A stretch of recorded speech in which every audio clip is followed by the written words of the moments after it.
The Life of Natsu Dragneel, Fairy Tale. Natsu Dragneel is a mage of the Fairy Tale Guild, wherein he's a member of Team Natsu. He's the younger brother of Zeref Dragneel, having originally died 400 years ago, being subsequently revived as his brother's most powerful Etherious, E.N.D.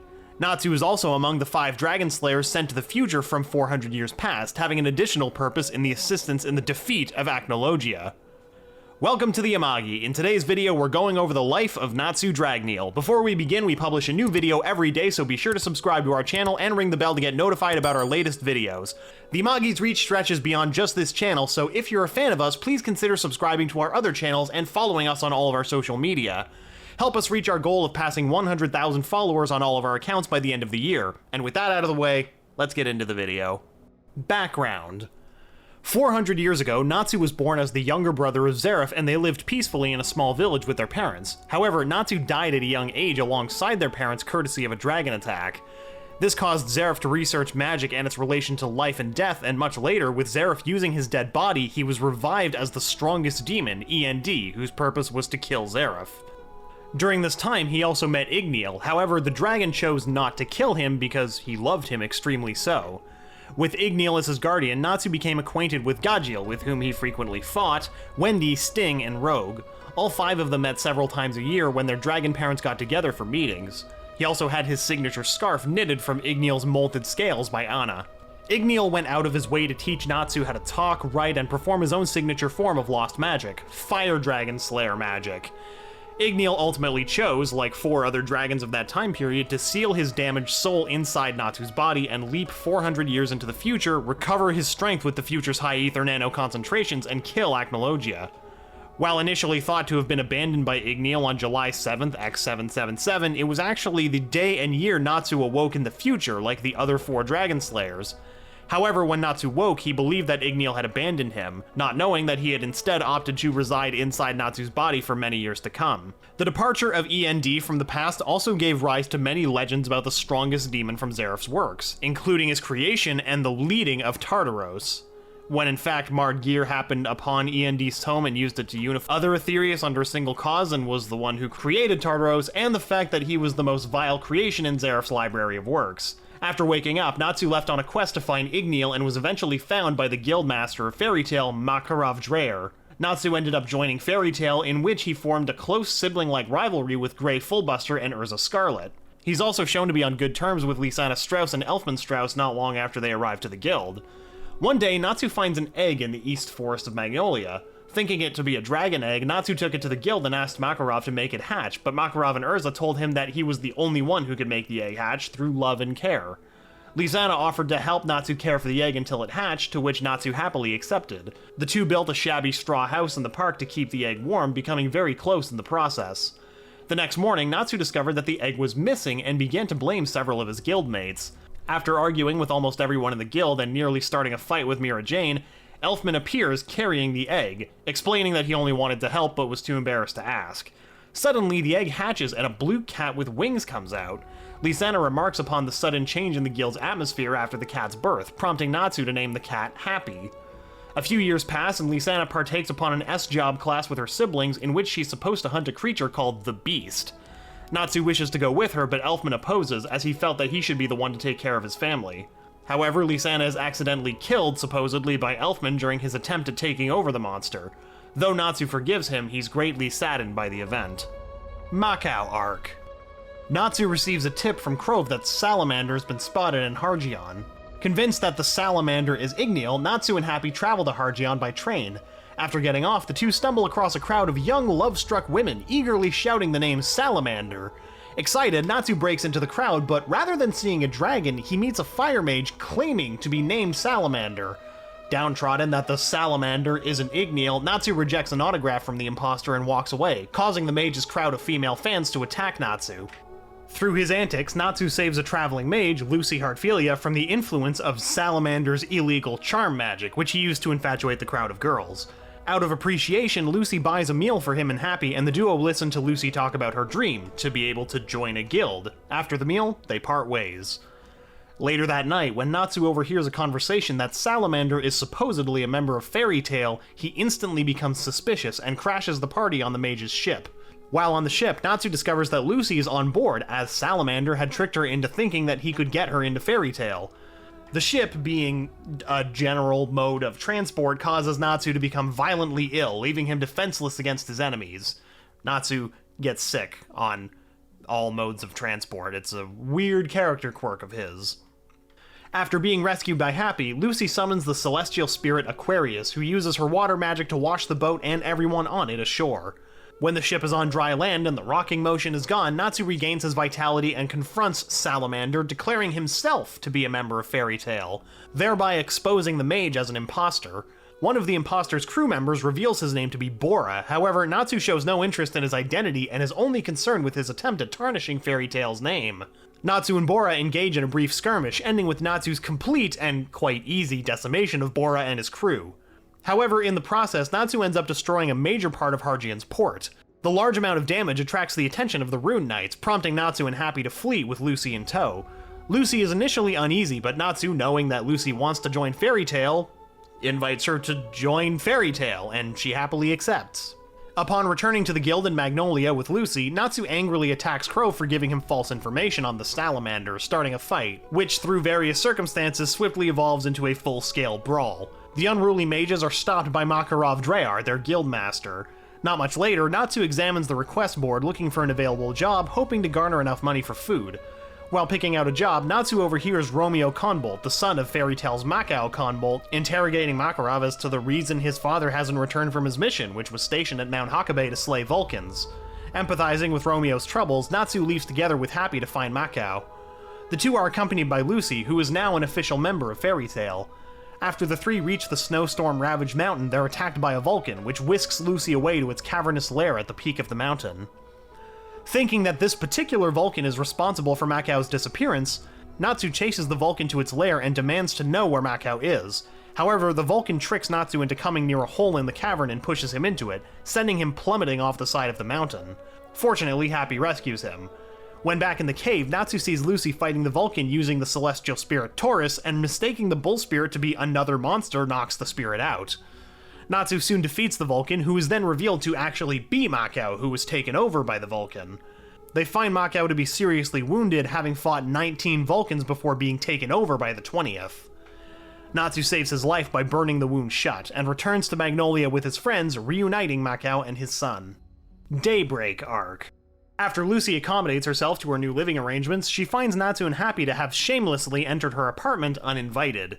To no avail, she tries to get them to leave and instead opts to offer her two companions a cup of tea and teach them the inner workings of celestial spirit magic. Lucy summons Plu, the Canis Minor, and forms a contract with him. Plu then, with Natsu interrupting, suggests that he, Lucy, and Happy form a team. Their first mission, infiltrate a mansion and steal a book. When the team arrives in Shiratsume Town, they make their way to their clients, in this case the unfortunately mustached Kabi Melon's house, where he informs them of the mission details, and that the reward amount for completing said job had greatly increased. Impassioned, Lucy disguises herself as a maid, hoping to infiltrate the mansion. However, she's rejected by the mansion's owner, Everlu, for being too ugly.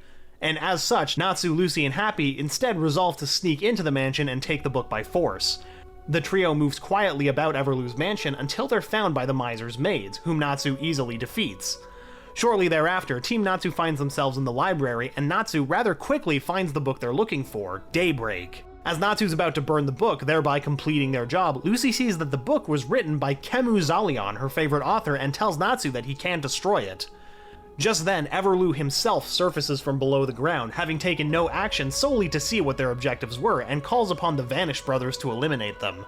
Lucy, however, declares that the book is harboring a secret and asks Natsu to buy her some time. Everlu goes after her, interested in the secret, and Natsu tells Happy to follow them while he deals with the brothers. After defeating the Vanished brothers, Natsu grabs hold onto the head maid when she begins to move. Consequently, when Everlu summons his head maid, who's actually the celestial spirit Virgo, Natsu is brought to Everlu's location. Lucy shouts for him to deal with Virgo while she defeats Everlu. He complies, delivering her a powerful blow. After defeating Everlu, Natsu begrudgingly returns the book to Kabi and finds out that Kemuzalion, who is actually Kabi's father, Zekua Melon, it's an anagram, very clever, cast a spell on the book and that its real meaning lay hidden within. The group decides to not take any payment for the job, much to Lucy's dismay, since they didn't destroy the book and their job stated for them to do it, so technically they didn't do their job. Eisenwald arc. Upon the technical failure of their mission, Team Natsu returns to the guild, where Natsu once again gets into a fight with Gray. Loki then rushes into the guild in a panic and warns the two that Urza has finished her job as well, and that she's on the way back to the guild. Almost immediately, Natsu and Gray cease their bickering and begin acting like best friends. Upon her arrival, Urza, much to their horror, asks Natsu and Gray to accompany her on a mission. When they arrive at the train station, Natsu compromises with Urza, saying that he'll only go if she agrees to fight with him when they return, to which Urza agrees. On the train, Natsu succumbs to his motion sickness, and Urza, in an attempt to make him feel better, knocks him out. Naturally. The other members start to discuss the mission, but in the process forget to wake up Natsu and leave him behind on the train. Kageyama, a member of the Dark Guild Eisenwald, the guild that they were talking about earlier, tries to start a conversation with Natsu. However, Kageyama attacks Natsu and the two begin to fight, with Natsu quickly getting the upper hand when the train stops. During their fight, Natsu notices the lullaby flute, and before the train starts to move again, jumps out of the train's window into a magic four-wheel vehicle driven by Urza. The team then, via vehicle, returns to the train station. So, you know what happens to Natsu at this point. So because of that, Lucy has to carry him. Despite being denied entry onto the platform, the team enters nonetheless and are confronted by the members of Eisenwald. Upon hearing Kageyama's voice, Natsu snaps out of his stupor and protects Lucy from one of Kageyama's attacks. Urza then orders him and Gray to go after Aragorn, and the two agree to split up and find him. To start, Natsu searches for Aragorn by breaking down walls, even though the doors happen to be situated right next to him. That's the kind of person he is. Kageyama then sneaks up behind Natsu, attacking him. After the two mages exchange blows, Natsu, proving to be the stronger of the two, quickly overwhelms Kageyama and questions him on the whereabouts of Aragorn. Just as Urza arrives to question him on how to dispel the barrier of wind around the station, to everyone's surprise, Kageyama is suddenly stabbed in the back by one of his allies, and Natsu, in a rage, attacks the assassin, trying to avenge Kageyama. Thanks to the aid of the celestial spirit Virgo, whose key Lucy acquired after defeating Everloo, Team Natsu is able to travel underneath the wind wall via tunnel. With the aid of Happy's max speed, Natsu quickly begins to chase after Aragorn. After Natsu finds Aragorn, the two begin their brawl, and Natsu gains the upper hand, forcing Aragorn to use his Storm Mail to cope with the Fire Dragon Slayer's power. With Natsu's flames being put out, Natsu's flame-enhanced punches are reduced to nothing more than, regular punches, frustrating him. With this, Natsu's flames burn hotter, courtesy of Natsu's own Flame of Emotion. Happy, noticing the effects of the superheated fire on Aragorn's Storm Mail, appeals to Natsu's rivalry with Gray. With his flames burning hotter than ever, courtesy to his rage, Natsu defeats Aragorn. When the others arrive, Kageyama steals the lullaby flute and goes to the Guildmaster's meeting. The team quickly follows and are stopped from saving Makarov by the other Guildmasters, while Makarov convinces Kageyama to give up. Since Kageyama refused to play the flute and finish off Makarov, the flute morphs into its true form, which is that of a gigantic demon. Seeing this, Natsu teams up with Gray and Urza to take it down, which unfortunately also results in the destruction of the Guildmaster's meeting house. When they see this, the Guildmasters turn around to find Fairy Tail running away, save for Natsu, who offers to help the Guildmasters by chasing after his teammates, completely unaware that he's being chased as well. Sub-Zero Emperor Lion arc. As per their agreement, once they return to the guild, Urza engages Natsu in battle. However, before they get serious, Urza is arrested by the Magic Council for property damage, among other things. As a means to prevent Natsu from acting recklessly, he's transformed into a salamander and trapped underneath a glass. However, to others' dismay, the salamander is actually Macao, who, as a token of gratitude, transformed into a salamander in Natsu's place, allowing the Fire Dragon Slayer to rescue Urza. Natsu, however, comes dressed as Urza and proclaims of the two that he is the real Urza, an act which results in the two of them being put in jail, obviously. Urza's arrest, however, turns out to be a formality, and the two are quickly released the next day. Once released, Natsu tries to engage Urza in battle again, but is quickly defeated. Natsu then tries to pick a fight with Laxus Dreyar, but is prevented from doing so by Makarov, who says he isn't allowed to go to the second floor. Later that night, Natsu breaks into Lucy's apartment and tries to persuade her into going onto an S-Class mission, which involves traveling to a place called the Cursed Island with him and Happy. Lucy refuses, but quickly changes her mind when she sees that one of the rewards is one of the 12 Zodiac Keys. Unable to find someone to ferry them across, Natsu contemplates resorting to swimming, but is stopped by Gray, who is ordered to bring them back. Just as they begin to fight, one of the sailors who had previously refused notices their magic and agrees to sail them across. Natsu then quickly knocks Gray out and drags him onto the boat. During the ride to the island, the sailor leading them suddenly disappears, just before a tidal wave shipwrecks them onto the island's shore. With Gray now agreeing to help them, they go to their client, the mayor of the island, to find out about the curse affecting the residents. Originally ordered to do the impossible task of destroying the moon, they decide to explore the island the next morning. While in the forest, they meet a gigantic mouse, which they quickly defeat, and find a ruined temple. Natsu then stamps on the floor of the temple, which causes it to crumble apart and sends them plummeting down into a large cavern. The cavern holds the frozen demon Deliora and the mages Yuka Suzuki, Sherry Blendy, and Tobi Horhota. Gray then informs the team that they're going to stay hidden for the time being, and Natsu takes that as a cue to fall asleep. Night soon arrives, and the team discovers that the purple moonlight is hitting Deliora. Natsu and the others run up to the surface to investigate, where they discover that a ritual to revive Deliora is being performed.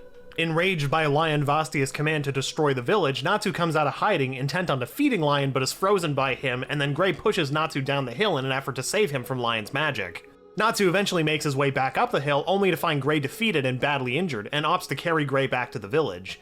Gray then apologizes to Natsu, but Natsu says that it doesn't matter anymore. As he arrives, Natsu falls into the trap that Lucy had previously placed for Lyon and his mages, breaking the ice he was trapped within in the process. Gray is also knocked unconscious in the fall. Moments later, the village is attacked by Lyon's group of mages who plan on killing everyone with poisonous jelly. Using Fire Dragon's brilliant flame, Natsu destroys a large amount of the poison, giving the villagers time to flee. Natsu and Lucy are then confronted by Sherry, Yuka, and Tobi. Gray wakes up and tries to help Natsu and Lucy, but Natsu instead punches Gray and knocks him unconscious, to keep him from only hurting himself more. After Sherry and Angelica leave to destroy the villagers, Lucy accidentally grabs onto Angelica, leaving Natsu to fight Yuka and Tobi alone. When Happy decides to check in and see if Lucy is fine, Natsu replies that it's okay and that he'd just finish off his two opponents. Natsu makes short work of Yuka and convinces Tobi to paralyze himself with his own attack, defeating him. The next day, Urza arrives on Galuna Island just as Natsu decides to investigate the temple alone. Once inside the ruins of the temple, Natsu destroys much of his surroundings in an effort to cause the temple to tilt, thereby preventing the moonlight from hitting Deliora. Confronted by Lyon, Natsu then moves to take on the Ice Mage, but midway into their battle, Gray stops Natsu, claiming that he'll fight Lyon himself. Gray, in an attempt to both kill himself and Lyon, prepares to use the powerful iced shell, but is stopped by Natsu, who punches him in the face. Enraged at being ignored by Zalti, Natsu charges after the masked man and begins their fight. Their battle leads into the cavern where Deliora lays dormant, where Natsu shockingly discovers that Deliora's frozen prison is melting. Natsu eventually finds a way around Zalti's Arc of Time magic and defeats him, just as the ritual for Deliora's revival is completed. When Deliora is finally freed from its seal, Gray attempts to use Ice Shell on it again, but Natsu intervenes him for the second time, telling Gray that he stopped him from using Ice Shell because he doesn't want him to die. However, to everyone's shock and relief, they discover that Deliora had actually been long since dead. Thanks to Urza, Team Natsu finds out that, contrary to the villagers' belief, the moon had absolutely nothing to do with their transformation into demons, as they were already such in the first place. The use of the moon drip created a barrier around the island that affected the villagers' memories, thereby causing them to forget that they were ever demons in the first place. Phantom Lord Arc. Upon their return from the S-Class mission, Team Natsu finds the guild in shambles, with large metal protrusions sticking out of it from every angle. They learn from Mira Jane that it was their rival guild, Phantom Lord, who caused the destruction. Natsu argues with their master that they should fight back, but Makarov decides that there's no point in getting angry with someone who attacked an empty guild. Later on, they discover the grievously injured members of Shadow Gear, Levy, Jet, and Droy nailed to a tree, with Levy in particular being branded with the Phantom Lord's mark, prompting Makarov to, with great anger, declare war on Phantom Lord. Fairy Tail rushes to Phantom Lord's guild, with Natsu destroying their wall, sparking the conflict to come. As Makarov leaves to personally crush Phantom Lord's guildmaster, Gajiel Red Fox, the Iron Dragon Slayer, joins the fray. Natsu takes over Elfman's fight with Gajiel, and the two Dragon Slayers briefly engage in a somewhat equal battle. The fight, however, turns sour as Makarov, seemingly defeated, falls from above, with all of his magic power having been stolen. After witnessing their master's apparent defeat, Urza orders them to retreat, to Natsu and the entire guild's chagrin. Before they leave, however, Natsu overhears Gajiel being told by Arya, one of the Element Four, that they had successfully captured Lucy. Enraged, Natsu grabs one of the Phantom Lord's members and burns him, trying to find out where they're keeping Lucy. Out of fear of further injury, the member of Phantom Lord tells him that she was most likely at their headquarters. Natsu then sprints towards their headquarters and in the nick of time catches Lucy as she jumps out of the tower, having escaped their leader's clutches. Noting that they were already at their headquarters, Natsu opts to continue to fight against Phantom Lord, but Happy and Lucy convince him otherwise, and Natsu reluctantly returns to the guild. Meanwhile, back at the ranch, Natsu consoles a depressed Lucy who's blaming herself for the misfortunes that have arisen, telling her that she's one of them and that Fairy Tail is where she belongs. Shortly after, the ground begins to shake, and Fairy Tail rushes outside to see Phantom Lord's headquarters walking towards the guild. Their leader then reveals the powerful Jupiter cannon and orders it to be fired. Fairy Tail panics, but Urza resolves to stop the cannon, blasting herself to much protest. Re-equipping into her adamantine armor, Urza takes the full brunt of the blast, and despite her armor being shattered and becoming heavily injured, the guild is safe. Phantom Lord's leader demands that they hand over Lucy, to which the entire guild refuses, saying that she's their comrade. He then warns them to quake in fear for the next 15 minutes as the Jupiter cannon will be fully recharged. Declaring that he'll destroy the cannon's lacrima before such a thing happens, Natsu, with the aid of Happy, flies towards the cannon and crawls through the barrel. Once inside, after noting the enormous size of the lacrima, Natsu moves to destroy it, but is confronted by Totemaru, one of the Element 4. Totemaru's pyrokinesis renders Natsu's magic useless, as he's able to control any and all flames that Natsu produces. However, Natsu eventually manages to overcome the pyrokinesis and destroys the giant lacrima. Enraged, Phantom Lord's leader orders for the walking building to transform into a gigantic mage. The transformation process causes the building to temporarily turn into a vehicle, invoking Natsu's motion sickness. Totemaru, taking advantage of said occurrence, prepares to strike Natsu with his rainbow of fire, but with the timely intervention of Elfman and Grey, Totemaru is quickly swept aside before such an event could happen. Happy then rushes outside to get a visual understanding of what's happening. Happy then informs the three that the building is transformed into a giant mage and is preparing an exceptionally powerful spell. Natsu, Elfman, and Grey then resolve to split up and find the source of the magic. As Natsu is searching, he encounters Arya, the strongest member of the Element 4. During their fight, Natsu is completely overwhelmed and nearly risks losing all of his magic power courtesy of Arya's void. Urza, however, despite being injured, saves Natsu and swiftly defeats Arya. Urza collapses exhausted just as Phantom Lord's leader announces that they've captured Lucy. Again. Urza then tells Natsu to use the strength he has hidden within to save Lucy. Inspired, Natsu covers his entire body in flames and tears through the headquarters in a fury, before ultimately saving Lucy from being impaled by one of Gajiel Red Fox's knives. Natsu then motions to confront his fellow Dragon Slayer, although even at first, Gajiel quickly gains the upper hand by making use of the metal floor tiles that the Phantom Lord headquarters has, eating them to replenish his strength. Seeing that Natsu is being overpowered, Lucy asks her new celestial spirit, Sagittarius, to make fire, to which he initially states that he can't. However, after watching Natsu fight his one-sided battle, Sagittarius rebuts his earlier claim and makes fire for Natsu to eat by shooting several of his arrows into a machine. Natsu, with his energy restored, quickly defeats Gajiel with his Crimson Lotus, Fire Dragon's Fist, destroying the entire Phantom Lord headquarters in the process. Fatigued, Natsu stays behind as Happy brings Lucy back to Fairy Tail. While together, Natsu asks Gajiel where he learned his Iron Dragon Slayer magic, to which he replies that he learned it from Metallicana, the Iron Dragon, whom he reveals to have disappeared on July 7th, X777, just like Igneal had. While reconstructing the broken guild, Natsu carries a ridiculous amount of wooden beams and challenges Grey to carry twice as more, which he does for a very minute amount of time. Urza, in response, hits the two of them with a wooden beam of her own and orders the two of them to stop messing around. Natsu, Grey, and Urza then opt to take a break and visit Lucy at her house, but find that she's returned home. Worried, they rush to her house, only to find that Lucy had returned to visit her mother's grave. When they return, Natsu and Grey overhear Lucy's description of the punishment that she received from Aquarius for losing her keys, which were returned to her indirectly by Loki, and Natsu tries to imagine the expression Lucy would have made had her butt been hurt. Natsu unfortunately is able to imagine such a thing because Urza, in a temper, strikes the Fire Dragon Slayer with a chair for being unable to read the room. Urza's fury, however, is directed at Laxus, whom she yells at for not being involved in the war, whilst he derides Team Shadowgear for their weakness. Natsu then challenges Laxus to a fight and tries to punch him, but Laxus effortlessly dodges and leaves with the affirmation that he'll make the strongest guild. Urza then tells Natsu to forget about Laxus and suggests that they, Lucy, Grey, and Happy should all do a job together, which involves attacking an illegal magic school. While doing said job, Team Natsu destroys half a stretch of road. Loki arc. As Natsu is incorrectly playing pool with Grey, Lucy takes on a special mission from Mira Jane. As Team Natsu travels to their destination, Natsu succumbs once again to his motion sickness and lies motionless. There, they find that the mission is to help a theater house with their production, which they do, but consequently they destroy the theater house in the process. Property damage seems to be a recurring thing already in this series. However, to everyone's surprise, the play becomes quite popular. After defeating some troublemakers in Balsam Village, Natsu and the others decide to stay at an inn for the night. As they're talking, they notice Loki in the distance and try to speak to him, but Loki, upon noticing Lucy's presence, runs away. During their stay at the inn, Natsu starts a pillow fight between Grey, Urza, and himself. With Grey apparently winning, Natsu is unable to accept this loss and calls on Lucy to make a judgment. Upon noticing Loki's disappearance, Natsu searches for his fellow fairy tale mage. Tower of Heaven arc.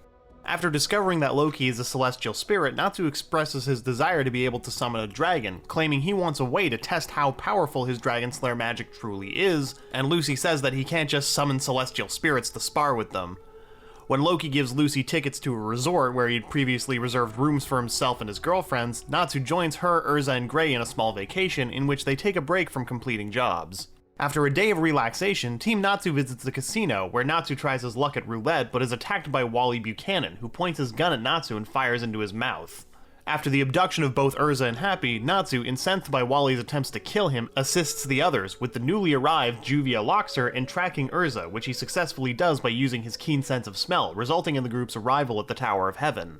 Upon their arrival, the team uses Juvia's oxygen bubbles to sneak into the tower's basement via an underwater tunnel, and Natsu's urge to fight is quelled as the guards attempt to stop them. After meeting up with Urza, Natsu separates from the group, separating to locate Happy. After arriving in Miliana's room, Natsu tries on a large cat-shaped mask, but finds it stuck and won't come off. When Wally tries to ambush him again, Miliana arrives and stops Wally from shooting Natsu, whom she believes to be an actual cat. Natsu's luck, however, runs out when Wally convinces Miliana that Natsu is in fact not a cat, and the two dark mages attack in unison, with Miliana binding Natsu with her Nekosoku tube, preventing him from using his Dragon Slayer magic. Natsu, utilizing his quick wit, takes advantage of Miliana's love for cats and pretends to be in pain, invoking her pity. Miliana then unbinds Natsu, and with his Dragon Slayer magic once again usable, Natsu defeats the two dark mages with his Fire Dragon's wing attack. After Happy finally removes the cat mask off of Natsu, Wally attempts to continue their fight, but Natsu states that it's already over. Suddenly, dozens of mouths grow all over the walls. Jalal tells everyone that they're part of Heaven's game and explains the rules to them. Following Jalal's announcement of the Heaven's game, Natsu tries to cheat by using Happy's magic to fly directly to the top floor, but is intercepted by Fukuro. Simon tries to fight Fukuro in Natsu's stead, but is easily defeated. Natsu and Fukuro then begin their battle, but Fukuro takes advantage of Natsu's motion sickness to incapacitate and then subsequently swallow him, thus absorbing his Fire Dragon Slayer magic. The final stages of the absorption process are interrupted with the arrival of Grey, who, in a rage because of the pain Urza is going through, defeats Fukuro, albeit with some difficulty, with his Ice Blade 7 slice dance, freeing Natsu in the process. After the fight with Fukuro, Natsu wakes up on Simon's back and listens to Simon plead for Natsu to save Urza. Although initially refusing, saying that Urza needs to defeat her enemies by herself, Natsu quickly changes his mind once Simon reveals that Urza can't defeat Jalal. Simon goes on to say that because of their history together, Urza may still try to save him, and that Jalal will most certainly take advantage of her emotions. Simon also reveals his concern that with the firing of Etherion, Urza may try to take Jalal down with her. Such a statement drives Natsu over the edge, and he demands that Simon tell him where Urza currently is. Natsu then arrives at the last second, just moments after the firing of Etherion, and saves Urza from being absorbed into the R-System Lacrima, telling her that they need to finish the job, otherwise Lucy won't be able to pay her rent on time. In response to Urza's comment regarding her immobility, Natsu tickles her. Urza then tearfully begs Natsu not to fight Jalal, stating that he'll lose. Natsu then picks Urza up and asks her why she's acting the way that she is, and reassures her that he'll win before subsequently knocking her out. Natsu then turns to face Jalal and states that the Urza he knows is strong, mean, and scary, and that it's his fault that she's crying. Natsu then says that he hopes that Urza will go back to normal once she wakes up, and charges at Jalal. Briefly, it seems that Natsu is stronger than Jalal, but Jalal, saying that he wants to see the full capabilities of a Dragon Slayer, starts fighting back. Utilizing the power of Meteor, Jalal is able to outmaneuver and outwit Natsu, and the Dark Mage attacks the Fire Dragon Slayer with his powerful Grand Chariot. Taking note of Jalal's comment regarding all of the damage he's inflicted upon the tower, Natsu destroys some of the Lacrima, stating that fairy tale mages specialize in property damage, as we've already seen. Natsu then charges at Jalal again, destroying more of the Lacrima, prompting Jalal to prepare a spell that he claims will finish off Natsu. Urza then awakes and steps in, hoping that Jalal won't attack her. Jalal says that nothing matters anymore and releases his spell. Much to their shock, Simon steps in front of the blast, taking the full brunt of the attack, and passes away. While Jalal mocks Simon, Natsu begins eating Etherian-infused lacrima and then punches Jalal when he says that they have no hope of escape. Eating more of the Etherian-infused lacrima, Natsu goes wild, unable to handle the negative side effects. However, Natsu stabilizes and enters Dragon Force, easily overpowering Jalal. Through the fire and flames, Jalal momentarily halts Natsu's assaults, saying that he's the only one who can hear Zeref's voice, claiming that he'll create a land of freedom, and prepares to cast Abyss Break, intent on killing them all, but a prior wound dealt by Urza interrupts his casting. Natsu then says that there's no freedom for anyone who's trapped by a ghost, and punches Jalal, sending him flying into the Tower of Heaven, destroying the entire structure. After the battle, Natsu faints and Urza opts to carry him, but she soon realizes that the Etherian can't be contained much longer, and that soon the Tower of Heaven will be engulfed in a massive explosion. Urza decides to sacrifice herself and fuse with the Etherian to save everybody, but Natsu wakes up during the fusion process and demands to know what she's doing. Urza replies that she can't imagine a world without Fairy Tail or her friends, and that if she can save everyone, then she'll do it without any hesitation. As the fusion process is completed, Urza states that she'll always be with him, as a crying Natsu begs her to stop. The Tower of Heaven then turns into a vortex, disappearing into thin air. Following the disappearance of the tower, Natsu emerges, carrying Urza, and tearfully tells her to never do something like that again, to which Urza thanks Natsu and promises to never do so again. Following their return, Natsu sleeps for 3 straight days, only to wake up when he hears Grey insult him and remind him of his defeat at the hands of Fukuro. However, Natsu falls straight back to sleep. Later that night, Natsu feasts with the others, having recovered from the side effects of ingesting Etherian. As Urza starts her send-off for Wally, Miliana, and Sho, Natsu appears and says that he hopes to see them again sometime soon, and sets off fireworks using his magic alongside Grey and Lucy as a farewell. Battle of Fairy Tail Arc. After returning to the guild, Natsu discovers that it's been rebuilt, and that they now have 2 new members, Juvia and, much to Natsu's surprise, Gajiel. Provoked by Gajiel, Natsu begins fighting with him, which escalates once again into a brawl involving the whole guild. Natsu also states that he doesn't like the guild's new look, claiming that it's not the same as it used to be. Shortly thereafter, Natsu, still not completely recovered, begins to once again reel from the side effects of ingesting Etherian-infused lacrima and goes home to lay down, but instead opts to sleep in Lucy's bed. Natsu later returns to hunt down a writer for Sorcerer magazine whom he believes to be damaging his reputation. During the Harvest Festival, Natsu remains sick and, as such, pays no attention to the Miss Fairy Tale even when Evergreen arrives and turns all of the other contestants into stone. Laxus, alongside his bodyguards, the Thunder God tribe, announced the Battle of Fairy Tail, threatening to kill the girls unless everyone joins in, effectively making them hostages. Natsu, overhearing Laxus's plan to have the guild engage in a battle royale, leaps to his feet, suddenly rejuvenated by the prospect. Natsu leaps forward to attack Laxius, but a quick electric shock from the Lightning Mage deals with the Fire Dragon Slayer. After watching his guildmates getting taken out, either by each other or the Thunder God tribe, Natsu runs intent on joining the battle, but is oddly stopped from exiting the area, courtesy of Freed Justine's magic, which is only supposed to keep stone statues or those over the age of 80 from leaving. Upon discovering that Gajiel was in the guild building, Natsu watches as Makarov orders the Iron Dragon Slayer to go take care of his grandson, only to see that, just like himself, Gajiel is unable to leave the guild. Natsu then resolves to restore Urza, claiming that, to Makarov and Happy's horror, he will just use his flames to break the stone. The stone covering Urza's body cracks, causing Natsu and Gajiel to panic, with Natsu asking Happy to find superglue. Gajiel scolds Natsu, claiming that with his iron and his fire he could simply weld her shut. Surprisingly, they succeed. Urza is freed, but thinking the two have done something to her body, she punches the Dragon Slayers away. The mage count on Freed's monitor goes up by 2, rather than the thought 1. Urza then notes that with her freedom came the arrival of another of Fairy Tail's S-class mages, Mistigan. Despite Makarov's worries, Natsu still has faith that Laxus isn't going to harm anyone. However, with Evergreen's defeat at the hands of Urza, not only are all the contestants in the Miss Fairy Tale contest freed, but Makarov's fears are also proven true as Laxus activates Thunder Palace, threatening to destroy Magnolia and everyone in it if he doesn't relinquish his spot as Guildmaster. Natsu, horrified, watches as Makarov collapses from the stress. Levi, now released from the stone enchantment as well, says that she can rewrite Freed's runes, which she eventually manages to do, allowing Natsu and Gajiel to enter the fray. Natsu, who met up with Urza, eventually finds and interrupts Laxus's battle with Mistigan at the Cardia Cathedral. The two of them witness to their astonishment Laxus removing Mistigan's mask, revealing that Mistigan looks exactly like Jalal. Urza asks Mistigan if he is Jalal, to which he then states that he wished Urza would never see his face, and that he knows who Jalal is, but denies that they're the same person. As Mistigan leaves, Urza is attacked by Laxus, but Natsu demands that she leave Laxus to him. Natsu then charges at Laxus, and though Laxus doesn't take Natsu seriously at first, as their battle progresses, Laxus begins to change his approach, taking note of Natsu's skill. As Urza leaves to deal with Laxus' Thunder Palace, Natsu chides Laxus for not really wanting to carry out his plan, stating that he just wants his grandfather to give in. His grandfather, whom neither realize has fallen deathly ill. He has faith that Urza will stop the spell despite Laxus' thoughts otherwise.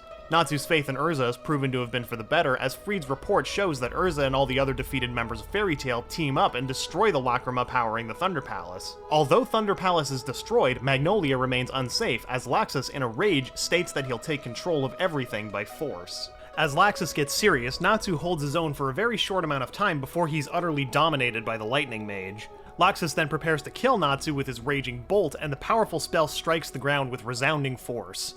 As Laxus laughs, saying that Natsu can't do anything now that he's dust, Gajiel, who's revealed to have saved Natsu, derides Laxus for his action, asking him if Natsu is his comrade. Gajiel then drops Natsu, and Natsu questions why Gajiel is helping him, as during their battle together, Gajiel stated that there isn't room in the sky for 2 dragons. Gajiel replies that there still isn't, but with all the lightning around he can't fly as he pleases. With that, the 2 Dragon Slayers begin their assault against the deranged Laxus. Together, by combining their prowess with their respective Dragon Slayer magics, Natsu and Gajiel appear to have bested Laxus. However, Laxus emerges from the smoke and rubble unharmed, claiming that they should be ashamed to call themselves Dragon Slayers. Laxus then states that Makarov would scold him if he showed it to them, but then he says that he doesn't care, and that he'll show them what a real Dragon Slayer is like. In disbelief, Natsu and Gajiel watch as Laxus prepares his Dragon's Roar, with Natsu screaming at Laxus, asking if he was a Dragon Slayer all this time.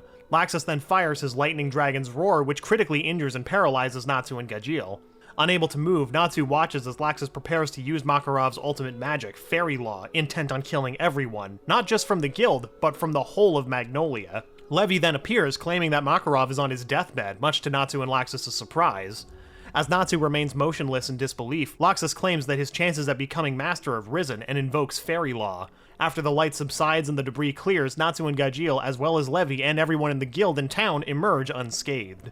As Laxus wonders why his magic didn't work, Fried, still injured from his fight with Mira Jane, appears, claiming that magic doesn't lie, and that it saw deep in Laxus' heart that he considered nobody, not in the guild nor in Magnolia, as his enemy. Laxus then claims everyone is his enemy, and that he is nobody but himself.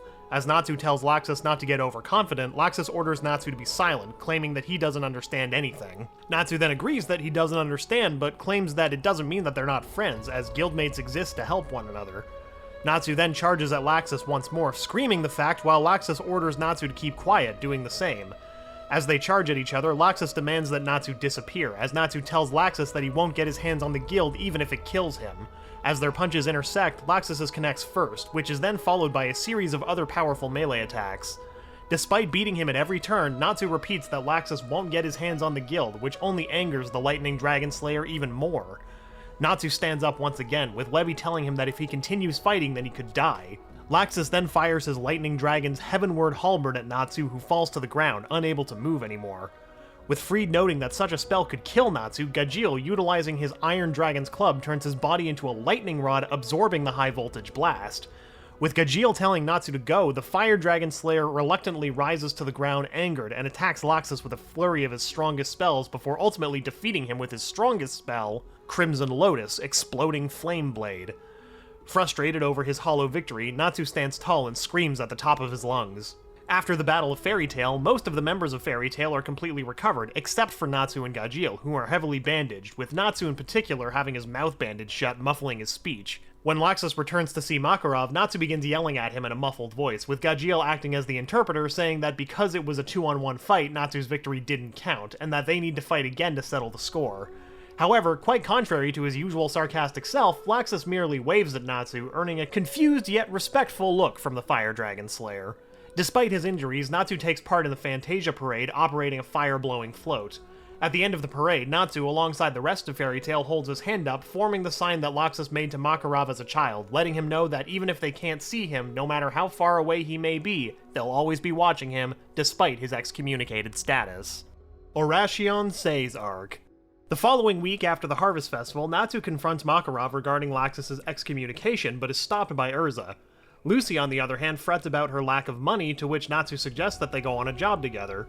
The next day, they, along with Happy, Urza, and Gray, prepare to leave and capture the escaped convict that their mission details, Velvino. Lucy, however, suddenly runs off, and confused, Natsu and the others follow. Once they find her, they discover that she's not only fine, but she's defeated an entire Dark Guild all by herself. As Lucy is short on money to pay her rent, Natsu and the others help her by taking jobs as waiters and waitresses in Yajima's restaurant, E.N.D Island. However, Natsu spends most of his time eating the food rather than serving it to customers, and after all the work is done, supports a rather bloated figure. Upon returning to the guild, Natsu and the others find a drawing detailing the core members of the Barum Alliance and all the dark guilds they control.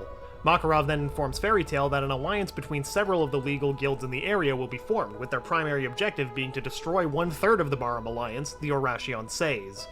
The entirety of Team Natsu is selected to represent Fairy Tail. Upon arriving at the meeting point, Team Natsu is greeted by the Trimans and their mentor Ichiya Vandalay Kotobuki, whom Natsu finds unimpressive. After a quick brawl between Urza and Ichiya, the delegates from Lamia Scale arrive. Team Natsu is shocked to see Lyon Vastia and Sherry Blendy and remains unimpressed with the arrival of Lamia Scale's third delegate, Jura Nikas of the Ten Wizard Saints. However, upon the arrival of Kate Shelter's delegates, Wendy Marvel and her cat Carla, Natsu mutters Wendy's name, feeling as though he's heard it before. Upon the profiling of the Dark Guild's members being completed, Natsu runs off and declares that he'll fight and defeat the entirety of the Oración Seis all by himself. The Oración Seis, however, find the Allied forces first and destroy their airship, the magic bomber Christina. The Dark Guild then moves to confront the Allied forces personally and defeats them all. Natsu and the Allied forces are nearly killed by the Oración Seis leader, Brain, but the Dark Mage stops upon noticing Wendy. Brain captures Wendy along with a reluctant Happy and then fires the spell he planned on using earlier, intent on killing them all, but is stopped by Jura, who arrives in the nick of time with Ichiya in tow. As Urza is poisoned by Cobra's pet snake, Kubelios, she demands that they cut her arm off, to which Lyon Vastia almost complies. Upon being stopped by Grey, Carla notes that if they save Happy, who is with Wendy, then they can save Urza, with Carla revealing that Wendy is the Sky Dragon Slayer. With this, Natsu runs off with Carla and Grey, asking Carla along the way what element Wendy controls, which she reveals to be air. Natsu then wonders if air is tasty, to which Carla states that she doesn't know, though Grey conjectures that it must be the same as inhaling. They continue their search only to find and defeat the Dark Guild Naked Mummy. After discovering the Oración Seis hideout, Natsu keeps pressing onward, leaving Grey to deal with Racer. As he arrives, Natsu is met with shock. Jalal is alive. Natsu, however, is able to safely escape with Happy and Wendy, being protected by Grey and Racer, and guided by Hibiki.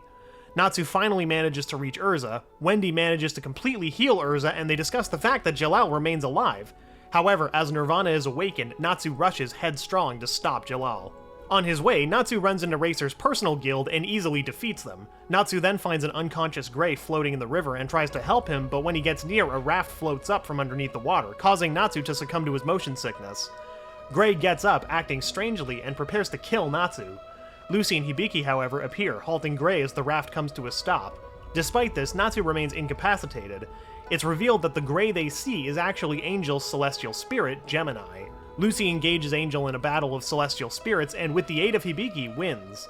Upon her victory, however, the current of the river sweeps them away, carrying them downstream and over a waterfall. Natsu later wakes up on dry land wearing new clothes as Virgo tends to Lucy's wounds, having saved them and prepared new outfits for the two of them, as theirs were in tatters. Sherry, who has become evil courtesy of the personality-altering effects of Nirvana, appears, intent on killing both Natsu and Lucy, but the real Grey arrives and subdues Sherry, whom is later returned to normal after Lyon appears, revealing himself to have survived Racer's explosion. Natsu, along with Grey and Lucy, are caught up in the second stage activation of Nirvana, and are later seen climbing up one of its legs. As Natsu once again becomes motion sick, this time due to Nirvana's movement, Happy arrives and carries Natsu, helping him to stop Brain. However, Cobra takes to the skies as well, riding atop Kubelios and engages Natsu in aerial combat. As the two begin to battle, Cobra manages to maintain the upper hand by listening to Natsu's every movement and thought, although Natsu eventually manages to overcome this by relying on its instincts rather than his head. Deciding that he must now fight seriously, Cobra attacks Natsu, unveiling himself as the Poison Dragon Slayer. Natsu, however, learns that just like Laxus, he is an artificial second-generation Dragon Slayer, meaning that he was implanted with Dragon Lacrima. Cobra then attacks Natsu with his Dragon's Roar, infecting him with a multitude of deadly viruses because he wasn't wearing a mask. Natsu, however, undeterred, tricks Cobra by thinking he'll perform his Fire Dragon's Roar. Cobra hears this and then appears behind Natsu ready to strike. Natsu then screams, taking advantage of Cobra's sensitive hearing, defeating the Dark Mage. Cobra, however, rises again, intent on defeating Natsu once and for all, but is pierced by Brain's magic and falls to the ground, cared for by Kubelios. Brain then reveals that he plans on using Nirvana to turn Natsu evil, thereby forcing the Fire Dragon Slayer to serve him, but thanks to the timely arrival of Gray, Lucy, and Jura, Natsu is saved. After Jura deals with Brain, Wendy and Carla arrive, with Wendy removing the viral toxins from Natsu's body and temporarily curing him of his motion sickness. As the team is led into a trap by Brain, Natsu witnesses Jura save them from said trap, becoming enraged at such a tactic. When the 7th member of the Oración Seis, Brain's staff, Clodoa, appears, Natsu and the others are unfazed by the fact that he can talk, and instead waves Clodoa around, demanding that he stops Nirvana. Clodoa, however, frees himself from Natsu's grasp and tells him of their plan to destroy Kate Shelter so that Nirvana can be resealed. Clodoa then starts attacking Team Natsu, sans Urza, but then ceases his activity, acting in fear as, due to Midnight's defeat at the hands of Urza, all the members of the Oración Seis have been defeated, thereby releasing Brain's other personality, Zero. As Zero emerges, Natsu comments that his magic feels disgusting and rushes to confront him.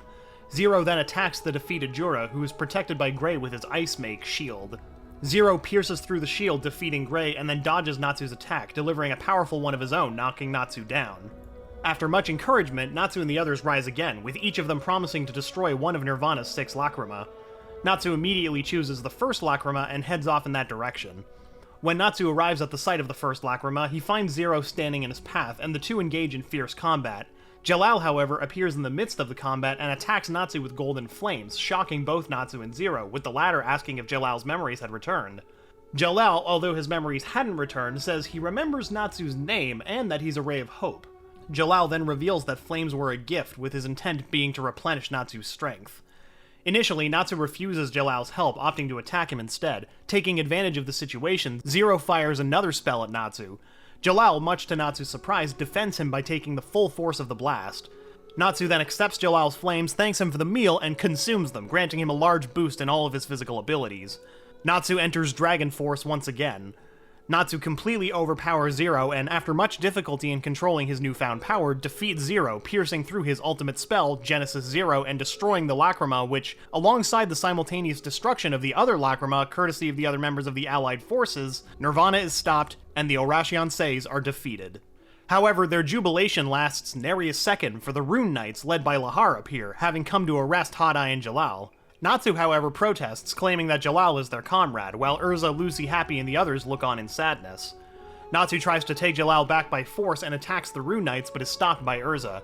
Natsu, in need of new clothes, ventures to Kate Shelter with the rest of the Allied forces, where they find out that the guild was a fabrication. All the members, excluding Robal, who is the ghost of the sole surviving member of the Nerva tribe, were created by Robal himself to satisfy Wendy's desire for companionship.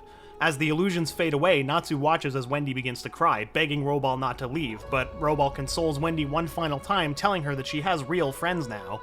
Natsu then watches as Urza comforts the distraught Wendy, telling her to come with them and join Fairy Tail. Natsu exudes his exuberance regarding the effectiveness of Wendy's magic as he rides on a bot, uninhibited by his motion sickness. Wendy, however, states that the magic is only temporary and ineffective if used repeatedly, as the effects wear off and Natsu becomes sick once more. Upon his return and Wendy's induction into Fairy Tail, Natsu begins bragging to Elfman about his battle with Cobra. Edolas arc. After finding out that Gildart's Clive is on his way back home, Natsu and the rest of Fairy Tail prepare for his arrival. Even Magnolia itself prepares for Gildart's homecoming, dividing itself into two, creating a lane of travel solely for Gildart's, lest he haphazardly destroy private property. Upon Gildart's arrival, Natsu challenges him to a fight and charges at him, only to be immediately hit into the guild's ceiling, wherein Natsu smiles, saying that Gildart's is as strong as ever. Gildart's then invites Natsu to later visit him at his house. When Natsu and Happy arrive, Gildart's jokes about Natsu's relationship with Lisana, but is shaken when Natsu tells him that she died on a mission 2 years ago. Natsu tries to leave, but Gildart's mentions that he ran into a dragon while on his mission. He says, however, that it wasn't Igneal because the dragon was black, not red. He recounts that he fought it and that it was the reason he failed the quest. Natsu then resolves to go to Zonia Mountain, where Gildart's encountered the dragon in the hopes of learning where Igneal is. Gildart stops Natsu and shows him the wounds inflicted unto him, courtesy of the dragon, the loss of his left arm, leg, and an unspecified organ.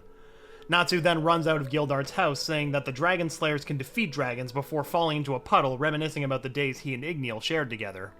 While asleep, a giant anima opens up in the sky, absorbing the entire town of Magnolia, the Fairy Tail Guild included. However, because of their Dragon Slayer magic, Natsu and Wendy weren't sucked into the anima, and neither were Happy and Carla. Carla informs Natsu, Happy, and Wendy about the world parallel to theirs, Edolas. After listening to Carla's description of Edolas and that she and Happy were born there, Natsu resolves to travel to Edolas and save the guild. With the help of Happy and Carla, who utilize their era, Natsu and Wendy use the remaining traces of the anima to travel to Edolas. As they break through the anima, Happy and Carla's wings disappear, causing the four to fall from the sky, crashing conveniently into a storage house filled with clothes. Natsu then looks out the window and sees the guild, although he notes that it looks quite different. As they're about to enter, Natsu is stopped by Carla, who notes that something is amiss. Natsu then sees to his horror that all of his guildmates are acting quite opposite to their normal selves. Before long, he's noticed by Lucy Ashley, whom he believes to be Lucy and the rest of the Edolas fairy tale, crying out in shock over how scary she's become. Lucy, confusing Natsu for his Edolas counterpart, hugs him, saying that they'd been worried about him, but then quickly proceeds to punish Natsu, wrapping her legs around his neck and grinding her fists into his head. During the torture process, Lysana appears, telling Lucy to stop bullying Natsu and for Jet and Droy to stop picking on Elfman.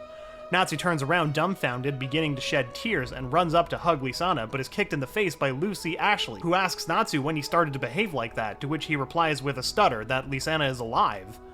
Natsu is then swept away by Gray, who tells Natsu to sit and talk with him, to which Natsu, still sad from Lucy interrupting his moment, demands that Gray take off his many layers of clothing. Carla then deduces after seeing that there's another Wendy whom is vastly different in every physical regard to their Wendy, and that Mira Jane hasn't changed, that nobody has changed, and that they're counterparts. Meaning that just like how Edolas parallels Earthland, there are different members of Fairy Tail here that parallel their own. As Natsu resolves to go and find their friends, he's stopped by the announcement that the fairy hunter has arrived. Noticing that the entire atmosphere is shaking, Natsu inquires as to what the beast that arrived is. However, before the opposition can attack, Levy transports the guild to a new location. Upon noticing this, Natsu wonders who it was that attacked them, to which he is told by Mira Jane that it was Urza Nightwalker. Natsu then becomes afraid, noting that their enemy is Urza. Upon escaping the fairy huntress, Natsu reveals that they came from Earthland to save their guild, which surprises the Edolas fairy tale members. When Natsu asks them the quickest way to reach the capital, the majority of the Edolas fairy tale tells them that they should give up, as nobody has gone up against the king and lived to tell the tale, stating that his power can't be overcome. The guild goes on to further explain that the king wanted to keep all the magic in Edolas to himself, as it's a limited resource, so he ordered all of the guilds to disband, and after much opposition, destroyed them all except for Fairy Tail. Even upon hearing that half of their members were killed, the master included, Natsu remains undeterred and demands that he has to save his friends no matter the cost, shocking everyone in the guild, especially Lucy. After receiving directions to the capital, Natsu along the way is distracted by a small frog-like creature and desires to capture it and give it as a present to Lucy Heartfilia. The capture, however, is unsuccessful as a substantially larger frog-like creature appears out of nowhere and tries to crush Natsu. Upon trying to attack the creature, Natsu remembers that he can't use magic, leaving him with only one option: running away. As the creature begins to catch up to them, Lucy Ashley appears and frightens the creature away with her magic whip. Lucy then opts to personally guide them to the capital, as the area they're in is quite dangerous, to which Natsu claims that she isn't too different from their Lucy, as their overall actions are quite similar. Later, the group makes their way to the town of Lyon, where Natsu purchases a magic sword hilt from a black market dealer. The group then stops in a cafe where Natsu tells Lucy Ashley all about Lucy Heartfilia, to which she laughs in amusement over the mannerisms and background of her counterpart, though Natsu notes that both of them are quite raucous. While Lucy reiterates that the king monopolized all the magic, Natsu states simply that if they defeat the king, then they can just give the magic back to the people, to which Lucy asks if Natsu is crazy, saying that defeating the royal army is an impossibility. As Lucy states that she just wanted to peacefully show them the way to the royal city, to which Natsu thanks her, the royal army itself appears, quickly deducing that they're the mages of Fairy Tail, and blocks the city's exits. Natsu then, to Lucy's chagrin, opts to try out the new magic he acquired, and quickly attacks the royal army with the sealed flame blade. The army blocks it with their magic shields, and Natsu tries to use the blade again, but Lucy tells him that he misused it, saying that he could have used it approximately 100 times as opposed to just the one. Wendy then, much like Natsu, misuses her magic weapon, the Air Shatter Cannon, and envelops the group in a tornado, sending them flying to the other side of town. The royal army quickly closes in, but finds Lucy Heartfilia, mistaking her for Lucy Ashley, and attempts to arrest her. As Natsu runs towards Lucy, intent on helping her, Lucy grabs her Gate of the Scorpion key, and despite Natsu telling her that her magic doesn't work in Edolas, Lucy successfully summons Scorpio, who defeats the royal army with his Sandbuster, amazing the group. As the two Lucys meet, Natsu questions as to how Lucy can use magic, to which she replies that she doesn't know. As the rest of the royal army closes in, Wendy informs Lucy that she's the only one who can use magic, to which Lucy wonders if that, by default, makes her the strongest one in the group. Natsu, annoyed, tells her to just do something about the royal army, and in response, Lucy summons Ares, who defeats the remainder of the army with Wool Bomb. With Lucy Ashley amazed by the magic in Earthland, the group runs away, with Natsu telling Lucy that she did an excellent job, to which Lucy states that she feels excellent as well. In a forest, Lucy explains that when the Anima open, Orologium appeared, saving her from the effects of the wormhole. Alone in the empty remains of Magnolia, Lucy says that Mystigan appeared and explained the situation to her and promptly sent her to Edolas. Natsu questions as to who Mystigan is, but Lucy says that she herself doesn't know, as he never revealed any personal information. When once again asked how she can use magic, Lucy responds that she doesn't know, but hopefully responds that she's legendary, although Natsu quashes these feelings. Lucy then says that she feels bad because they'll be at a disadvantage since Natsu can't use his magic. Lucy Ashley once again asks if they plan on fighting the kingdom, to which Natsu and the others say yeah. When Lucy says they can count on her to take the lead in the fight against the kingdom, Natsu states that he feels shameful that he has to rely on Lucy. Eventually, Natsu and the group make it to Sika, where they decide to spend the night. While eating, he watches as Lucy Heartfilia yells at Lucy Ashley for trying to show her body to Natsu, claiming that they're the same. Natsu jokingly points out that Lucy's bathing with herself, finding the notion ridiculous. The next day, everyone wakes up to find that Lucy Ashley is left, leaving them directions on how to correctly get to the royal city. Natsu tells Lucy to forget about it, but replies that she can't. As they begin to make their way to the royal city, Lucy explains that Edolas houses a race called Exceeds, although Natsu states that he isn't interested. Just after, they see an airship belonging to the royal army descending from the sky, arriving to pick up the soldiers currently residing in Sika. Upon hearing that in 2 days the extraction process on the guild and town, who have been turned into a giant lacrima, begins, Natsu states that they could hijack the airship, thereby cutting the time it would take for them to travel to the royal city quite substantially. Happy then points out that the airship is a vehicle, to which Natsu retorts with that Wendy's Troya motion sickness means nothing. However, Wendy reminds Natsu that she can't use Troya in Edolas, and Natsu quickly abandons his idea.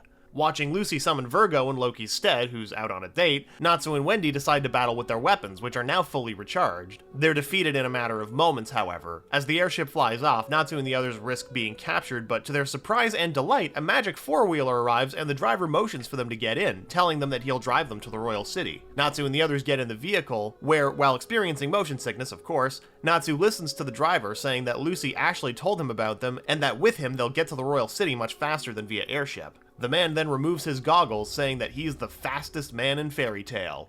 Natsu the Fireball. In the vehicle, Natsu listens as his counterpart calls him shameful for getting motion sickness, claiming that he's a mage who specializes in transportation. Arriving in the outskirts of the capital, Natsu demands that they all exit his vehicle, as they don't have much fuel left, and that if he takes them any further, he won't be able to return to the guild. Before Natsu Dragneel can leave, Natsu pulls his counterpart out of the vehicle, asking him to tell him how he doesn't get motion sick. Upon exiting the vehicle, Natsu Dragneel becomes very cowardly, surprising everyone. Upon seeing Natsu Dragneen's inherent fear of Lucy, Natsu then proceeds to deride her, claiming that her counterpart should be nicer to his, with Lucy saying that she was greeting him. When Natsu Dragneel asks if they truly plan on fighting the kingdom, Natsu replies that he doesn't know, but if they can't get their friends back peacefully, then they'll do it by force. Upon hearing his counterpart claim that they can't win, Natsu simply smiles, trying to encourage the other Natsu. Upon infiltrating the kingdom, Natsu and the others quickly find the giant lacrima, which is heavily guarded by the royal army. Natsu angrily listens to King Faust's speech and nearly attacks him when he chips off a piece of the lacrima. However, Lucy holds him back, preventing him from making such a reckless decision. Later on, Carla devises a plan to sneak into the castle and utilize it, sneaking into an abandoned mine. However, Natsu and the others are intercepted by Urza Nightwalker and the royal army and are captured, sans Happy and Carla. Natsu looks on, shocked at Happy, as the soldiers bow down to Happy and Carla, calling them Exceeds and congratulating them on bringing the intruders to them. Natsu and Wendy are locked up in a jail cell. Natsu asks the guard what happened to Lucy. After hearing the guards say that they'll execute her, he becomes furious and threatens to kill them if they touch Lucy. The guards then reveal that the Exceeds' mission originally was to kill the Dragon Slayers, but at the last minute it was changed, now involving their capture as opposed to assassination. Natsu is next seen unconscious as Byro prepares to extract his and Wendy's magic power. Gray and Urza unexpectedly arrive, saving Lucy, Happy, and Carla from Urza Nightwalker, and in the process, Gray feeds an unconscious Natsu an X-Ball, which allows the Fire Dragon Slayer to, much like Lucy, Urza, and Gray, use his unlimited magic in Edolas. Upon waking up, Natsu, seeing his magic restored, breathes out fire and rushes to stop the giant lacrima from colliding with Ixtalia. He eventually runs into Wendy, Carla, Lucy, and Gray. At first, Natsu is confused about the situation until Lucy and Wendy explain that Gajeel, Gray, and Urza showed up. With everybody filled in on the happenings, the group splits in two. Natsu travels with Lucy and Gray and asks where the king is. Gray and Lucy suspect in some important place, but Lucy starts to wonder since the courtyard and prison were in strange locations for a castle. Natsu, in short, simply says that the castle in general has a strange layout. Lucy responds saying that she wouldn't be surprised if there was an amusement park, and coincidentally, they find one right in front of them. Sugar Boy and Hughes, division commanders of the Royal Army, arrive, stating that they desire unlimited magic and prepare to confront Natsu and the others. Hughes begins by trying to crush them with a ship, but Gray blocks the ship with Ice Make's shield. Natsu attacks Hughes, demanding that his comrades be returned. Hughes then refuses Natsu's demand and traps him on a roller coaster using his command tact, making unintended use of Natsu's motion sickness. Gray, trying to help, throws Lucy onto the coaster, telling her to help Natsu.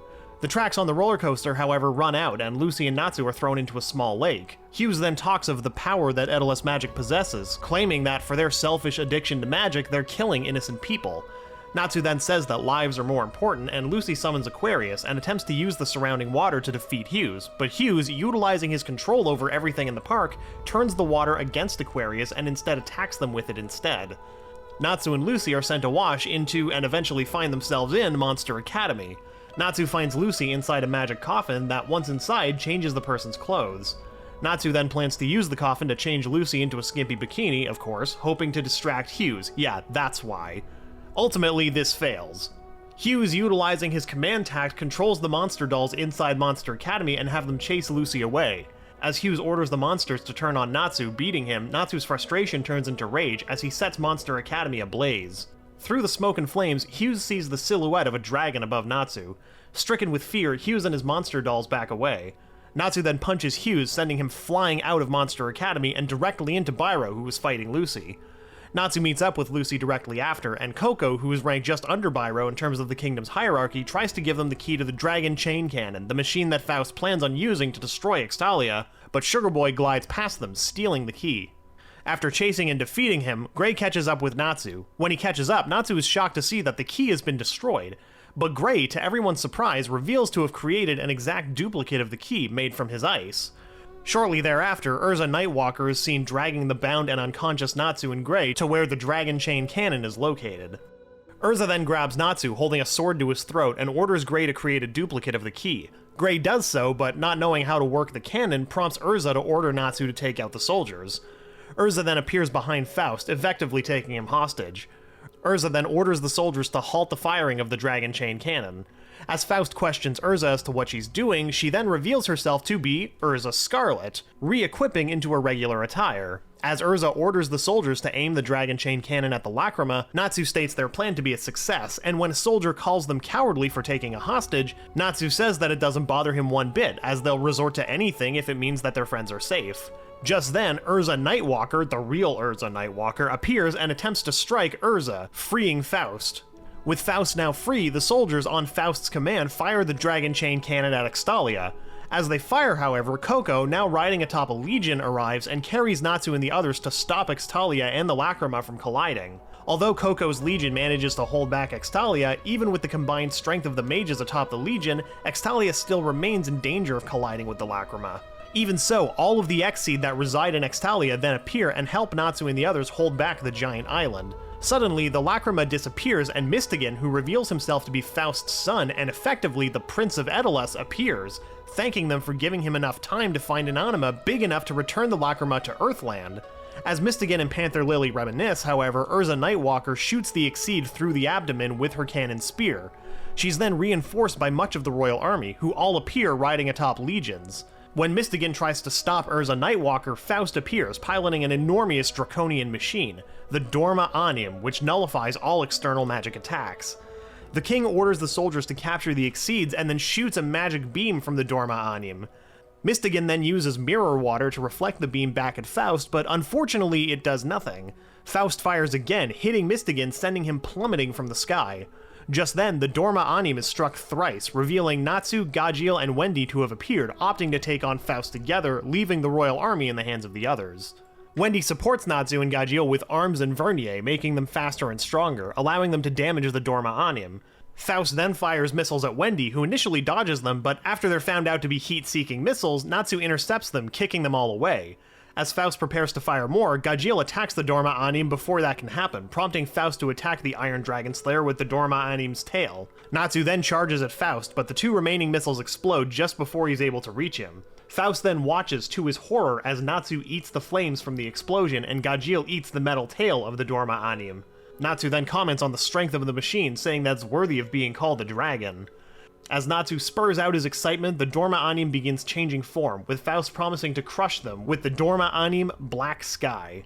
Natsu is then lying on the ground, completely overwhelmed by the power the machine possesses. Faust then fires another beam at Natsu and the others, blowing them all away. The Dragon Slayers rise again, with Gajiel telling Natsu and Wendy to use their dragon's roar alongside his. The 3 Dragon Slayers then do so, with their respective roars merging into an even stronger one.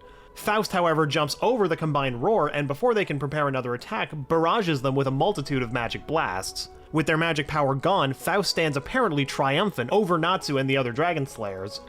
With Faust noting that even with infinite magic power comes a time limit, he offers them fair treatment should they surrender. Natsu, however, tells Wendy and Gajiel not to give up, and stands up one more time, demanding that Faust come at him. As Faust attempts to crush Natsu, Natsu holds up the Dorma Anim's foot at bay, and as Gajiel says that they can't do anything with no magic power, Natsu, shouting for them to search for tomorrow's worth, pushes the machine away, telling Faust not to underestimate Dragon Slayers. As Faust attacks Natsu with another magic blast, demanding that he learn his place, Gajiel appears from above and pins the machine's foot to the ground, making it unable to dodge. Gajiel then shouts for Natsu to go, saying that he's the only one who can defeat Faust. Natsu then tells Wendy to get up and aim her Sky Dragon's roar at him. Wendy does so, and Natsu, using the propulsion granted to him by Wendy's roar, releases his flames, creating a fiery vortex. With Fire Dragon's sword horn, Natsu pierces through the Dorma Anim, destroying it and pulling Faust out by the scruff of his neck. Natsu and Faust hit the ground with force, and the 2 roll forward. Natsu, still enraged, stands up, his flames running rampant. The Dragon Slayers take on the visage of their respective parents in Faust's eyes, causing the corrupt king to pass out. As he hits the ground, Natsu and the other Dragon Slayers smile on in victory. Natsu declares checkmate, saying that they've defeated the king, but Gajiel retorts that checkmate is something you say before the king is defeated, not after. However, Natsu and the other Dragon Slayers feel the ground shaking and look up only to find that the islands that were once floating are now falling towards the ground. Natsu, upon being told the situation, acts as a villain under the alias of Great Demon Lord Dragneel, with Wendy and Gajiel being his underlings, claiming that he's stolen the magic from Edolas and that he has defeated, albeit mercifully spared, Faust. Natsu then orders, much to his annoyance, Gajiel to destroy the city alongside Wendy. They do so, with Natsu claiming that anybody who disobeys dies, destroying a house in front of him with his Fire Dragon Slayer magic. As the townspeople believe Natsu to truly be a monster, Mystigan hears the commotion, ordering him to stop. Panther Lily, however, understands completely, as Natsu orders Mystigan to stop using his name and address him as the Great Demon Lord Dragneel, revealing Mystigan to the townspeople to be the long-lost Prince of Edolas. Mystigan then rushes towards Natsu, berating him for his stupidity, telling him that the situation is out of control. Mystigan then attempts to put Natsu to sleep with his magic staves, but the magic is sucked out of them by the reverse anima. Natsu, playing his part, asks Mystigan if he's scared without his magic, declaring that magic is power and destroys the building he's standing upon. Mystigan pleads for Natsu to stop, and Wendy wonders if Natsu is going too far, to which Gajiel replies that he's playing his part perfectly. The magicless hero will oppose the magic-wielding villain. Mystigan then tells Natsu to stop, as he can't be a hero and that his act won't fool the kingdom. Natsu, in response, punches Mystigan, ordering him to fight. Mystigan then calls Natsu's act a farce, declaring that they can't bring the public together utilizing this method, and punches Natsu, only for his fist to be blocked. Natsu demands that Mystigan attack with his full strength, and Mystigan kicks Natsu away, with the townspeople cheering him on. Natsu declares that they're buying it, but Mystigan once again comments on Natsu's idiocy, saying that he should have fallen with that last kick. In retaliation, Natsu punches him, blatantly replying that that'll never happen, but once up close, Natsu mutters that this is his way of giving Mystigan his send-off. Natsu, as they cross fists, then states that people leaving Fairy Tail must abide by 3 rules, declaring that Mystigan must never reveal any of Fairy Tail's personal information. Natsu, however, forgets the second rule, and as he's punched by Mystigan, the S-Class Mage states that he is never to extort previous clients for personal gain. Natsu then states to Mystigan that even though their paths differ, he must stay strong and live his life to the fullest while he still can, and to never forget the friends that he loves. Natsu and Mystigan cross fists once more, and Natsu falls to the ground asking if his words reached the now former S-Class Mage, declaring that with Fairy Tail's spirit inside of him, there's nothing that he can't accomplish. Natsu then smiles at Mystigan, saying that he hopes they can meet again. As Mystigan sadly looks down, the town people cheering behind him. Suddenly, Natsu's body, along with every other Earthland Fairy Tail mage and Exceed's body, begins to glow. Being sucked into the reverse anima, Natsu and the other Dragon Slayers feign their permanent defeat at the hands of Mystigan. Natsu then smiles one last time at his former guildmate before he's permanently transported back to Earthland. After returning through the reverse anima, Natsu and the others see that the guild and the town are perfectly fine. Relieved, Natsu notices that the entire Exceed race has come with them. The queen personally apologizes to everyone for the hardships that she's put them through and explains that she sent 100 Exceed eggs to Earthland via an anima because she foresaw the destruction of Ixtalia. It's then explained that Carla's mission was fabricated and that she has precognitive abilities, which because of her young age led her to believe everything she foresaw in her memories. Bearing no ill will towards the Exceeds, Natsu and the others bid them farewell as they fly off into the distance. Wishing to head back to the guild, they're stopped by Gajiel, denying Natsu's request to join in on everyone's mockery of Nadi's habit, who wonders where Panther Lily is. Panther Lily, whose body is shrunk to accommodate itself to the Earthland environment, reveals himself, wishing to join Fairy Tail as it was the guild that Mystigan was in and that Gajiel had promised he could join, much to the Iron Dragon Slayer's delight, but that he found someone suspicious hiding in the bushes. Pulling the rope he's tied her up with, Panther Lily reveals to have captured Lysana, declaring that she's not suspicious, shocking everyone. Wondering how Lysana could be in Earthland, as those from Edolas have no magic in their bodies, Lysana jumps on Natsu, happy to see him again. Lysana reveals that she is the Lysana that they all grew up with, and that during her mission with Elfman and Mirajane 2 years prior, upon being struck by Elfman and rendered unconscious, she was sent through an anima switching places with her Edolas counterpart. After stumbling upon the Edolas Fairy Tail Guild, who were happy to see her again, mistaking her for their Lysana, Lysana Prime correctly deduced that the Lysana from Edolas is dead and decided to take her place upon seeing how happy everybody was, especially the Edolas counterparts of Elfman and Mirajane. Lysana explains that she decided to stay and before long 2 years had passed. Then, noticing Natsu and Happy's arrival and realizing that they were the Natsu and Happy from Earthland, Lysana explains to Natsu that she had resolved to stay in Edolas so as to never make Elfman and Mirajane sad again. However, Lysana, originally from Earthland, was sucked into the reverse anima, where Elfman and Mirajane tell her that they knew she was never their real sister. Upon finishing her story, Natsu and the others bring Lysana to the Cardia Cathedral. Natsu and the others then smile happily as the stressed siblings are reunited at last. Tenrou Island arc. Natsu and the rest of Fairy Tail later throw a party celebrating Lysana's return, which inevitably erupts once again into a full-scale brawl between the members of the guild, courtesy of Natsu and Gajiel. Days later, Natsu is seen taking jobs left and right, hoping to make an impression upon the master as the S-Class Mage promotion trial is fast approaching. Makarov then announces the start of the trial, saying that the trial this year will take place on Tenrou Island, Fairy Tail's holy ground, to which Natsu responds in excitement, and that the 8 participating mages are Natsu, Grave, Juvia, Elfman, Kana, Freed, Levy, and Mestgrider. Makarov and the S-Class mages then explain the rules. All the participants have 1 week to choose a partner with whom they would like to participate with. Their partner cannot be an S-Class mage, and their partner must be a mage of Fairy Tail. As Gildarts announces his participation as an obstacle to the challengers, Natsu expresses his joy at the fact, although the others around him don't share the same feelings. When Lucy asks if Natsu has chosen his partner, he says that it's Happy. When Gray chides Natsu for being next to useless in a fight, as Happy is only useful for speed, Happy says he'll make Natsu an S-Class mage without a doubt, to which Natsu adds that he can't go easy on them simply because they're friends. Natsu then runs off with Happy in tow and announces that he must train. On the boat headed towards the island, Natsu, sick because of the boat's motion, vomits over the boat's railings, complaining that Wendy won't cast Troya. However, Loki says that it's only to be expected, as Wendy is Mest's partner, not his. As the island comes into view, Happy points out to the still sick Natsu that they've arrived. Makarov, dressed for the weather, then stands atop the boat's railings, declaring that it's rumored that fairies used to reside on Tenrou Island and that this is the resting place of the first master, Mavis Vermilion. Makarov then details the rules of the trial, stating that for the first part, each team must pick one of 8 paths that diverge from the starting point, which in this case happens to be the shore, and that different paths must be taken for each team. Natsu looks on as Makarov points out that there are S-Class mages waiting for them down some of the paths, and that down others they'll have to fight each other. Natsu then readies to leave with Happy, but Freed's Jutsu Shiki prevents everyone other than him and Brixlow from leaving. Levy then rewrites Freed's runes, however, only for her and Gajiel, making Natsu angry.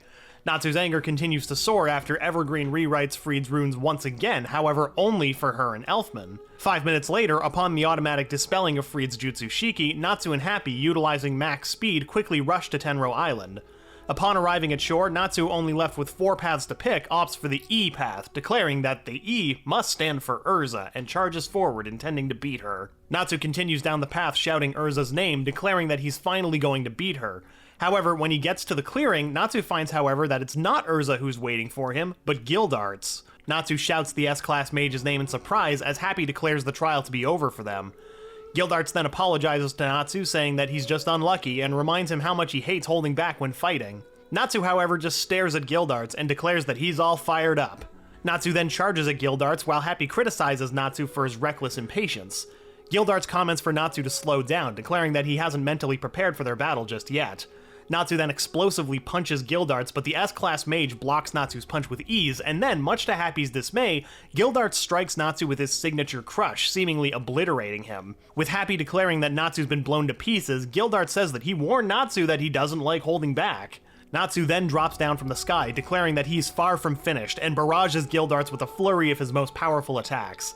Gildarts, however, utilizing Crush as a cushion, blocks all of Natsu's attacks, hitting him back in turn for every blow dealt. Natsu then, after being thrown away by Gildarts, attacks the S-Class Mage with his Fire Dragon's Roar, but Gildarts, utilizing Crush, breaks apart Natsu's Dragon Roar. However, Gildarts going too far with his magic hits Natsu as well. Gildarts curses himself for his carelessness and quells Happy's fear for Natsu's death, saying that it wasn't that kind of magic. Looking up, Happy sees many miniature Natsus falling from the sky. Just as he declares Natsu to have failed, Gildarts stares in amazement as all the miniature Natsus tell him to wait, with each one declaring that they've far from given up. The many Natsus ready themselves to confront Gildarts. The mini Natsus then charge at Gildarts in unison, with Gildarts sweeping them away with his cloak. However, this proves ineffective as the many Natsus jump onto Gildarts himself, poking and pulling at him before comically barraging the S-Class Mage with a multitude of Fire Dragon Slayer spells. Fed up with the mini Natsus, Gildarts joins them back into the original Natsu. However, much to Gildarts' surprise, Natsu materializes directly in front of him. Saying that his opportunity has arrived, Natsu strikes Gildarts with his strongest spell, Crimson Lotus, Exploding Flame Blade. As the smoke clears, Natsu looks on to see that Gildarts had completely blocked his Dragon Slayer's secret art. Natsu rebuts Happy's statement that his attack was ineffective, noting that Gildarts has moved from his original position, claiming that this is enormous progress. As Natsu becomes dizzy, Gildarts claims that as a supervisor, now having a deep understanding of Natsu's power, he would normally let him pass. Natsu, however, angrily states that there's no point in becoming an S-Class Mage unless he beats Gildarts. Gildarts says that he figured that Natsu would say something like that, and angrily stares at him, fearing him, declaring that from here on, he wouldn't hold back anymore. Gildarts then completely releases his magic power, saying that Natsu is missing an important something on his journey to sit atop the magic world, sternly declaring that he must learn it. In a flash of light, Natsu, now hesitant to attack Gildarts, musters up the courage to do so, and briefly charges at him until he spots Gildarts' gaze, which halts Natsu. Now trembling, Natsu slowly but surely loses his resolve and falls to the ground, declaring on his hands and knees that he's lost. Natsu, still in shock, listens to Gildarts say that Natsu's declaration of loss was wonderful and that he admires his brave attempt at standing up again. However, Gildarts says that those who have the courage to cease fighting are even rarer than those with the courage to go on, saying that fear isn't evil, but a tool that one uses to acknowledge their weakness and become gentle. Gildarts declares Natsu to have passed, as he learned what is needed to become an S-Class Mage. As Natsu begins to protest, Gildarts declares that his decision is final, but reminds Natsu that ahead, even more grueling tests await. Walking away, Gildarts then says to Natsu that, as his friend, that he shouldn't give up, and that he understands his desire to win as a man, although Gildarts notes that being magically proficient is all there is to be in the world. Gildarts then declares that he and Natsu are the same, and states that he would like to fight him again, encouraging a crying Natsu to go forth and become an S-Class Mage. With everyone finishing arriving through their respective paths, Natsu sits atop a boulder, still unhappy about his loss to Gildarts. With Evergreen and Elfman arriving just in the nick of time, Makarov announces the second part of the trial, and Natsu, deep in contemplation, jumps up, snapping out of his stupor, and challenges the remaining competitors as to see who can become the next S-Class Mage, sparking a raucous jubilation from everyone. Running, hoping to be the first one to find Mavis Vermilion's grave, one of Tenrou Island's many native animals jumps in front of Natsu, but Natsu punches the beast away, declaring that it's in his way. Natsu then runs up to the creature and demands that it tell him where Mavis's grave is located. The creature then replies that it doesn't know, to which Natsu sadly grunts. He then wonders how they're going to find Mavis's grave with no hints before, suddenly arriving at the conclusion that the Tenrou tree looks quite suspicious. Taking to the skies with Happy, Natsu resolves to investigate the mysterious tree. Later on, Natsu jumps down from the sky and protects Evergreen and Elfman from the death predation released by the newly stumbled upon black wizard Zeref. Zeref cries upon seeing Natsu, saying his name, prompting Natsu to angrily ask who the Black Wizard is. Natsu, getting up, states that he has a bad feeling about the Black Wizard, noting that all the trees in the area have withered and died from exposure to his magic. Natsu then states that he doesn't know who Zeref is and tells the Black Wizard that this is their guild's island, ordering him to stay out of their way as the trial is still ongoing. To which Zeref replies that Natsu has grown. Zeref then tells Natsu that he's been waiting to see him, which angers Natsu, who punches Zeref squarely in the face, demanding to know who he is. After these multiple demands, the Black Wizard rises, completely unfazed by Natsu's attack. Zeref tells them all to run, as he's going to release another death predation. However, after the smoke from the spell's release clears, everyone emerges, surprisingly, unharmed. Natsu's scarf in the process has turned black as a result. Natsu then curses Zeref, saying that it's the scarf he received from Igneel, as Happy ponders the possibility that maybe Igneel gave Natsu the scarf specifically to protect him. Following Zeref's disappearance, Natsu expresses his distaste for what he did to the scarf that he received from Igneel, saying that black on black is highly unfashionable, much to Elfman and Evergreen's confusion, because black on black is actually quite fashionable.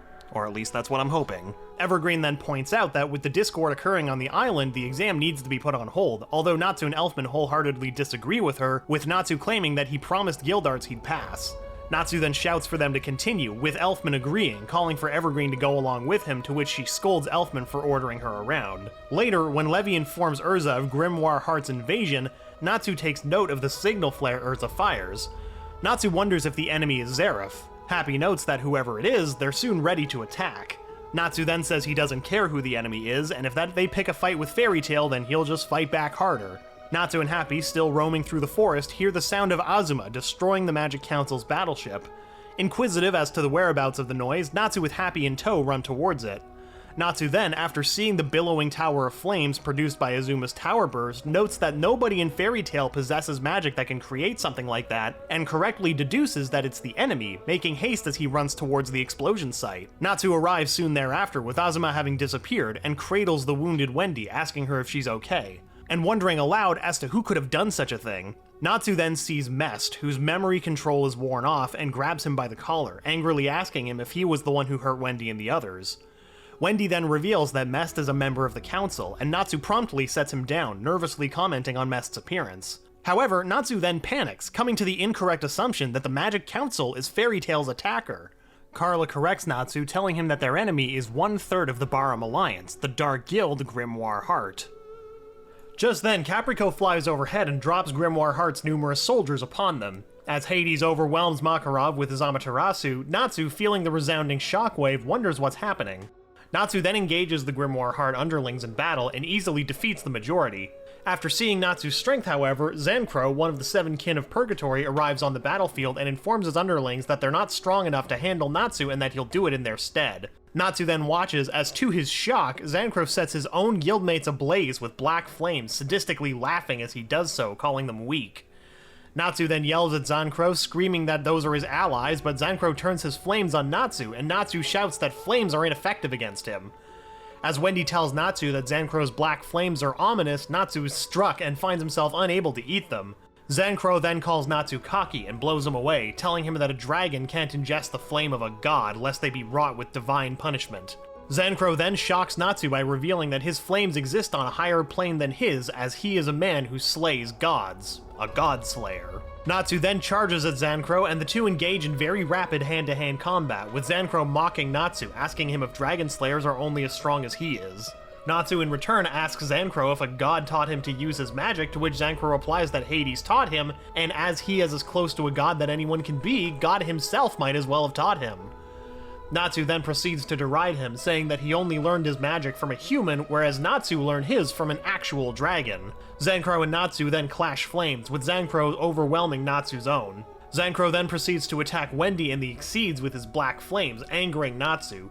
Natsu then unleashes his Fire Dragon's roar against Zancro, but the Fire God Slayer, telling Natsu that gods gave humans fire, not dragons, devours Natsu's flames and decimates Natsu with his Fire God's bellow, sending him over the edge of a nearby cliff, laughing maniacally as he does so. Natsu then gets up, claiming that for the first time in a very long while, he's thought of fire as actually being hot. Natsu then stops and smells Makarov nearby. Running towards his mortally wounded master, Natsu questions if he's okay, stating that he'll take him to E.N.D right away, ordering Makarov not to move. As Natsu demands that Makarov tell him who wounded him, the injured master tells Natsu that they have no hope of winning the war against Grimoire Heart. Natsu, unable to comprehend the meaning of Makarov's words, once again asks him who wounded him. As Natsu remembers his almost immediate prior defeat to the hands of Zancro, Natsu says that he shouldn't worry about losing, as he'll simply win the next time. Natsu then tells Makarov that he's Fairy Tail's master and that he can't abandon the trial, admonishing him for his lack of faith in their power, to which Makarov replies that sometimes people have to admit defeat. However, Zancro reappears, mocking Makarov for his loss against Hades. Natsu gets up, demanding to know who Hades is, but Makarov grabs the Fire Dragon Slayer's leg, telling him that he can't win. Natsu, now shaking in fear, tells Makarov that he can run, as Zancro mocks Natsu for being afraid. Natsu then recollects Gildarts' words about fear not being something to fight against, with Zancro over the top of Natsu's thoughts, bellowing that Natsu has every right to fear him, as he is as strong as a god. Natsu then tells Zancro that he's correct. He is indeed fearful, but notes that it's different from the kind of fear Gildarts mentioned, much to Zancro's confusion. Natsu then covers his body in flames and lividly explains to Zancro that he's afraid that the person that hurt Makarov would be defeated at the hands of someone other than his. With Zancro now the one stricken with fear, Natsu declares that he'll defeat Hades and that he'll never forgive any of them for the harm they've brought onto the guild. Zancro then mocks Natsu for his declaration, as the latter angrily stares down the former. The two then butt heads, with Zancro declaring in response to Natsu that he'll make it so that Natsu won't even so much as joke about a matter such as that. Natsu and Zancro then heavily trade blows, with Zancro noticing that Natsu's flames don't hurt as they're from a dragon, not a god. Zancro then mocks Natsu's abilities, telling him that fire god Slayer flames don't burn but rather destroy everything in their path. Zancro then slices through many of the surrounding trees, sending their trunks high into the air, but Natsu, making quick use of them, punches one of the trunks right on top of Zancro. Zancro, however, bursts through the trunk, punching Natsu, declaring that as a fire god, he loves devouring fire mages. Zancro, then making use of his fire god supper, traps Natsu in his black flames, telling the Fire Dragon Slayer that he'll be reduced to nothing but ash. Natsu then tries to no avail to eat the black flames, with Zancro being grabbed by Makarov in the process. Makarov, trying to protect Natsu, threatens Zancro, saying that if he hurts Natsu anymore, he'll crush him to death. Natsu then screams in terror as Zancro sets his body ablaze, causing Makarov's hand to catch on fire. Natsu continues to beg Makarov to stop, but Makarov tells Zancro to never underestimate the power of a family. Natsu then releases a large burst of flames from his body, momentarily releasing him from Zancro, but uses all of his magic power and it's drained away in the process. With his magic power gone, Natsu finds himself, to the other's surprise, to ingest Zancro's flames. Makarov then notes the severity of Natsu's actions, claiming that using such a way to defeat the enemy is a surefire way to die, throwing Zancro in the air as he says so. Natsu says that he doesn't want anybody to die, let alone himself, and states that they're all going home to Fairy Tail. Bringing his and Zancro's flames together, Natsu's Dragon God's brilliant flame defeats Zancro. Standing victorious, Natsu looks over at the defeated Zancro with utter disdain. Having finally bested the Fire God Slayer, Natsu tells Makarov that Gildarts taught him the value of being afraid, and of learning when to admit defeat, but declares that in their present situation, giving up isn't an option. Natsu says that they must make Grimoire Heart pay for harming Fairy Tail, and show them the full power of their guild. Raising his fist in the air as a sign of declaration, Natsu finally collapses, exhausted. Later on, E.N.D arrives and tries to heal the wounded Natsu and Makarov, however she finds that no matter how hard she tries, the former mage is unable to be healed. Makarov then tells E.N.D that to heal Natsu, she must remove the evil that plagues his scarf, to which she expresses her ability to do so. Natsu later wakes up, and the scent of Zalti, the man Natsu fought on Galena Island, wafts in his direction.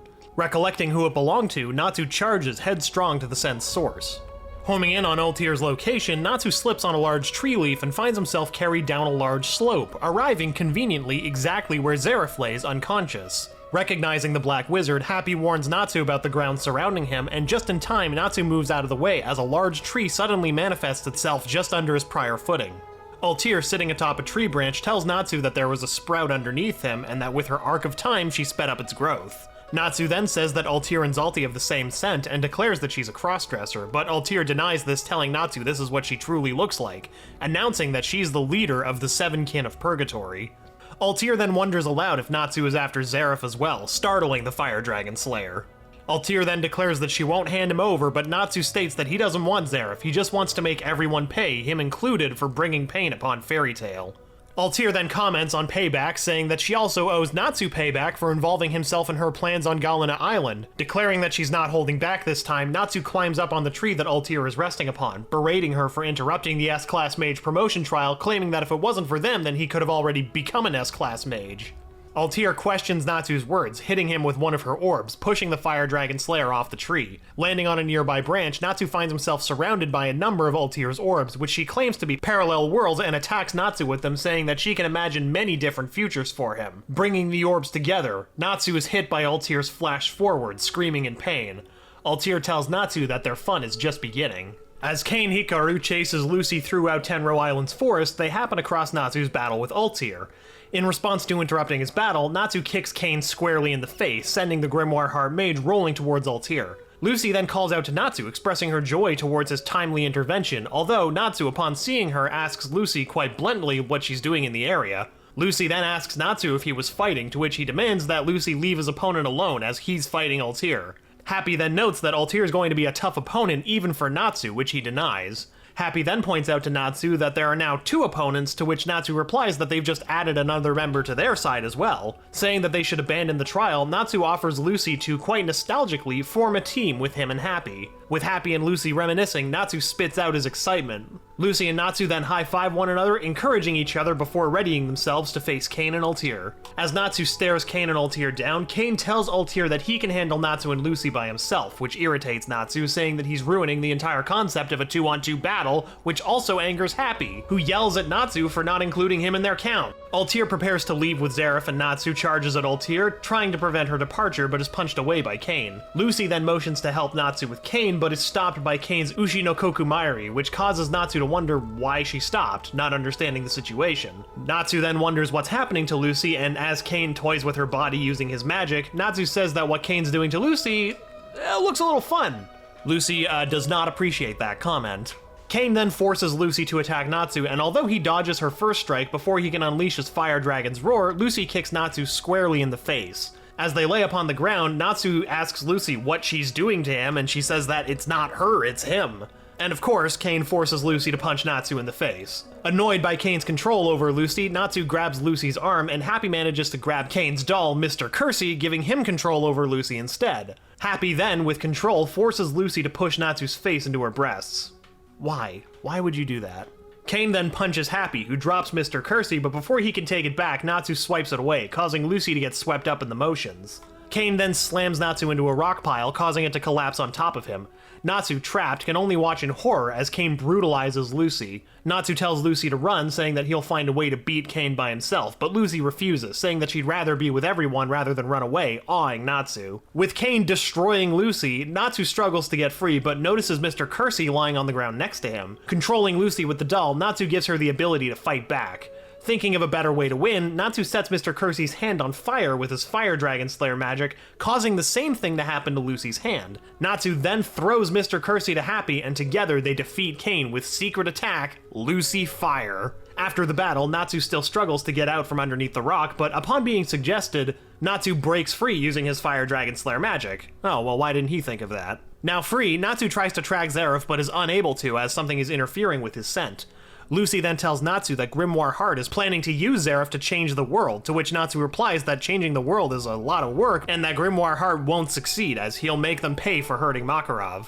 Lucy then theorizes that Grimoire Heart has an airship and that they should find it, but as Happy has run out of magic power, Natsu says that they should return to the campsite where Wendy is. As Natsu arrives at the campsite, Mest, now revealing himself to be Doranbold, arrives right alongside him and smashes the Rune Knight's communication lacrima.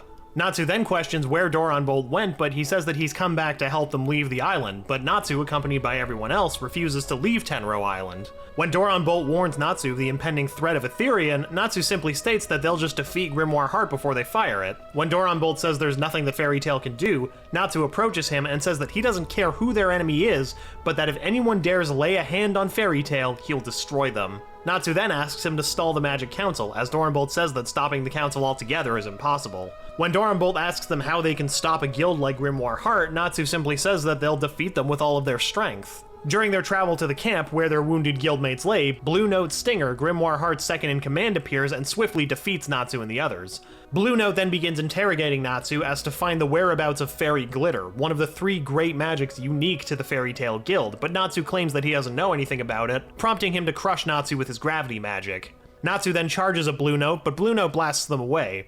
Upon seeing Makarov, Blue Note motions towards the injured Fairy Tail Master, to which Natsu threatens Blue Note. Kana arrives just in time to save Natsu and the others from Blue Note, but is pushed to the ground by Blue Note's gravity magic. Kana then asks for Natsu and the others to buy her some time to build up her magic power. As Blue Note explains Grimoire Heart's true goal, he attempts to kill Kana, but Natsu sticks his head into the ground and uses his Fire Dragon's Roar, burning Blue Note from below, saving Kana. Blue Note then pushes Natsu away just as Kana prepares to cast Fairy Glitter.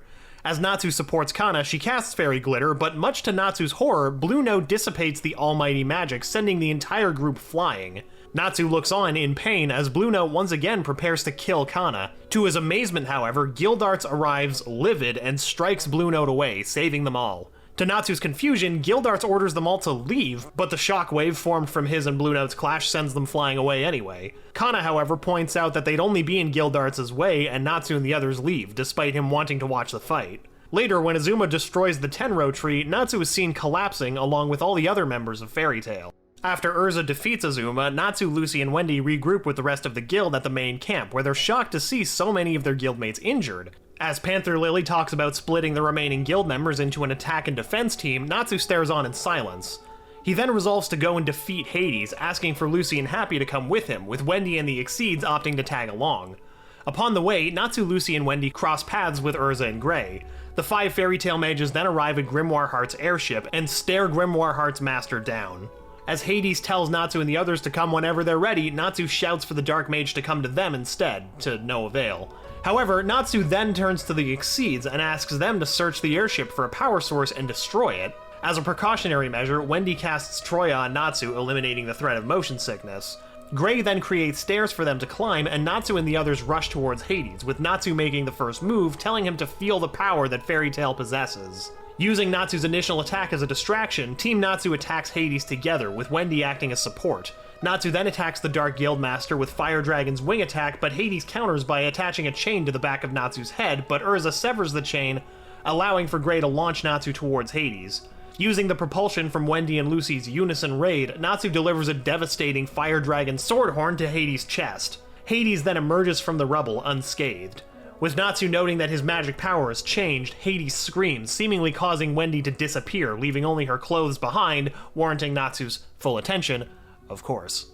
Natsu, still worried, cries out for Wendy, but becomes relieved when he discovers that Orologium appeared, saving her from certain death. As Hades calls them interesting, Natsu questions Hades, wondering if he knows Makarov. Hades then reveals that he was Fairy Tail's second master, and that he was the one who chose Makarov. Natsu, enraged, rushes towards Hades, calling him a liar, but is attacked by Hades' Amaterasu. Hades then gleefully shoots Team Natsu with his bullet magic, telling them to dance.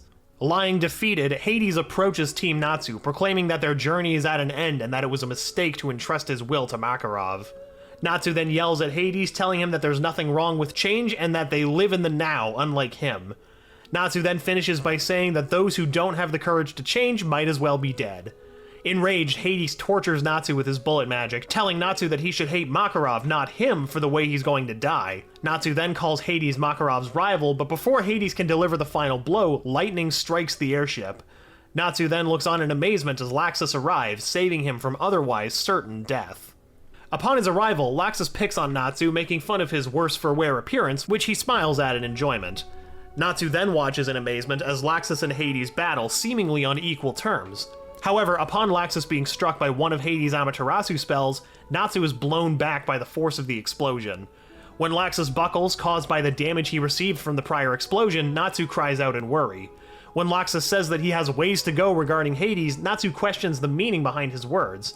Natsu then reassures Laxus that he can be angry at those who harm Fairy Tail even though he isn't a member anymore, prompting Laxus to strike Natsu with his lightning. Having been struck by Hades' magic, Laxus tells Natsu that the lightning he's given him is a gift, to which Natsu thanks him for the meal. Laxus then states that he's given Natsu every last bit of his magic, and Natsu asks why, pointing out that he's much weaker than Laxus, to which he tells Natsu that someone with Fairy Tail's mark needs to defeat Hades. Wiping tears from his eyes, Laxus's lightning and Natsu's flames completely fuse, and entering lightning fire dragon mode, Natsu lividly states that he's about to personally deliver the lightning fire dragon's 100-fold payback to Hades. With the power of Laxus's lightning surging inside him, Natsu overwhelms Hades by combining his fire dragon slayer magic with Laxus's lightning magic, creating explosive high-voltage attacks. Natsu then angrily berates Hades for harming their guild, screaming that he's going to completely erase the former guildmaster. Hades then tries to bind Natsu's arms with his chain magic, but Natsu breaks them. Natsu then releases the highly destructive lightning fire dragon's roar, which hits Hades and destroys half of Tenrou Island. Exhausted, Natsu looks at Hades, who's lying on the ground, and nearly falls into the hole he created, stating that he finally did it, but is saved by Lucy. Natsu then thanks Lucy for saving him, stating that he's run out of magic power. Hades then stands, praising Natsu and his guildmates for their strength. Hades then releases his demon's eye, stating that he's going to show them all something spectacular, the abyss of magic. As Hades states that he's going to end them, Natsu curses his inability to do so much as move. Natsu, still unable to move, listens to Hades' explanation of magic, in which he states that to find the source of magic, the one magic, one needs to immerse themselves in the deepest darkness. Stating that Natsu and the others lack the drive to immerse themselves in said darkness, Hades performs the forbidden living magic spell Nemesis, creating a multitude of demons from the surrounding rubble. With everyone shaking in fear, Natsu grabs Lucy, who's hugging him, and recounts to him the words that Gildart spoke to him regarding fear. Stating that they've learned their fear, they can now use it to grow stronger and face it head on. Natsu then shouts they have nothing to fear as they're not alone, as they have each other. Natsu then charges at Hades, screaming for the signal to counterattack. Still exhausted, Natsu collapses, but is picked up and thrown forward by Lucy and Wendy. Gray and Urza, who are ahead of them, then propel Natsu even farther forward. Natsu then screams at Hades, he does a lot of screaming, and Hades tells them all to sink into the abyss as the airship explodes. Following the explosion, Natsu's scarf is blown about, and through the dust and debris, Natsu is shown to have struck Hades squarely in the face. Natsu then continues on to repeatedly strike the Dark Guildmaster, as he wonders why his dark magic had no effect, claiming that his magic power had disappeared, noting that it must be because someone destroyed the source of his magic power, the Devil's Heart. Thanks to Altair, who has restored Tenrou Island to its original state, Team Natsu's magic power is replenished, and Natsu shouts that the victory goes to Fairy Tail. Hades then strikes Natsu, rebutting his claim, but Laxus rises and punches Hades back, screaming for Fairy Tail to attack. Team Natsu then attacks Hades together, battering him. Natsu then charges at Hades one final time and uses his Dragon Slayer secret art revision Crimson Lotus Exploding Light Blade. With the torrent of lightning and flames, Hades is defeated. Natsu falls to the ground and screams a cry of victory as the sun finally rises on Tenrou Island. Following the battle, Lucy returns Igneal's scarf to Natsu, to which he expresses his gratitude. The Exceeds then come running, being chased by the lower-ranked members of Grimoire Heart. Noting that they're all out of magic power, Team Natsu is about to be attacked, but are saved by the arrival of Makarov and the majority of the team. The members then flee, seeing that Makarov stands in their way and that Hades has been defeated. Fairy Tail then celebrates their victory. Natsu then declares, with the threat of Grimoire Heart no longer looming, that they should continue the trial, and that, to make it simple, they'll just fight each other. Natsu and Gajeel begin to spit insults, but Natsu collapses from having eaten a substance other than fire. Natsu and many others are then shocked to hear that Makarov has cancelled the trial, a result of the many events that transpired over the last day. Natsu starts throwing a bit of a tantrum, and Makarov tells Natsu that if he can defeat him, he can become an S-class mage. Natsu expresses his enthusiasm, but is promptly punched into a tree, courtesy of Makarov, and therefore fails. Natsu is then seen fishing with Gildarts, but is interrupted by Kana and Lucy's arrival. Pulling Natsu away from the river, Lucy demands that he return to the campsite. Natsu watches dumbfounded as Kana reveals that Gildarts is her father. Natsu and the rest of the team freeze upon hearing the roar of a dragon. Rushing back to the campsite, Natsu looks up into the sky and sees the black dragon of the apocalypse, Acnologia, soaring overhead. As Natsu remarks that dragons truly do exist, Acnologia descends, destroying everything around him. Natsu then ceases his ramblings, truly afraid of the black dragon. The dragon then jumps and lands right in front of the team, prompting them to flee. Makarov then stops Natsu from acting irrationally and uses his giant to battle the dragon head-on. Natsu then shouts that he should fight Acnologia as he's a dragon slayer. Laxus, however, grabs Natsu and begins to run. Natsu then begins to insult Laxus, but stops upon seeing his tears. Natsu then looks on, also in tears, as Makarov grapples the gargantuan dragon. Ignoring Laxus's protests, Natsu returns to help Makarov and grabs the dragon, preventing him from striking the final blow. Natsu then demands that Acnologia leave Makarov alone, as the entire team returns to fight. Acnologia then ascends and prepares its dragon's roar. Seeing this, Natsu declares that they can't let it end here. Team Tenrou then joins hands as Acnologia fires his roar, completely obliterating the island. X791 Arc. Once Tenrou Island reappears, the remaining members of Fairy Tail travel to where the island is, and upon docking their ship, find way into the forest Natsu's body sticking out of the dirt. Natsu wakes up and is surprised to see Jet and Droy standing above, and comments on the way they've aged, especially Droy's new body proportions. As Natsu remembers that they were hit by Acnologia's roar, Mavis Vermilion appears and reveals that she saved them by using the Great Fairy Sphere. Natsu and the team return to the guild, whose base of operations is now a small tavern, and kicks Tybalt away before the Twilight Ogre Mage can harm Romeo. Natsu then sees Romeo and tells him that he's all grown up.